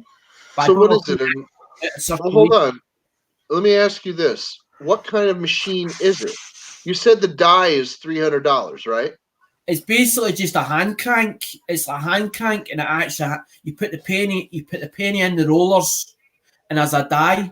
And what happens is you wind it, as in it's like a hand crank. Answer my question though. You said it's £300 for the die, correct? Mm-hmm. Okay. So for your design, to get your design on that die, it's $300. And pay for the die out the door, in your face. Right in front of you, £300, correct? Mm-hmm. Okay. So how much does the machine cost? I think the machine was like 12. I think the machine alone was like 1,200. It was like 1,200 or something. That's not going to work. Nobody's ever going to pay that kind of freaking money. They'll figure out how to engineer one themselves. And I suggest that you do the same. You contact somebody. Hold on. You contact somebody like Hazy Days that can work with tools. You contact somebody like what do you call it? You know Robert Nurden, don't you? Aye. You know he makes machines. Jason Andrews makes machines. Right. You know a lot of guys over in UK that work with metal, make machines. Come on, Ricky Dove could probably pull that off in a pinch. Come on, man. He's a crazy little welder. That freaking guy's awesome. You might even get Huey Lansart to freaking like take that one on and be like, he'd be like, I don't know. Really? Okay. I'm gonna think about that. Look into something, look at the price of whatever else, and then go, no, there's a cheaper way of doing things here. And then I start researching it a bit more until eventually I find a way, because I'm like, well, I wouldn't pay that kind of money, and I'm like, I only wanted to know a bit about it and how it was done and all the rest and all the workings there. And I was like, is this a good idea or not? Because at the time, I was trying to think of content to put on the channel at the time, and it was a way back. Yeah, if you like Coin World was saying, Dale's saying, like it's a crank press, and if that's a crank press, there's definitely a way of getting a freaking cheaper one than buying a brand new. Even buy one that's broken and have it fixed. Come on, man. There's always a cheaper alternative to machines like that. Always, every time, not just sometimes, every time. You know, unless it's like a one-off machine, like, oh, I saw this machine that does this thing, and I've never heard of a machine that does that, and I know all the machines. Well, it might be a one-off, it might be a prototype or something, but yeah, it sounds weird. Yeah, well, my recommendation is don't buy a machine that you can't get parts for. Why do you think nobody drives the Merkur anymore? You want to get parts for an XR4 Ti? You must be out of your mind, buddy. Ain't nobody drive them things anymore. You can't get parts. Not for the original. Not for the original engine.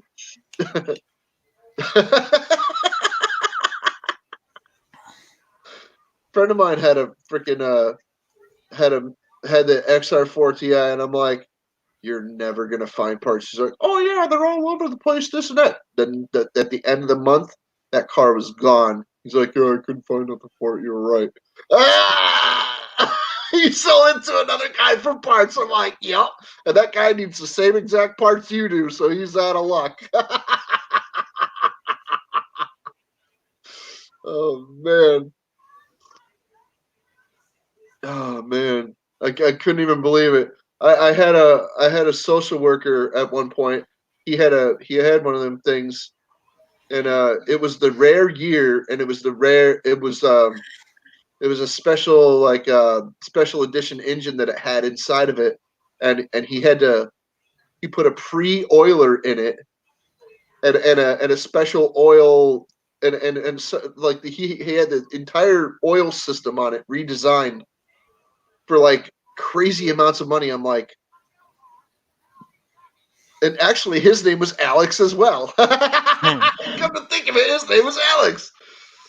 And I was like, dude, you're nuts. Like, how do you spend that much money on your car? He's like, I don't have anything else to spend it on. What about a house? He's like, I own a condo. All I gotta do is pay the taxes on it. I'm like, oh, you paid it off? He's like, yeah. His condo was paid off. His car was an old car, so that's already paid off. All he had to do was put parts in it once in a while, but he paid some bread, some serious cashola for that, man. Wow. I don't know. I think his custom parts shop was ripping him off a little bit. Man. No, he's in the mid-southwest.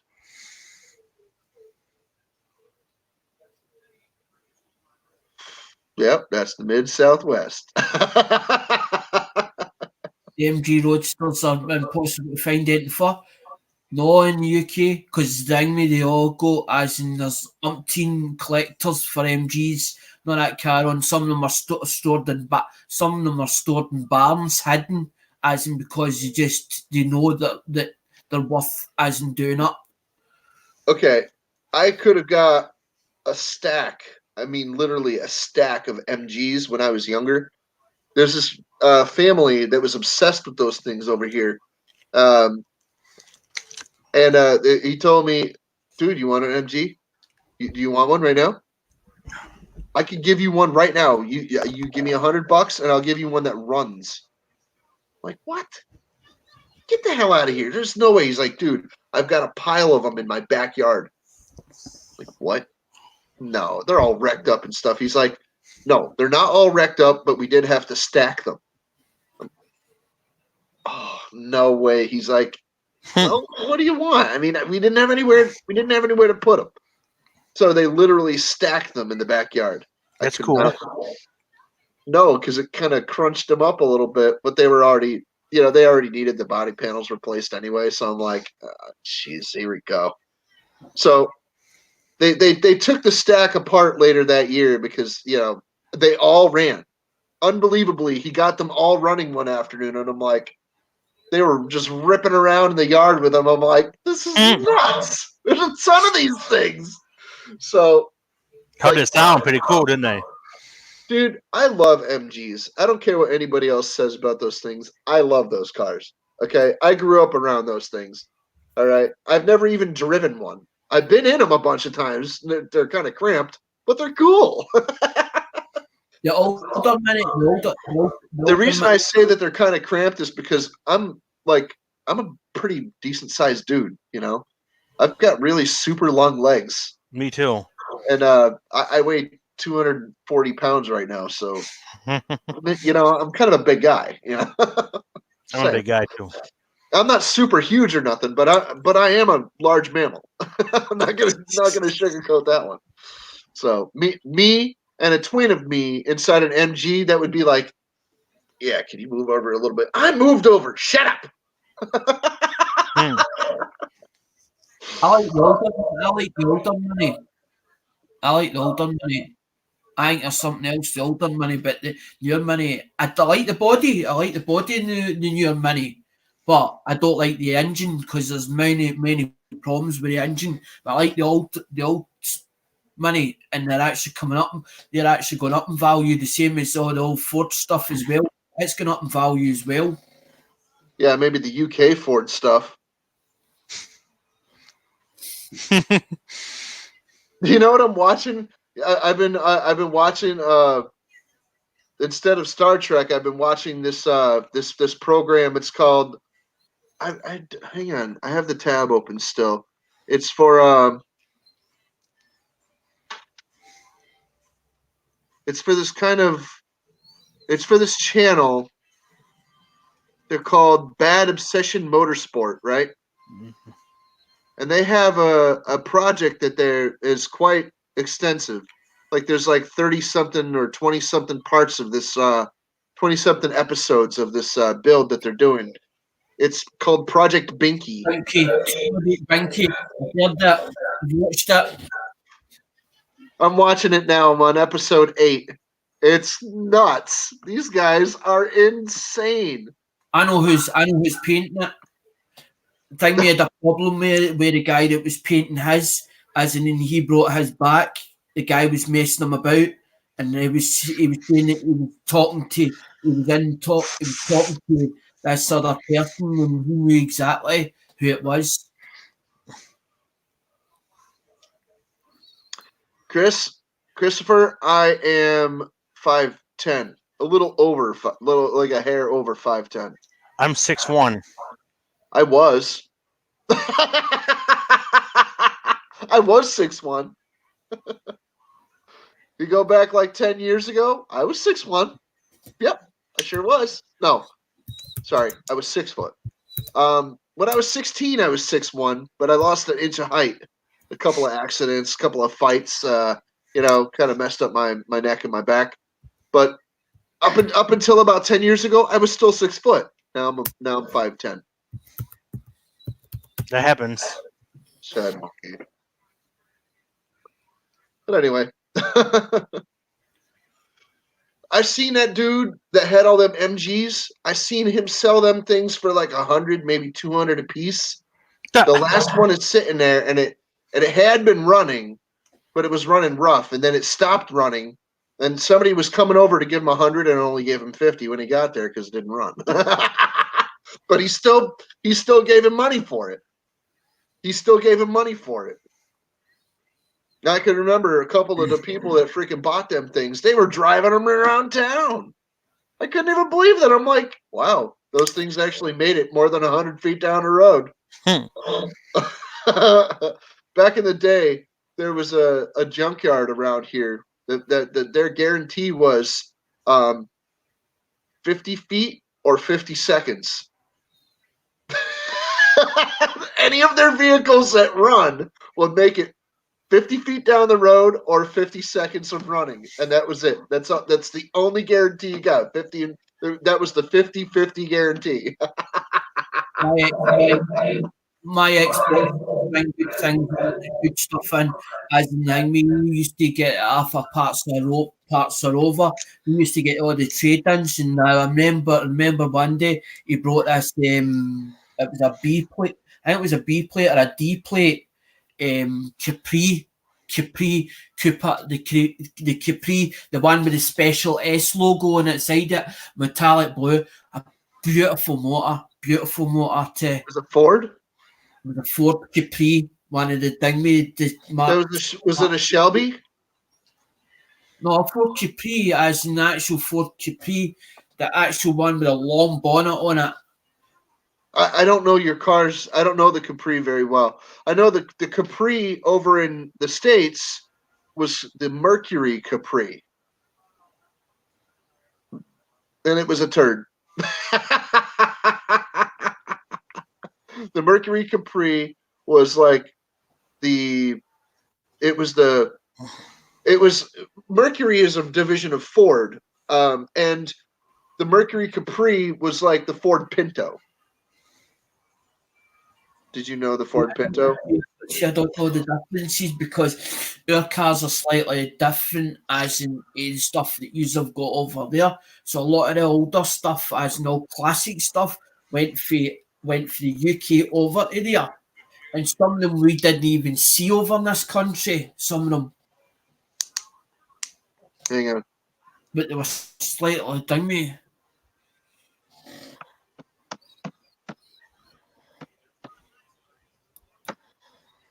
The Ford Capri. It looks like a Falcon, maybe. Angry British, right? They were thin. The metal was crap on them because my man was always doing them up, always. But this thing was a bonny looking thing, as in thing. Somebody had really looked after it. Because I sat and cleaned it for ages. And I wouldn't think when I says to the man, I says, I wouldn't mind buying that. And he goes, you don't have the money to buy that. I says, but I would keep that because it is a nice car. It was a beautiful look. But the colour was like midnight. It was that like metallic blue. It was like midnight blue. That's what it looked like. Okay. I got to tell you, Alex, I'm looking at it here, and over in the States, it was called the Mercury Capri, okay? They didn't have a Ford Capri, I don't think. I know they had a Mercury Capri. And the Mercury Capri turned into the Mustang, okay? You know what a Mustang is, right? Because you done a Special S version, you done a laser version of it. You know what the Mustang is, right? Well, over here they changed the Mustang significantly, and eventually they ended up using the 1980s, late 70s, and early 80s Capri body for Mustang instead. Our version of the, Well, anyway, and that was called the Mustang 2. And the mirror to the Mustang 2 in those years was the Mercury Capri. So meh.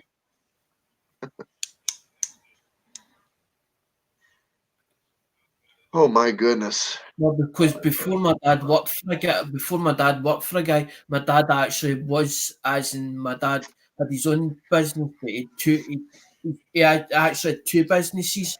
He had like two garages, and one he actually made as a showroom, but he knew like Charlie Diamond, but Charlie Diamond's dead, as in Castle Street Motors and that. And we used to buy stuff for London and bring it to Glasgow and then resell it. And it was the older stuff, the stuff that you've never seen before, as an old classic. My dad used to buy Pontiacs and Cadillacs for London and then bring them to Glasgow. But some of the stuff actually ended up in America, and that. Some of them you won't actually see or hear. There's some left, but not a lot. You're talking good money for some of the cars.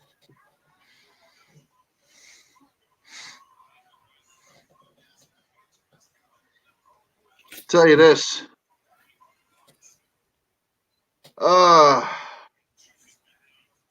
would love to get my hands on a 1977, probably a 78 Chevy Malibu. Nice.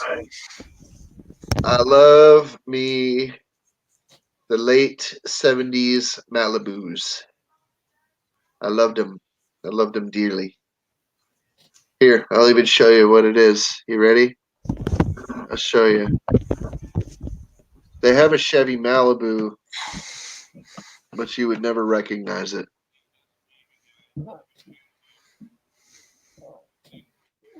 Like, just absolute nonsense. They made new El Camino too coming out, and a Bronco coming out. Here we go. This is the Malibu Classic Landau. You ready? I'm going to share screen with you. Can you do the share screen? There. I don't know who he's talking to. You. I'm sharing screen. Can you click on that? See this?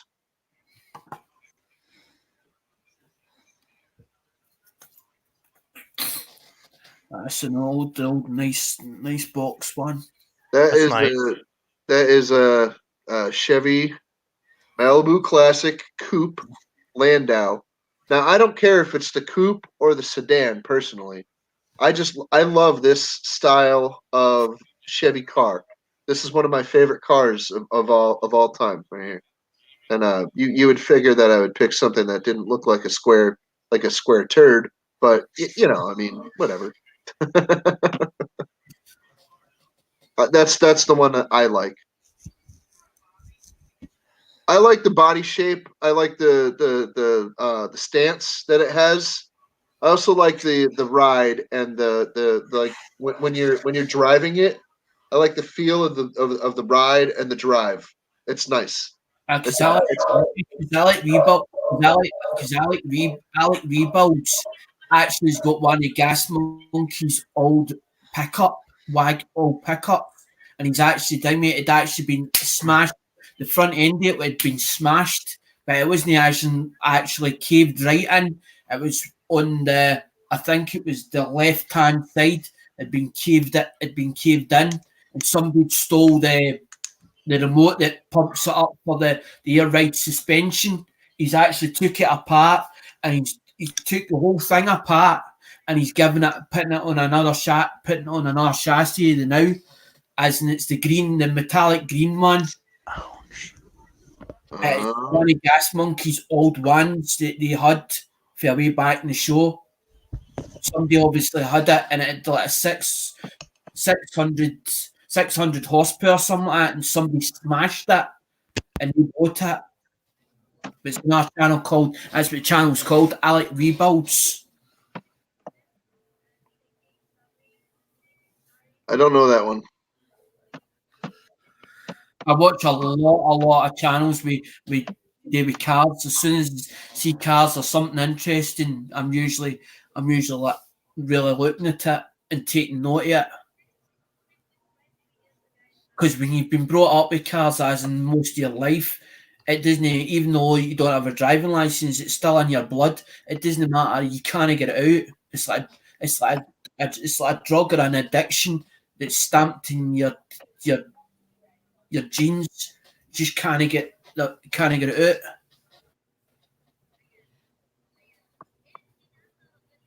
All right, I just had to wish somebody happy birthday. Get rimmed.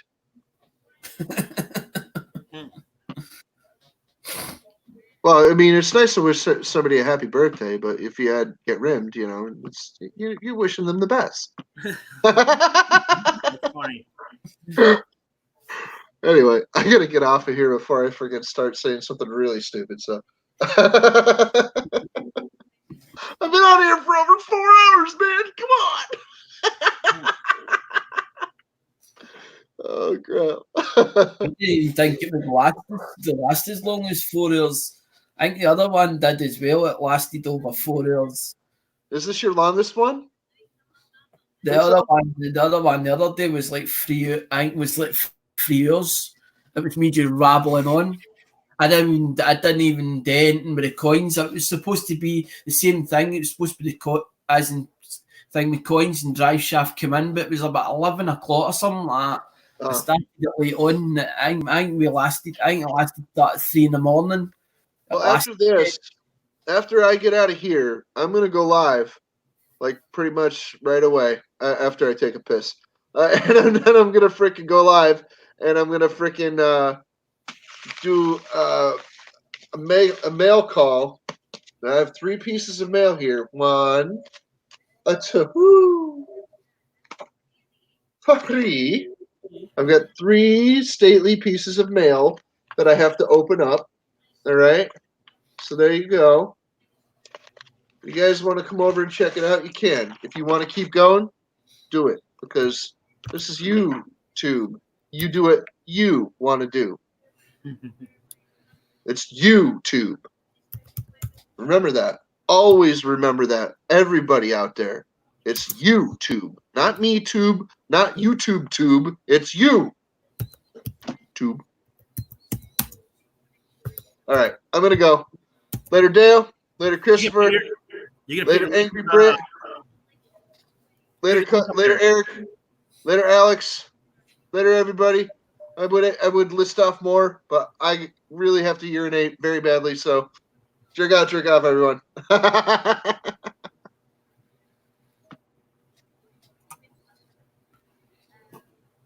Well, if there's only 2 days left, I'm going to shut off custom. But if you want, jump onto captains.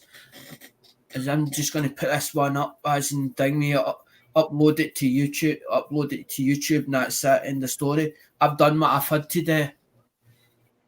Because the whole thing was to get the GAW or get it party it started, party it out. So I've got everybody's name on the thingy because I sat and stapled them halfway through. And all I need to do is thingy as in put on either comment or whatever.